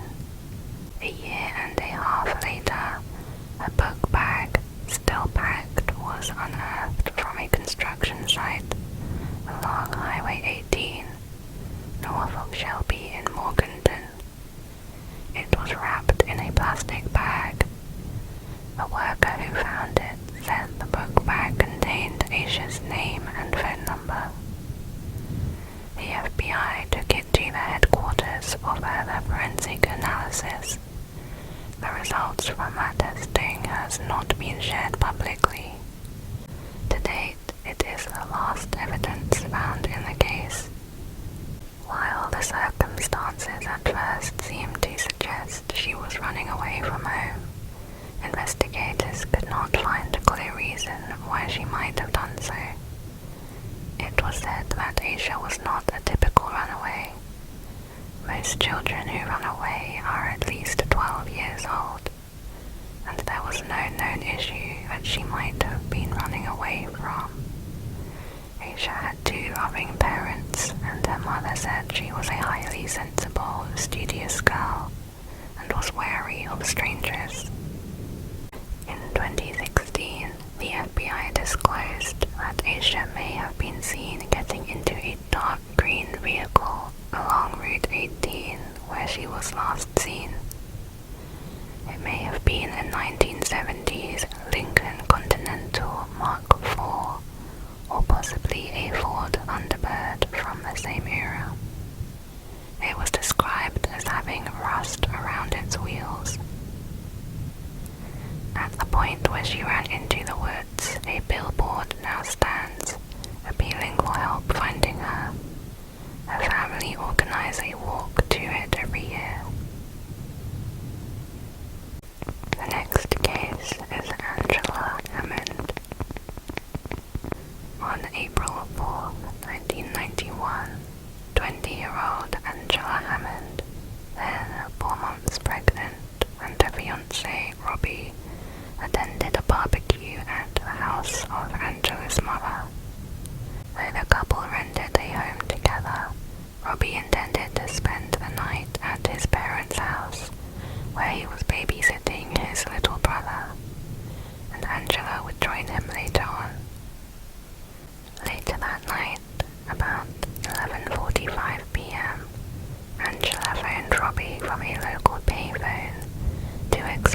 that she was too tired to come to his parents' house that night, which he understood. As they were talking, an old green pickup truck circled the parking lot where the payphone was located. It left, but soon returned, parking this time and making Angela nervous, prompting her to describe the truck to Robbie.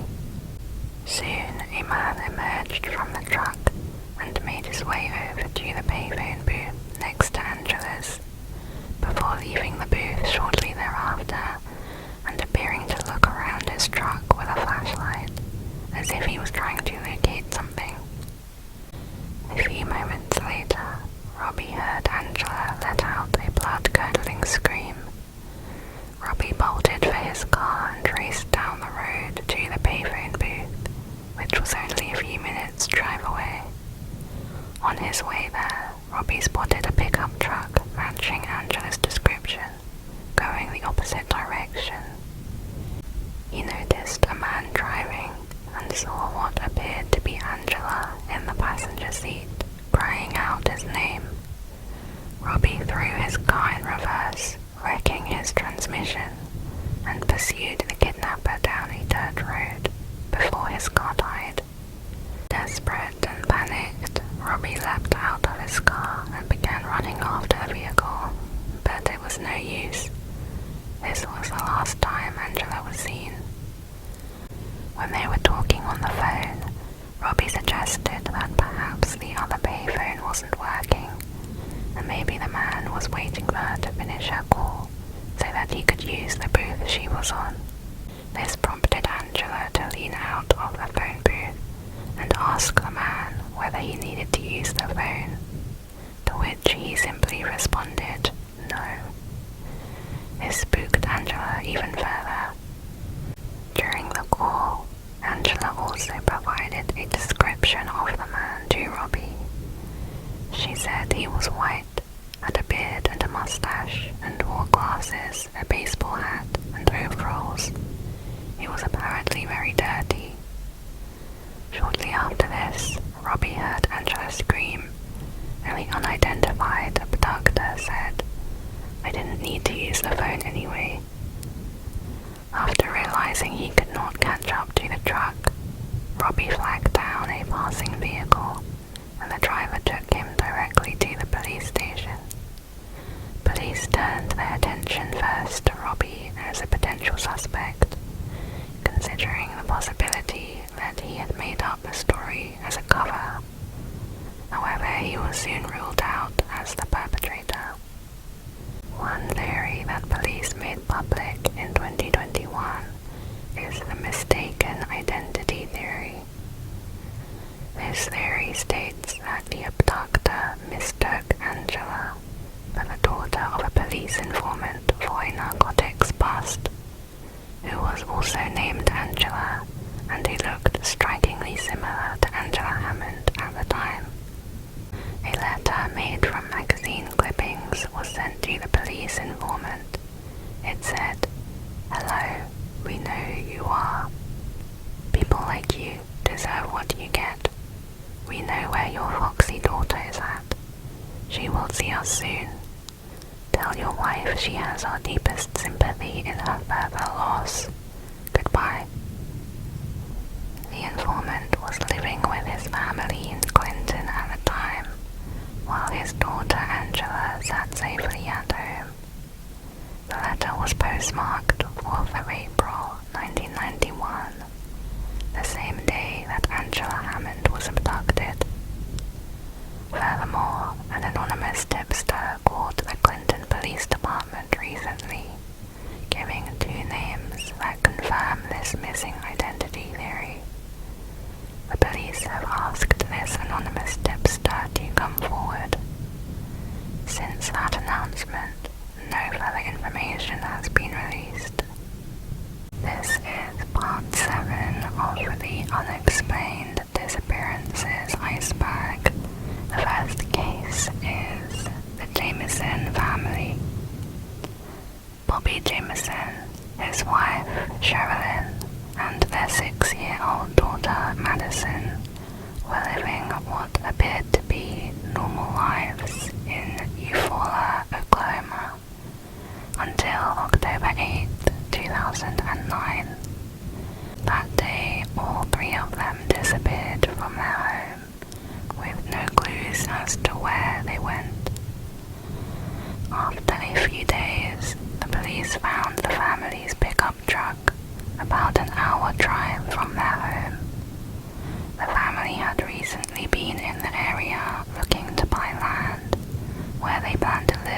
inside a storage shed they already owned. The truck was locked, and inside, investigators found their IDs, wallets, phones, Sherilyn's purse, and the family dog, who was still alive but malnourished. And the family dog, which was still alive but malnourished. They also found $32,000 in cash. Both Bobby and Sherilyn were on disability, and family had said they were struggling financially at the time. Where they got that much cash, or what they were planning to do with it, is unknown. Investigators suspected that drugs may have been involved. Sherilyn's handgun was also missing from the car. Bobby and Sherilyn were incredibly thin and emaciated when they went missing, leading to the theory that the couple were hooked on crystal meth. However, the police found no evidence of drug taking or illegal substances at the property or in the vehicle. Family members had not suspected it either, and the couple were known to be good parents. This theory also doesn't explain why they brought their daughter along with them, and it was impossible to tell if they had left voluntarily from the truck, or if they had been forced out by someone else. The case went cold until 4 years later, in November 2013. That day, 3 miles from where the family truck was found, a group of hunters stumbled upon partial skeletal remains of 2 adults and 1 child. Forensic testing proved they were the skeletons of the Jameson family, but due to decomposition, cause of death could not be determined. A security camera outside their home showed the Jameson family the night they left. In the video, the couple is seen going back and forth between the house and truck in a trance-like state, packing up their belongings. Prior to their disappearance, Bobby had gone to his pastor and claimed that his home was haunted, and saying that he had 2 to 4 ghosts in the roof. Both Bobby and Sherilyn were known to have extreme depression throughout their lives. They were very paranoid in the months before their disappearance, complaining to friends and family of ghostly visions and hauntings in the house.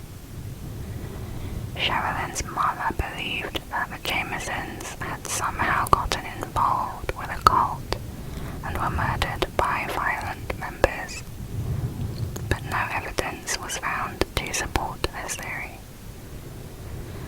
Police investigated another theory of a murder-suicide.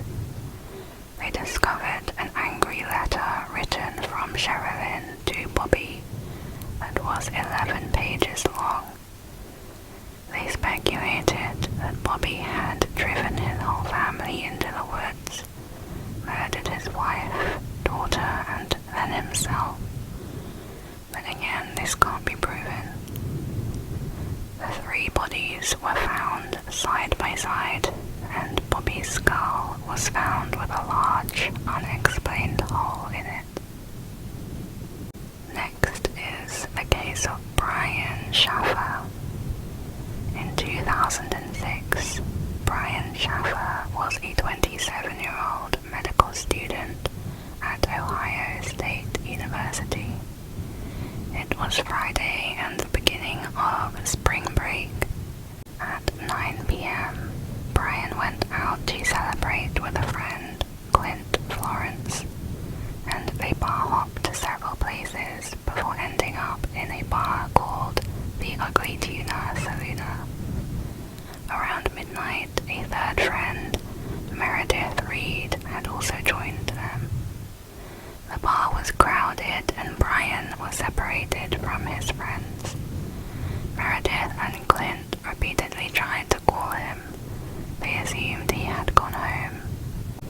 Police thought that Brian ditched Clint after they had an argument. Meredith and another witness gave their statement to police. This was something that happened regularly when they were out drinking. At the weekend, Brian's dad tried to call him, but he did not pick up.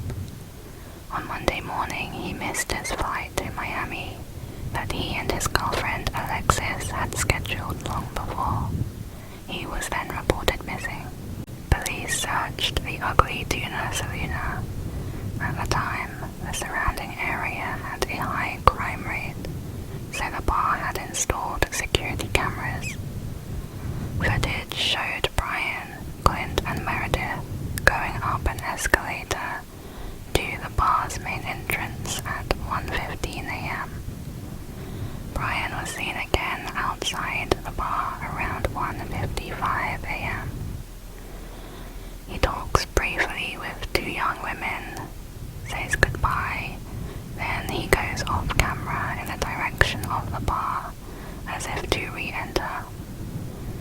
That is the last time he is seen, and the cameras did not catch him leaving the bar. It could be the cameras missed him, or that he had changed his clothing in the bar. His walk home was known to be a dangerous area, and it's possible he was the victim of a crime opportunity. Those who had seen Brian that evening, including his father, were asked to take a lie detector test. He and Meredith passed, as did all the others. However, his friend Clint Florence refused to take the test. Many people close to Brian have criticized Clint for not being forthcoming. Brian's younger brother commented, "As soon as the detectives started getting involved, that's when Clint pretty much had no contact with anybody. I've always thought he definitely knows something and just won't come forward with it." After searching miles away around the Ugly Tuna Saloon in every direction, police began to consider other possibilities. Since Brian's mother had recently passed away, another theory was that he had left voluntarily to grieve on his own, and he would eventually return. But his disappearance has proved permanent, and his body has not been found. Next is Maura Murray. At 7:30 p.m. on February 9th, 2004, New Hampshire State Police were called to the scene of a single car accident where Maura Murray vanished after apparently losing control of her vehicle. When authorities arrived 10 minutes later, Maura was gone. 21-year-old Maura was a nursing student at the University of Massachusetts Amherst and had left campus that afternoon after packing her car and emailing professors she was taking a week off for a family emergency. However, no family emergency existed. Due to her preparations and no evidence of foul play, police had initially suggested she may have left voluntarily, although family and friends believe she was abducted. 2 days earlier, on Saturday, February 7th, Maura borrowed her father's Toyota Corolla and drove to the campus for a party. At 2:30 a.m., she drove back with the intention of returning his car to him. At 3:30 a.m., en route to his motel, she hit a guardrail. The police questioned her but did not file charges or do a sobriety test. She was driven to the motel and stayed in her father's room the rest of the night. The next day, she had searched online for directions to the Berkshires and Burlington, Vermont. She had made a phone call to inquire about renting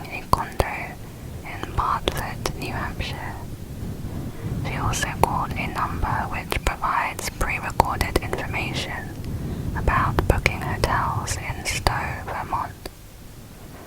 On the day of the disappearance, at 3:40 p.m., Maura withdrew $280 from an ATM. At a nearby liquor store, she then purchased $40 worth of alcoholic beverages. CCTV showed she was alone. Maura then left Amherst. She checked her voicemail at 4:37 p.m., the last time she used her phone. Sometime after 7 p.m., a Woodsville, New Hampshire resident heard a loud thump outside of her house. Through the window she saw Maura's car up against the snowbank on Route 112. A bus driver stopped and noticed a young woman. She was not bleeding, but she was shivering and cold. She asked him not to call the police and said she'd already called AAA. However, AAA has no record of any such call. Knowing there was no cell phone reception in the area, the bus driver continued home and phoned the police. At 7:46 p.m., a police officer arrived at the scene. No one was inside or around the car. Missing from the car were Maura's purse and cell phone. Neither have been located or used since her disappearance. Between 8 to 8:30 p.m., a drunk driver saw a young person running eastbound on Route 112, about 5 miles east of where Maura's vehicle was discovered. This is the last credible sighting of Maura. One theory was that she had been disoriented with a head injury, causing her to run into the woods and possibly die from exposure or hypothermia. Others believe she encountered foul play, but there is no evidence. Next is the case of Sneha and Philip. 31-year-old Sneha Philip was a physician, last seen on September 10, 2001, the day before 9/11. She had the day off work and talked with her mother, telling her she was planning to go visit the windows on the World Restaurant in the World Trade Center. She then went out to do laundry and went to a Century 21 store where she was last seen on camera using her credit card to buy clothes and bed sheets. This security footage is the last known movement by Sneha. Her husband, Ron, came home around midnight and his wife was not there. She had a history of staying out late, so he went to bed. The police discovered that at 4 a.m. he received a phone call on his cell phone and checked his voicemail, although he claims he doesn't remember doing so. He awoke at 6:30 a.m. for work. Sneha had not contacted him or returned home. 3 minutes before the first plane hit in the 9/11 attacks, a woman resembling Sneha was seen on Sneha and Ron's apartment building security camera. She walked towards the elevator, paused, then exited the building. Because of the lighting, it was never confirmed to be her, although Ron swears it was his wife.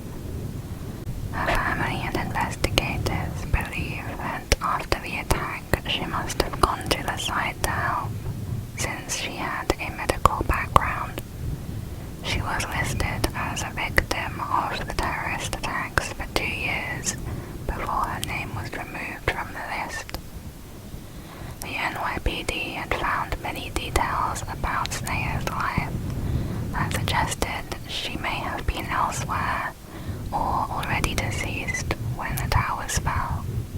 It was discovered that Sneha had recently been let go by the hospital due to repeated illness and alcohol-related issues. Shortly after, she went out to a bar with other employees. The outing led to her spending the night in jail. She claimed that a fellow intern groped her during that time. The prosecutor dropped the sexual abuse charge and instead charged Sneha with falsely reporting an incident. He offered to drop the charge if she withdrew the original complaint, but she refused and was held overnight. Sneha began spending nights out at gay and lesbian bars in the city, some known for their rough clientele. According to the police, she would sometimes leave with women she met at these bars. It was also found that Sneha's brother discovered her and his then-girlfriend having an affair, which her brother disputed. Sneha got another internship, but had already been suspended for similar problems. On the morning of September 10th, Sneha had been formally arraigned on her charge and pleaded not guilty. The police report says she and her husband Ron fought loudly at the courthouse afterwards about her problems and nights out. Sneha's family denies these accusations, and after appealing, they eventually got her name added back to the list of 9/11 victims. It's speculated that Sneha died in an unrelated incident, but which may not have been fully investigated due to 9/11. Next is the case of Kaylin Lauder. On September 26, 2014, at 9 p.m., Kaylin Lauder made a call to 911. During the call, she insisted there was a fight going on in her condo's clubhouse. The dispatcher asked if weapons were involved. She said there were guns. When police arrived, they found a wedding reception with no signs of an altercation. All guests also confirmed no fight ever took place. 1 hour later, Kaylin dials 911 again, but hangs up before the call is answered. Police call her back. During the call, Kaylin sounds confused and as though she is having trouble remembering her address. She mentions that her roommate thinks she is delusional and paranoid. At 8 a.m. the following day, Kaylin makes her final 911 call before her disappearance. She claims there is an intruder in her home. During the call, she is extremely distressed, while her roommate insists no one could be in the house, as the bolt on the door is still locked. Police report they can hear Kaylin yelling in the background of the call for the intruder to leave. When police arrived, they found no signs of a break-in or robbery. Her roommate says no one else was in the house. At 3:30 p.m., she left the apartment on foot, in a tank top, shorts, with no shoes, phone, or wallet, in the pouring rain. At 5:45, she is seen running. Security footage shows her carrying her dog back into the same location outside. She is very animated and is either talking to herself or her dog. This was her last known location. Later that day, Kaylin was reported missing. 9 weeks later, her body is discovered by a team investigating a blocked pipe in the Jordan River, about 5 miles away from her condo. An autopsy came back inconclusive, but stated there were no drugs in her system and no foul play was involved. However, her family believe otherwise. The more sinister theory is backed up by the fact there was no water in her lungs, and her body did not have any scratches. If she had drifted shallow river, the body would very likely have indicated scraping. It was speculated that some parts of this river not even a small child would have been able to get through because of the shallowness and debris. Kaylin's mother, who spoke to her the day she disappeared, says Kaylin did not seem to be behaving out of the ordinary at all, and she had never shown signs of mental health issues before. Next is the case of Brandon Lawson. Brandon Lawson was a 26-year-old man from San Angelo, Texas. He was an oil field worker, a father of 4 children, and had a wife, Ledessa Lofton. August 8, 2013 was the last time Brandon was seen. He and Ledessa got into an argument because he had not returned home the previous night. This led to Brandon leaving the house around midnight with the intention of going to his father's house, a 3-hour drive away. 45 minutes later, Brandon called his brother, Kyle, to tell him he had run out of gas. According to Kyle, Brandon would have passed numerous gas stations near his home, yet he never stopped to fill up. Kyle spoke to Brandon numerous times after he ran out of gas. He admitted Brandon had been using methamphetamine. Brandon stated that people were after him. Kyle assured Brandon he was just tripping on the truck. At this point, Brandon flees. A passing truck driver called police to let them know of an abandoned truck on the side of the road.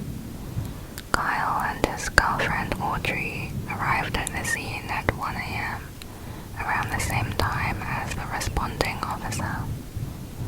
Brandon had an old warrant out for drugs, so while speaking to the officer, Kyle did not say he had come to give his brother gas, or that his brother was in the area. However, Brandon himself calls 911, sounding somewhat incoherent, asking them to please hurry and send the cops because there were guys chasing him. In another phone call to Kyle and Audrey, he said he was 10 minutes up the road and was bleeding. The officer left after calling a truck to tow Brandon's vehicle. Meanwhile, Kyle and Audrey continued to search the area for Brandon until dawn, but they could not locate him. In 2022, a search party found clothing belonging to Brandon near his last known location. The Texas Rangers subsequently searched the area and found human remains. DNA results are still pending as of October, but the remains are expected to belong to Brandon. It is thought that he either succumbed to the elements or that someone really was chasing him. The rest of his 911 call is difficult to understand, but some believe what he was trying to say was that he had witnessed something between 2 men and a state trooper. He said something along the lines of, "One of the men saw me and started chasing me. He called up to me, but I fought him off. But now they are looking for me. I'm hiding in a dark field." Next is the case of Bryce Laspisa. In 2013, college sophomore Bryce Laspisa returned to school after spending the entire summer with his parents. Within 2 weeks, he disappeared without a trace. According to his roommate and his girlfriend Kim, his behavior had significant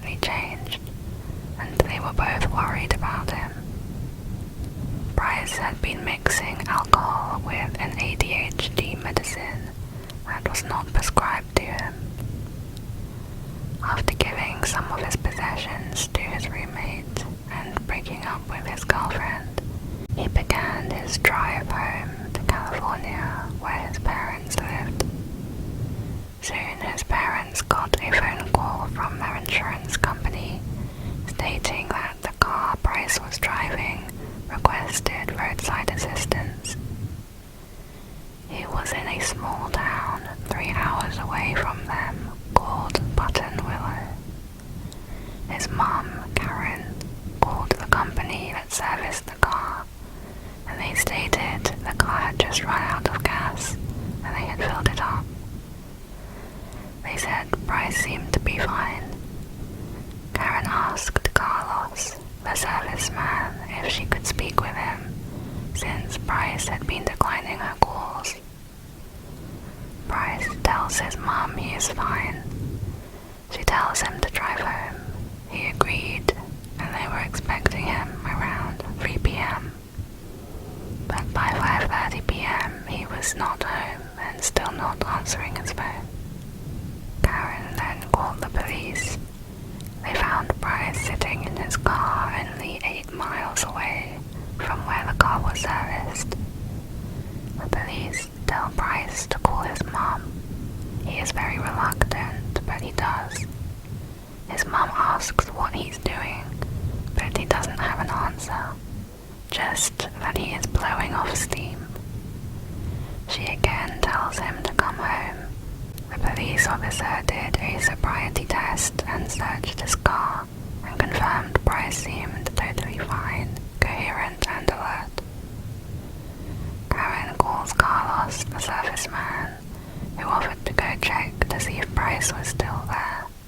He was. Bryce had now been in the town of Button Willow for 13 hours, sitting in his car. Eventually he started driving home and Carlos follows him for 30 minutes. Carlos calls Karen to say Bryce is on the freeway heading home. While he's driving on the freeway, Bryce is in contact with his parents a few times. At 2:30 a.m., he tells them he is going to pull over because he's too tired to drive. They agree and he pulls over on the next exit. Bryce pulls over near a cell tower with a 25-foot drop to a street below and then a large body of water. Bryce drove off the cliff. Car tracks show he had accelerated without braking. He crashed onto the road below. When help arrived, Bryce was gone. All of his belongings were still in the car, including his phone and wallet. 2 spots of his blood were located in the car, but not a large amount. Police dogs tracked his scent from the car to a gas station where the scent ends. Before the incident, Bryce had told his mum that he had a lot to talk to her about. People have theorized what it was that Bryce had to tell her, and that he was stalling for time in Button Willow. It was said that Bryce's parents were very controlling and emotionally abusive. It is thought that Bryce was working up the courage to tell them he was dropping out of this school they had chosen, and he would move elsewhere. But instead he decided to just crash their car and catch a ride to his chosen destination. It's possible the police had found him and respected his request for silence, which is why their final conclusion is that he is voluntarily missing. Another theory questions his mental state, which has been brought up several times in his life, likely as a result of his home life and his substance abuse. Him driving off the cliff was an attempted suicide. He may have suffered from head or internal injuries and eventually died from them. However, no body has been found. Next is Antoinette Christine Gatito. In 1986, 9-year-old Antoinette was described as a mature, level-headed girl who was very independent and often helped care for her younger sisters. 7-year-old Sanita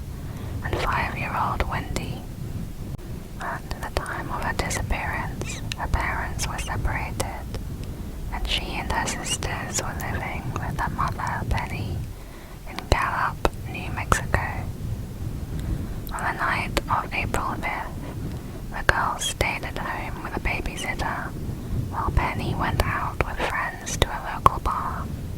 Penny returned home past midnight and allowed the girls to stay up and play while she and Antoinette chatted. Although the girls had their own bedrooms, the four decided to sleep together in Penny's bed and slept at about 3 a.m. What happened next is unclear.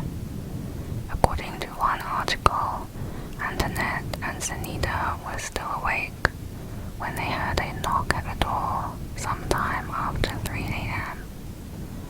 They ignored it at first, but when the visitor knocked again, Antoinette got up to see who it was.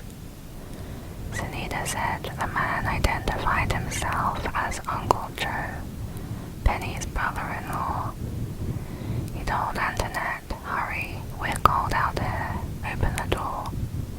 Sunita recalled hearing a woman's voice as well, but she never got out of bed to see who it was and quickly fell asleep.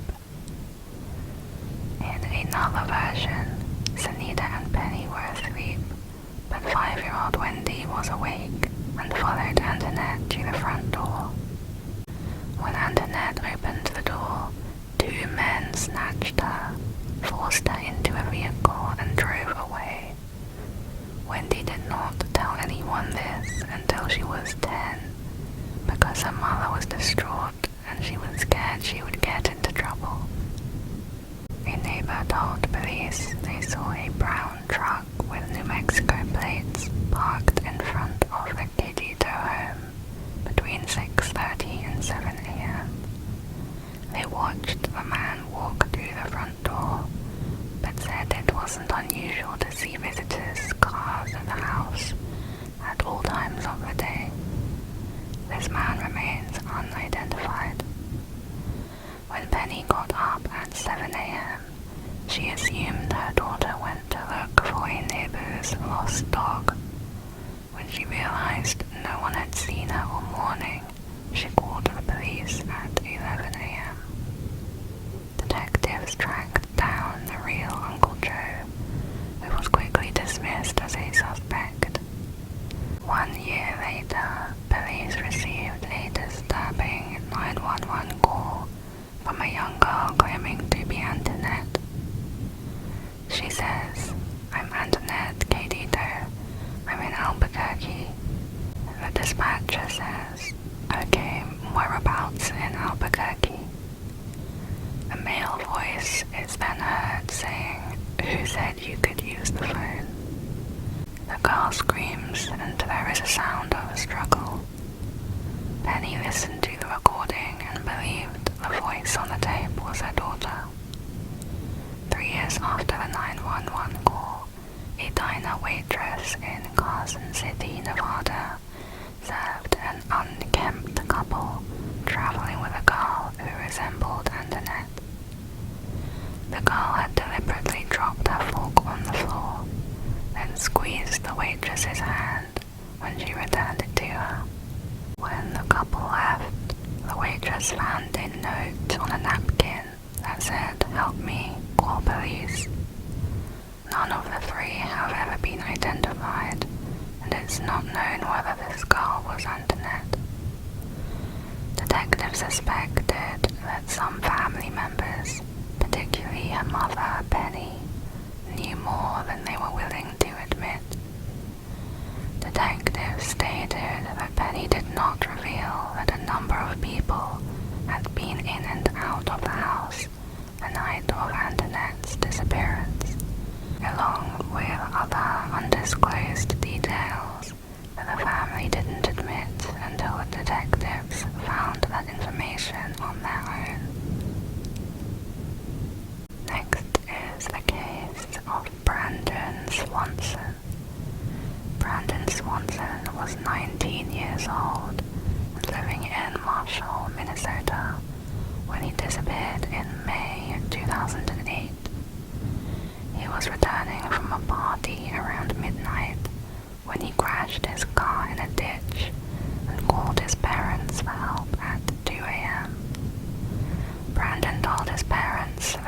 wasn't injured and stayed on the phone with them for an hour while they attempted to find him.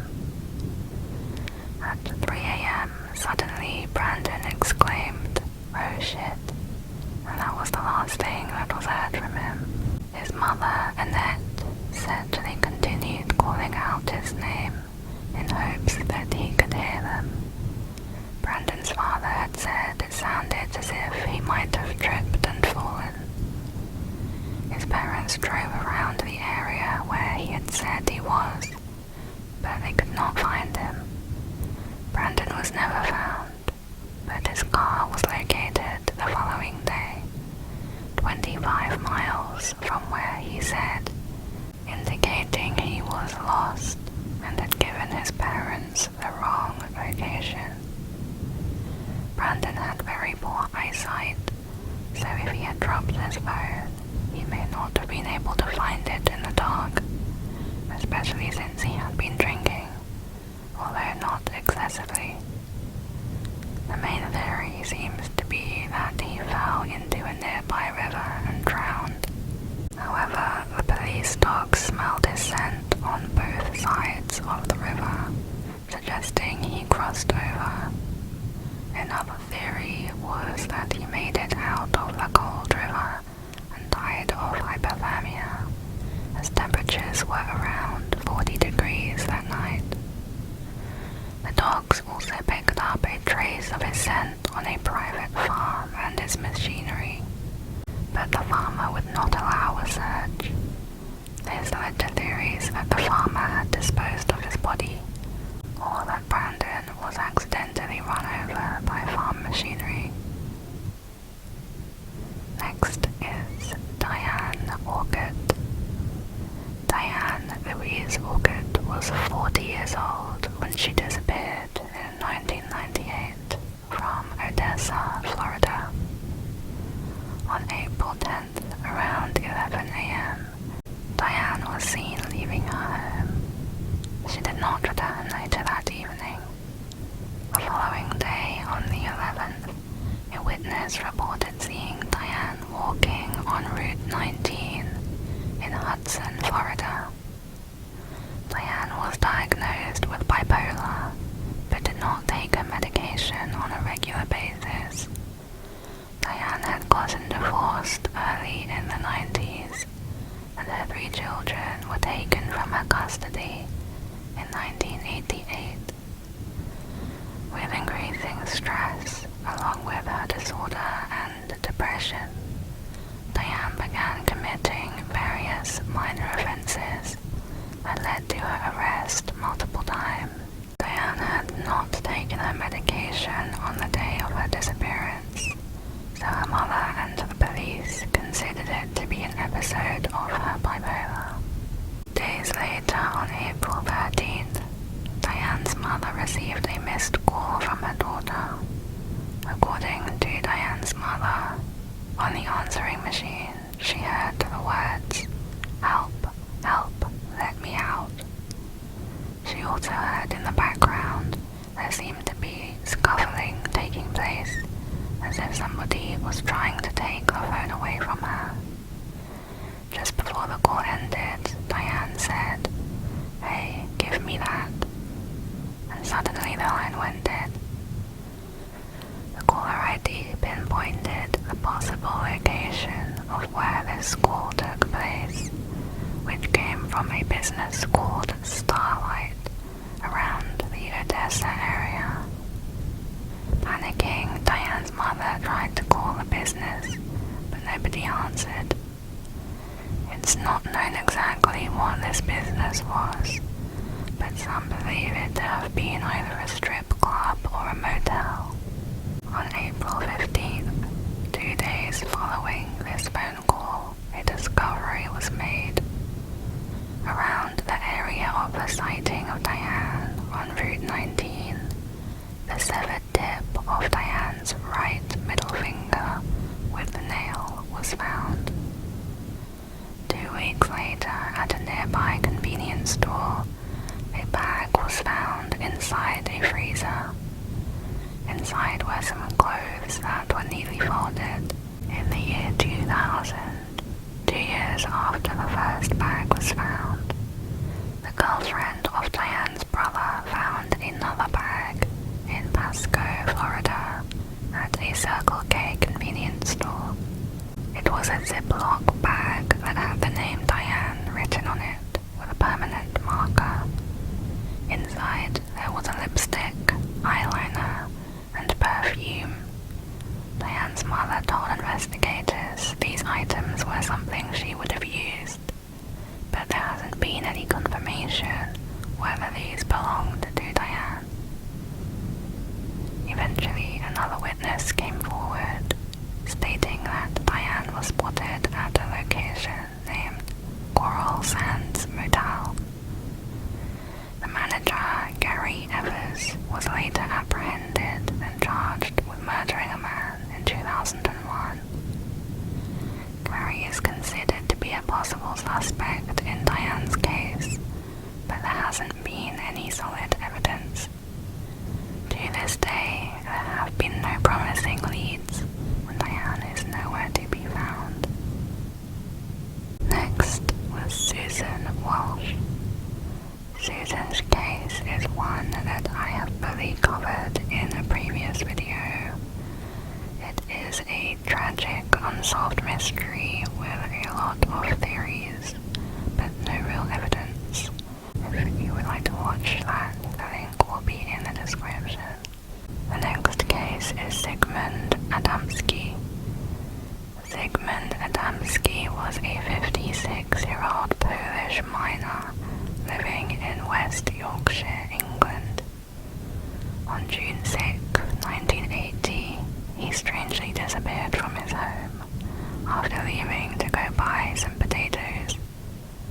His body was found 5 days later, lying face up on top of a large stack of anthracite coal in Todmorden, a town about an hour drive away in which he had no connection. His clothes were in good condition, although the shirt was removed. He had not attended any hospitals in the missing 5 days, and had only been on the coal a few hours before he was found. It appeared that he had been eating well, he had not slept rough, and that no struggle had taken place. It was also noted that only 1 day's worth of beard growth had taken place, suggesting he had been able to shave. The post-mortem was carried out at 9:15 p.m. at the Royal Halifax Infirmary. The pathologist concluded that Sigmund's death took place between 11 a.m. and 1 p.m. that same day. There was a burn on his neck that had been there 2 days before his death. It had a peculiar ointment applied onto it. There was some deliberation over the cause of his death, and it was not registered until the autumn of that year. It was eventually determined to be a heart attack. The cause of the mysterious burns, the whereabouts of Sigmund in his final 5 days, as well as the unidentified green substance on his skin, were never determined. Because of these strange findings, many people believe this was an alien abduction. There have been many claims of UFO sightings in the Pennine Hills around Todmorden. The coroner who dealt with Sigmund's death says it's the biggest mystery of his career. He said the question of where he was before he died and what led to his death just could not be answered.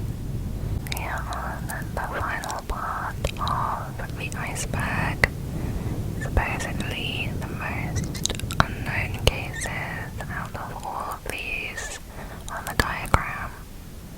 First, we are starting with Megumi Arashi. Megumi Arashi, a 27-year-old housewife, vanished after leaving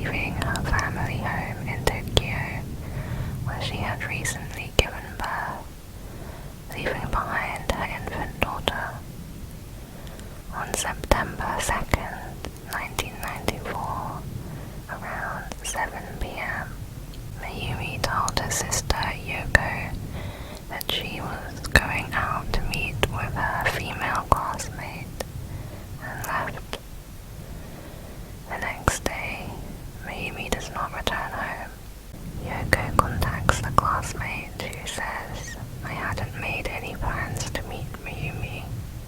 Later that day, a note is found inside Yoko's wardrobe which reads, "I betrayed my husband. I am dating Mr. A, but I was betrayed by Mr. A. Punish me. I'm very sorry, everyone." At the bottom of the memo is A's phone number. Yoko contacts A, who tells her, "I met with Mayumi earlier that day. If Mayumi is dead, I hope that the punishment is to go to prison." Yoko hired a private detective to track A's movements.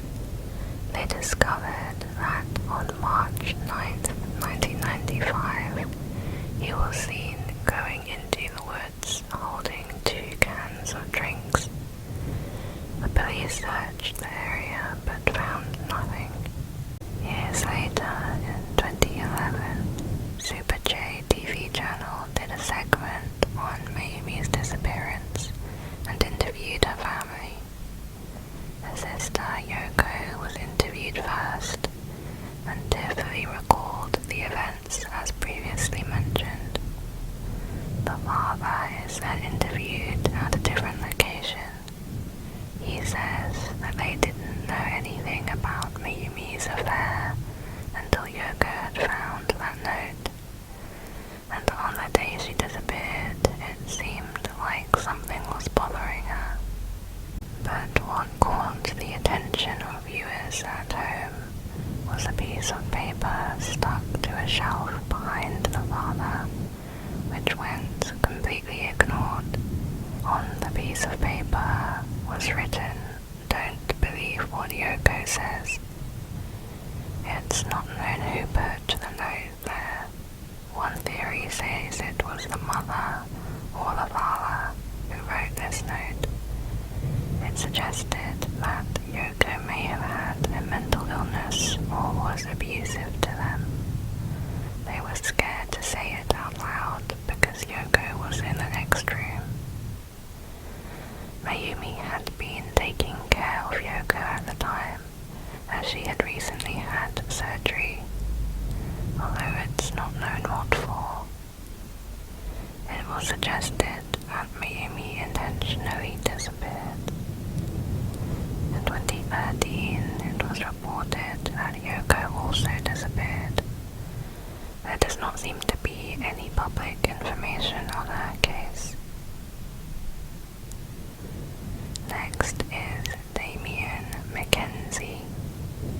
10-year-old Damien Mackenzie lived with his parents and siblings in the Cobden area of Western Victoria, Australia. In September 1974, he attended a 5-day youth camp with 40 other children.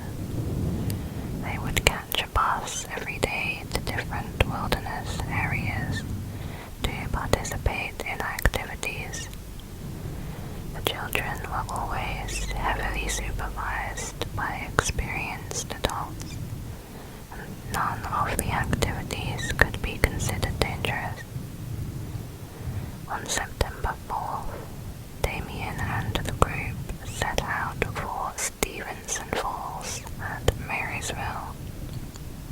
The plan was to hike a 700-meter track to the top of the falls and enjoy the views. It was a safe hike and the group was supervised carefully.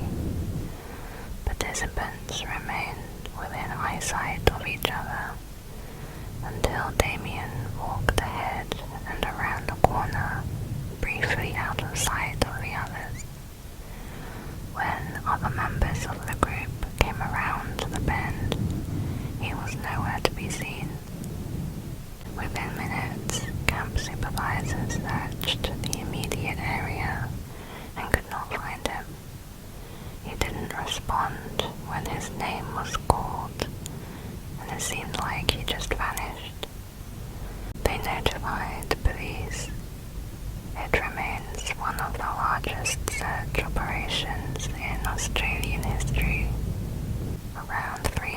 searchers became involved.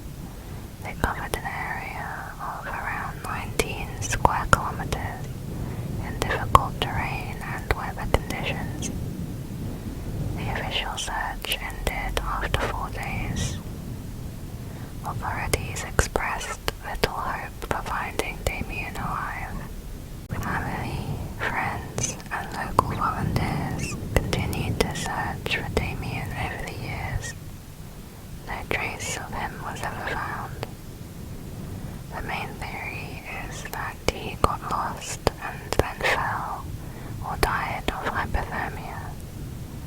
But this baffled investigators, because if he'd wandered off the track and was lost, he couldn't have gotten far enough to not hear his friends and camp supervisors calling his name minutes later. If he'd fallen unconscious in those few moments, maybe he wasn't able to respond. However, he would have been so close that the search party would almost certainly have found him. There was no indication of a struggle or suspicious footprints, which seems to rule out foul play. Next is Megumi Yokota.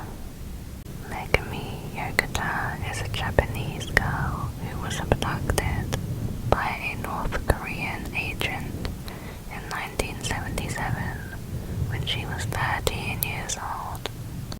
She was one of at least 17 Japanese citizens kidnapped by North Korea in the late 1970s and early 1980s.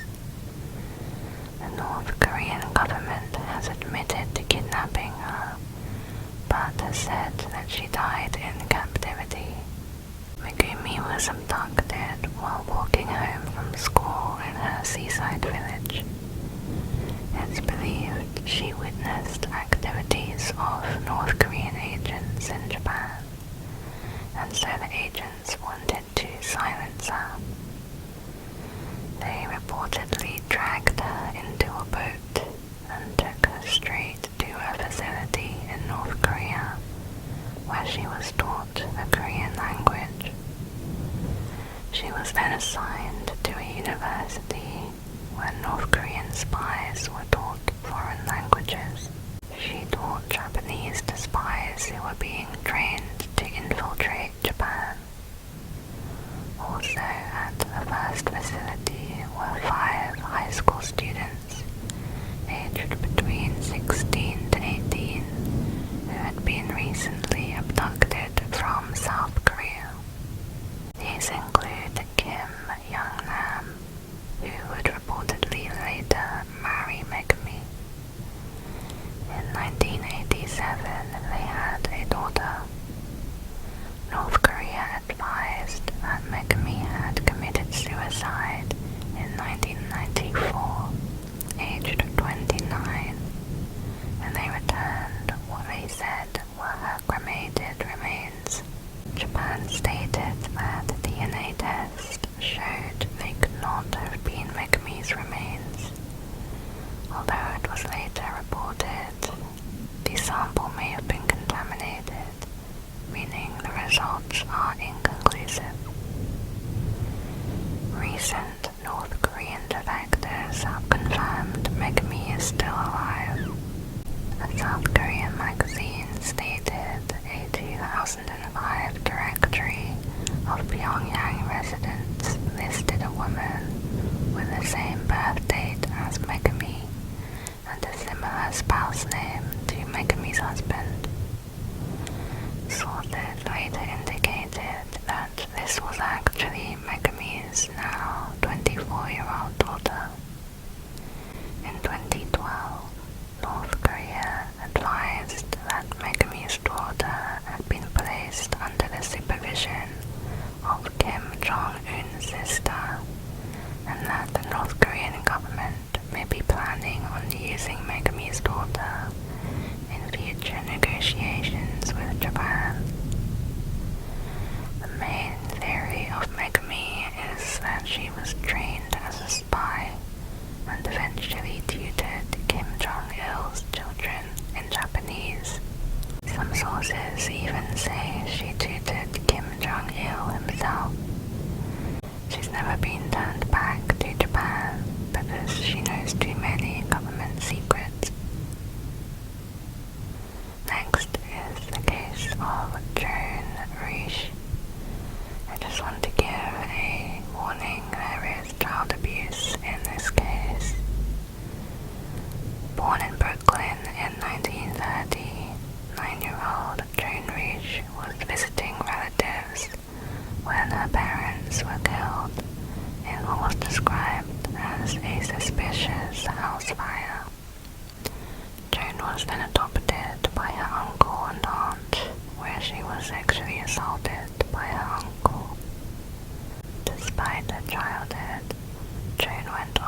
also said nothing seemed out of the ordinary.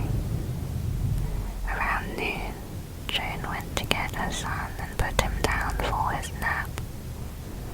Barbara brought her son Douglas over to play with Lillian. At 2 p.m., Joan took the two children back to Barbara's house. She said she'd be back soon, however did not say anything to Barbara. Around 2:15, Barbara was in her kitchen and happened to look out the window. There she saw Joan wearing a trench coat, standing next to her blue sedan on the driveway. She appeared to be carrying something red as she walked hastily in a somewhat daze. Barbara didn't think anything of it at the time, assuming that Joan was playing around with the kids, unaware that they were in fact in her own backyard. This would be the last verified time anyone saw Joan. Another neighbor, Virginia Keene, reports seeing an unfamiliar dirty blue or grey sedan. At 3:40 p.m., Barbara took Lillian back to her home, believing that Joan was still there. Barbara then went out shopping. She returned at 4:15 to find Lillian running over to her. Lillian was sobbing hysterically as she said, "Mummy is gone and the kitchen is covered with red paint." Barbara rushed in to look for Joan. She saw David crying in his crib and the kitchen covered in blood. There was blood splatters everywhere, on the stairs, the bedrooms, the driveway, and on Joan's car. There was a bloody handprint and fingerprints on the walls, which could not be identified. It was estimated that Joan had lost half a pint of blood, not enough to be life-threatening. Investigators found it strange that with all the blood on the floor, there were no footprints. It appeared that someone had tried to clean up. No weapon was located. A chair and table had been knocked over. The phone book was laid open. The telephone was ripped from the wall and tossed in a waste paper basket. This waste basket that was normally under the sink was put in the center of the room. Beer cans were also inside. The husband, Martin, was interrogated. He told the police that Joan was not one to change her daily routine, and she would not simply leave her children alone. About the trash, Martin could not explain the beer cans. The unfamiliar sedan was also reported by the milkman, who had seen it in Joan's driveway 5 days earlier. The FBI believed Joan was not abducted or victimized, but she had hemorrhaged or caused a self-inflicted wound, then left the home of her own volition. There are several possible sightings of her the day she disappeared. At 2:45, a woman who looked like Joan was walking en route to about 200 yards away from the house. She was shuffling along and hunched over as though she were cold, wearing a long grey coat and a handkerchief strangely tied under her chin. At 3:15 p.m., a woman of Joan's description was seen looking disoriented, walking along Route 128 in Waltham. She appeared to be cradling something against her abdomen, and it seemed like there was blood running down her legs. At 4:25 p.m., a woman was spotted near Trapelo Road. Again, she seemed to have blood or mud on her legs.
some of her daughter's clothes were missing. Inside a laundry hamper in the house, detectives discovered a bloodied nightgown belonging to Leigh. There was no signs of forced entry. Buffalo Police Chief stated, because it looked like the blood had dripped down onto her nightgown, you would think the injury had to be above the neck, possibly. Leigh's father, Donald, said, "My theory is that some bastard beat that child to death in that house." He said he was told by several locals to look at her mother. However, he commented, "I already was doing that. I don't know if her mother was involved." Donald described Vicky as highly intelligent and a neat freak. She was a trained interrogator. He said Vicky had a very bad temper and her relationship with Leigh was strained. Vicky failed 3 lie detector tests in relation to Leigh's disappearance. One theory was, in the morning, Leigh and Vicky had a fight. Vicky shoves Leigh, who hits her head on the doorframe, and Vicky angrily leaves for work. Leigh is stunned and lays on the floor for a while, blood pooling around her. She gets up, takes her bloody clothes off, and puts them in the hamper, changing into new clothes. She tries to clean up a bit, trailing blood throughout the house. She's dizzy, so doesn't do a good job at cleaning. Then she goes to her room to lay down. She takes her blanket and lays with it on the floor, depositing more blood. Meanwhile, Vicky has calmed down and tries calling to make sure Leigh is okay. She freaks out when no one answers and goes home to find Leigh unconscious on the floor. She mistakes her for dead and disposes her somewhere before returning to call 911. Vicky doesn't need time to clean the house because Leigh was the one who had both cleaned it and made it messier. Vicky claims to have searched the backyard, pool and shed, so her clothes being damp would have been expected. Next is Cynthia Anderson. In 1980, 20-year-old Cynthia Cindy Anderson was experiencing bizarre nightmares in which she was abducted from her home and murdered by a stranger. The nightmares plagued her for the following year. In one episode, an acquaintance she lets into the door betrays her trust. Cindy's sister, Christine, said, "One morning while I was getting ready for work, I overheard Cindy talking to my mother. I do believe these dreams could have been a premonition or fears that Cindy actually had in her subconscious at the time." On August 4, 1981, Cindy arrived at the legal office where she worked as a secretary. During the mornings, she normally worked alone, so she always kept the door locked. At 12 noon, 2 of the lawyers arrived to find the office empty. The doors were locked, and the radio, lights, and AC were all turned on. One of the lawyers said that Cindy had left her romance novel open to the only violent scene in the book, where the heroine is abducted at knife point. Cindy's family found no reason for her to disappear. She was raised in a very religious environment. She had been planning on quitting her job in 2 weeks and going to a Bible college with her boyfriend. Her father, however, noticed that she had been dieting and focusing more on her appearance recently. When investigating this case, police found that the only items missing car keys and purse. The car remained parked in front of the office. There was no evidence of forced entry or struggle.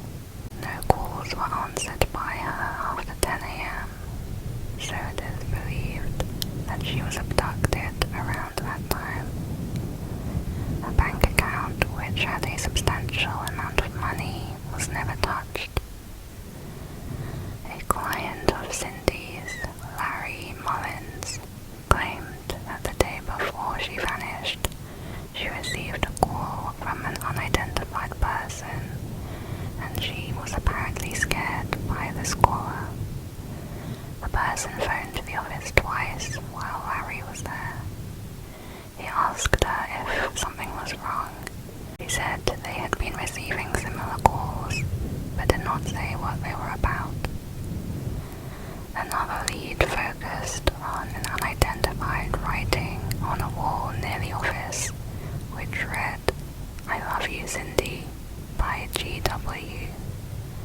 Cindy first noticed it 10 months before her disappearance.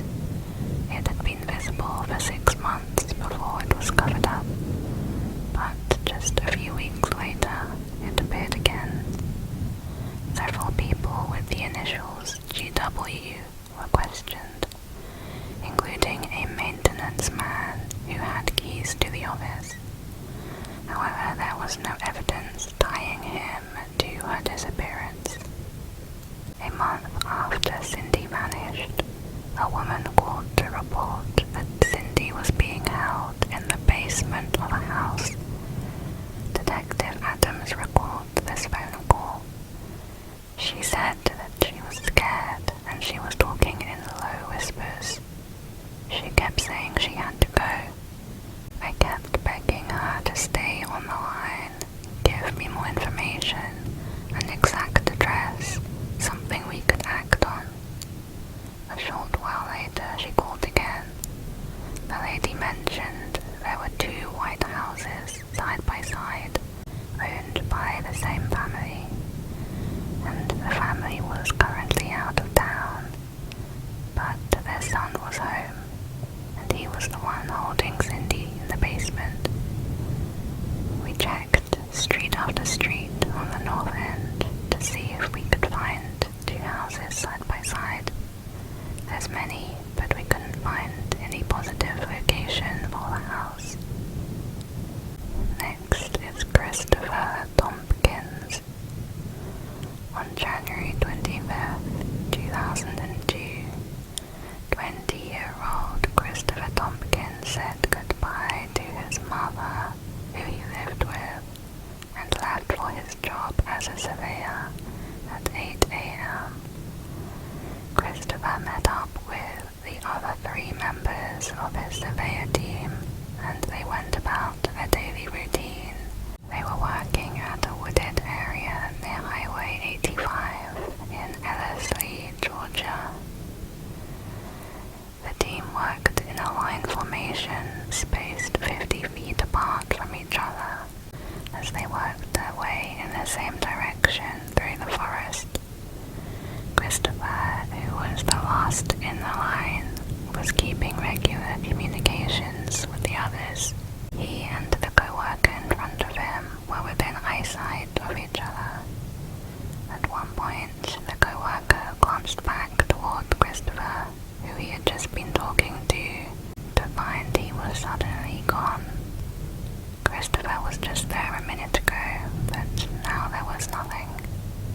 At 1 p.m., they called their boss to say that Christopher had vanished, and Christopher's mother was informed at 4:15. Police waited 24 hours before doing anything, and when they did, they were not able to find any other clues as to what happened. The family did their own search within that 24 hours, and near to his last location, they found one of Christopher's work boots hanging from a barbed wire fence, with no sign of the other boot. In a patch of grass next to the boot were his work tools, a blue fiber from his work pants and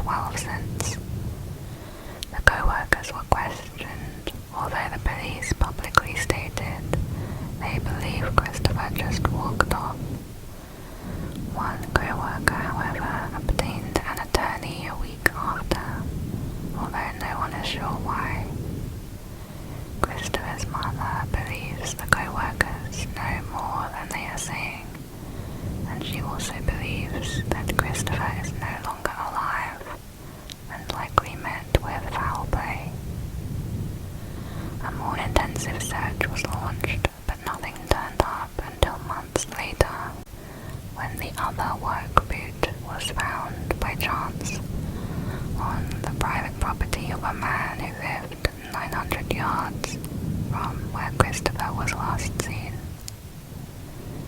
These clues seem to indicate that he had started running, kicked off his heavy boots and jumped over the barbed wire fence. What he could have been running from is not known. Next is the Bennington Triangle. The Bennington Triangle represents an area of southwestern Vermont where 5 people went missing between 1945 and 1950. The triangle is centered on Glastonbury Mountain and includes surrounding towns, particularly Bennington, Woodford, Shaftesbury and Somerset.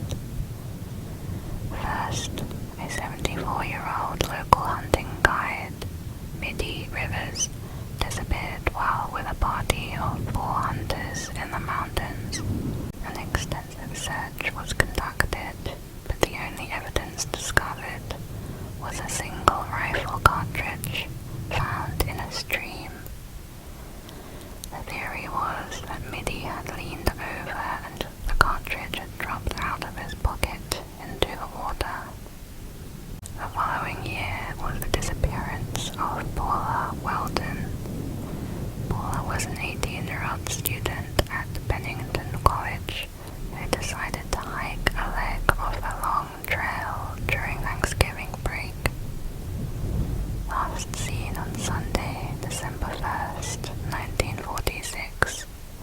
She was not wearing a jacket. It was 50 degrees Fahrenheit outside, later dropping to 9 degrees. She was apparently seen on the trail by an elderly couple who were about 100 yards behind her. According to them, she turned a corner in the trail, and when they reached the same corner, she had gone. No clues to her fate were ever discovered.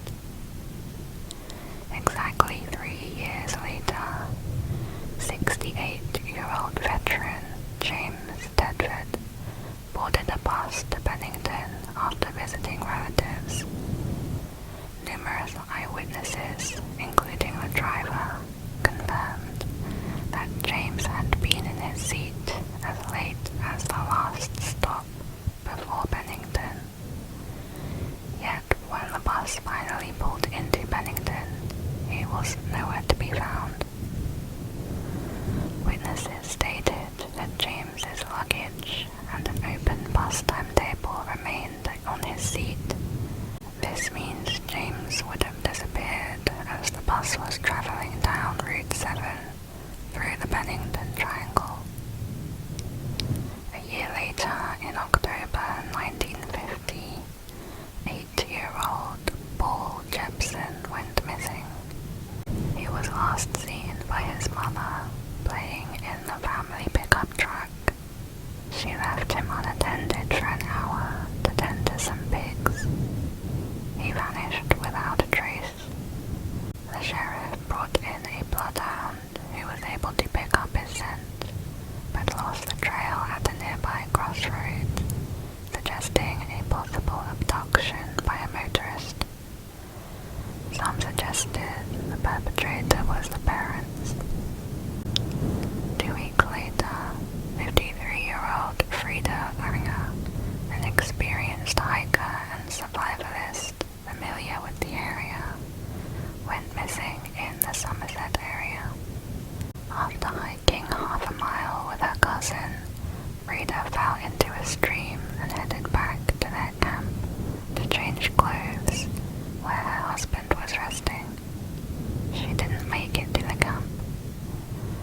6 months after she went missing, her body was found near the Somerset Reservoir, an open area that had been searched extensively numerous times before.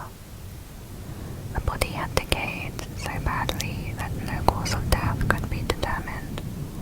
Out of the 5 cases, this is the only one where a body was found. Next is Julie Mott's body. On August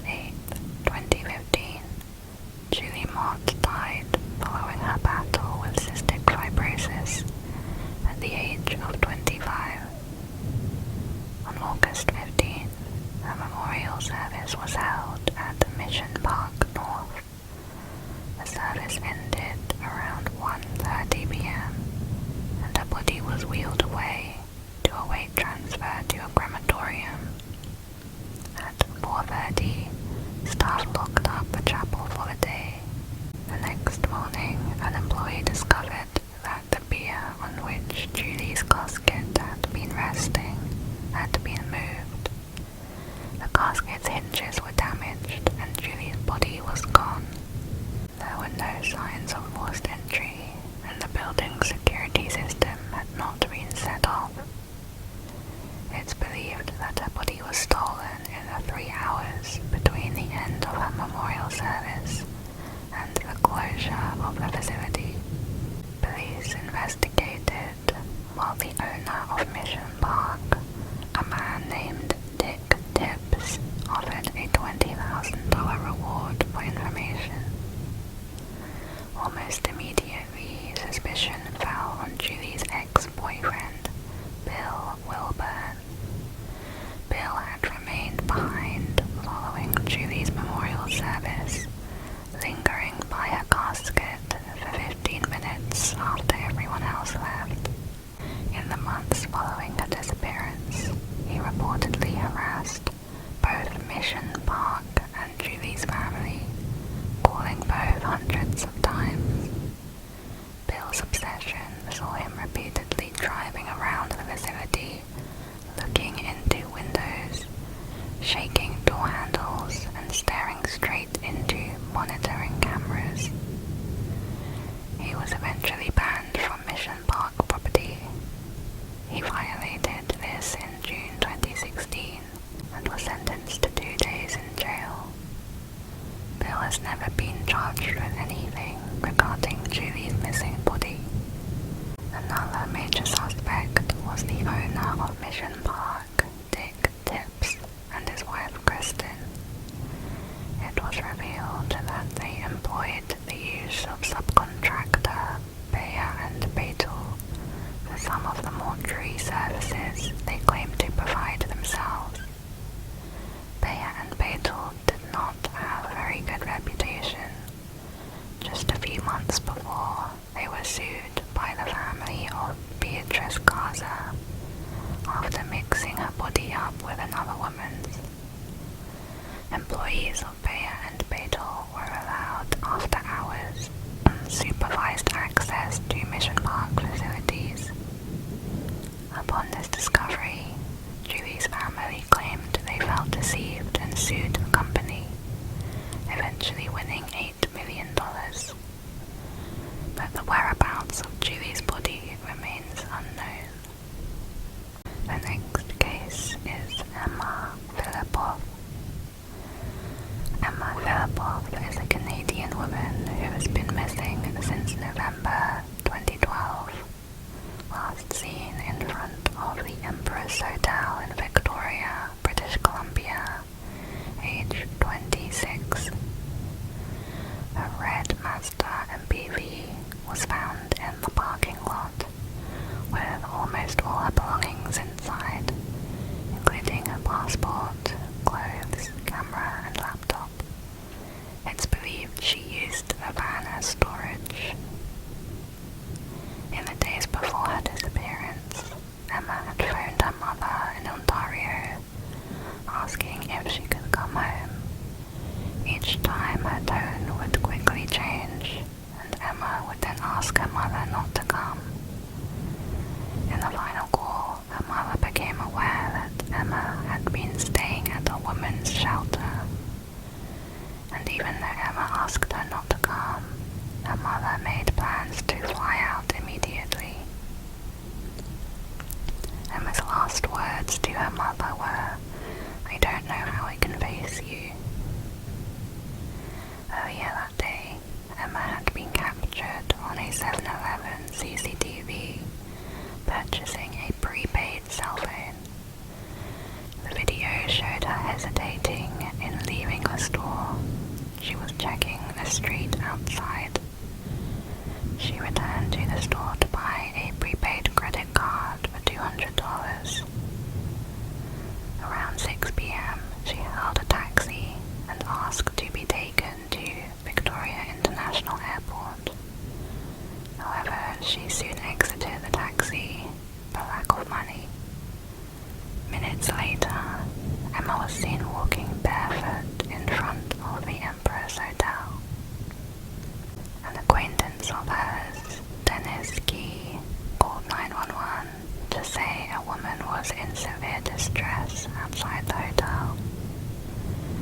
police arrived and spent 45 minutes speaking with her.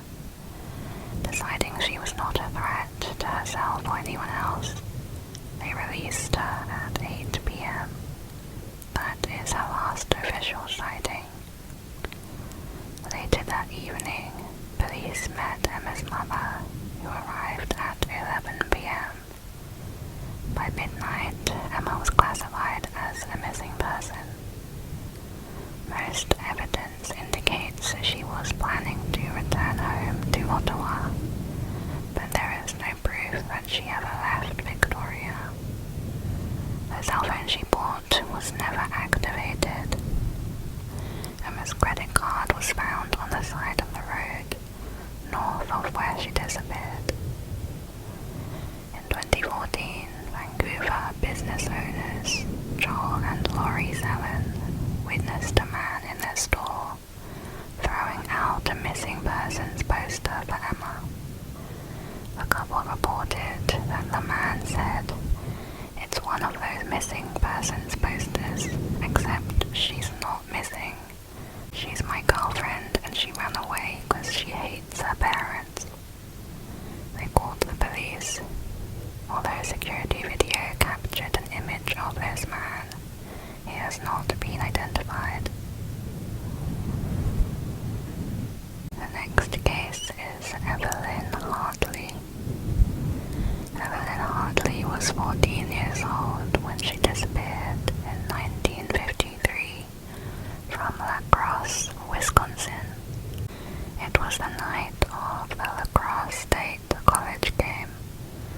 Professor Viggo Rasmussen, his wife and their eldest daughter were planning on leaving their 1-year-old Janice at home with their regular babysitter.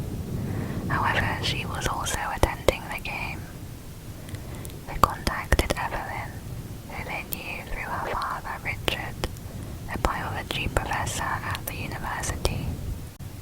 While at first Evelyn agreed to take the job, she later wanted to back out, which her mother refused to let her do. At 6:20 p.m., Viggo picked up Evelyn and brought her to his family's house.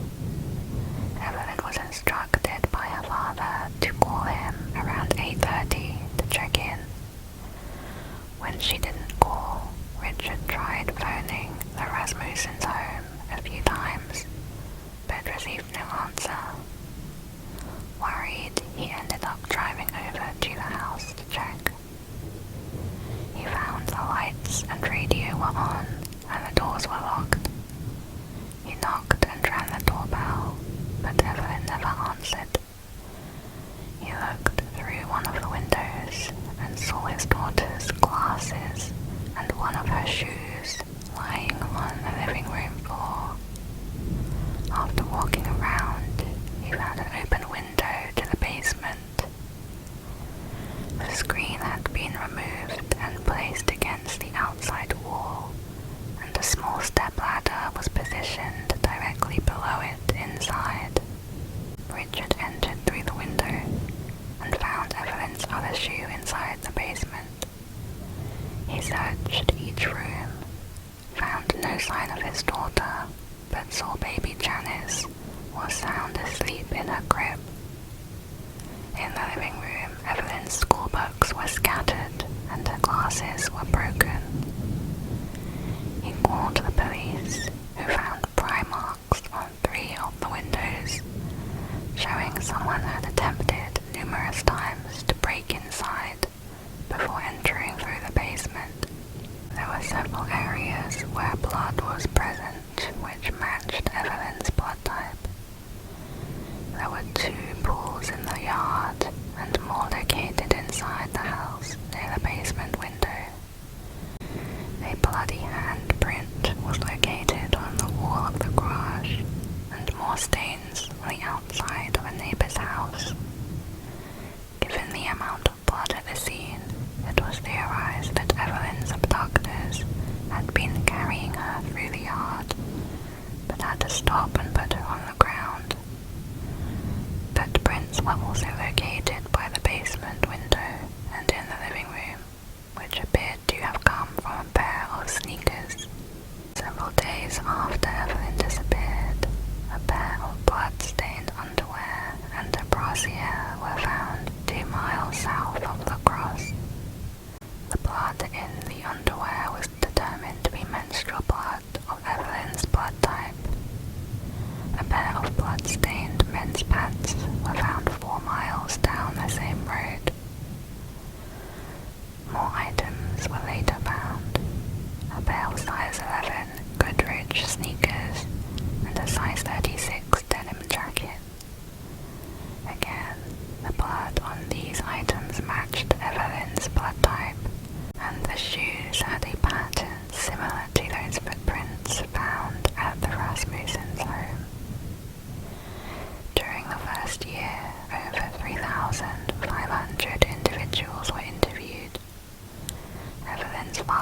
Rasmussen were given polygraphs and passed. Investigators were never able to connect the evidence to anyone. It is thought that this was not a random crime, and perhaps the regular babysitter was the real target, not Evelyn. And next is the case of Laureen Rahm. In April 1980, 14-year-old Laureen Rahm vanished from her home in Manchester, New Hampshire. On the night of her disappearance, she invited a male and female friend over, where the three drank a six-pack of beer and a bottle of wine together. Her mother, Judith, was out on a date with her boyfriend. Around 12:30 a.m., Laureen's male friend left the apartment after hearing voices in the hallway, assuming Laureen's mother was back.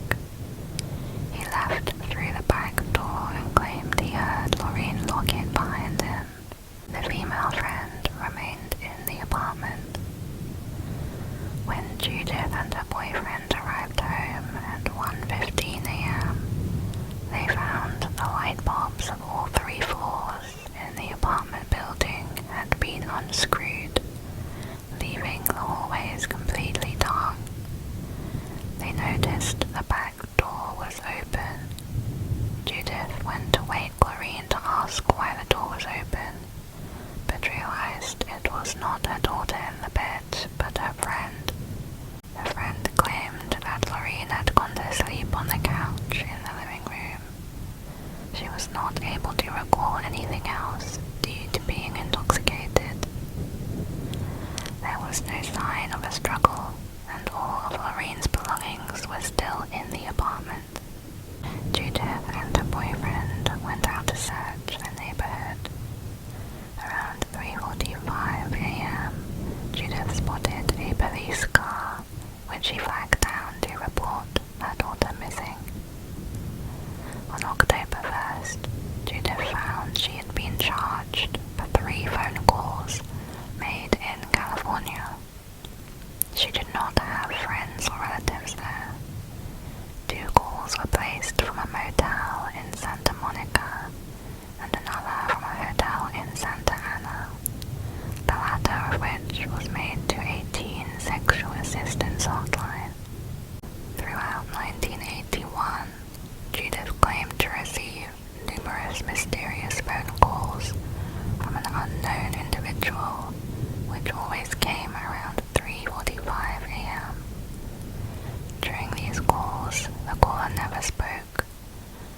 The phone calls continued for several years after Laureen's disappearance, increasing in frequency during Christmas. Laureen's aunt, Janet Roy, also reported on several occasions a young girl called the telephone asking to speak to their son, Michael. Whenever Michael picked up the phone, the caller was silent. They believed the caller may have been Laureen, as she would refer to Michael as Mike, a nickname only she used for her cousin. The call stopped after they both changed their phone numbers.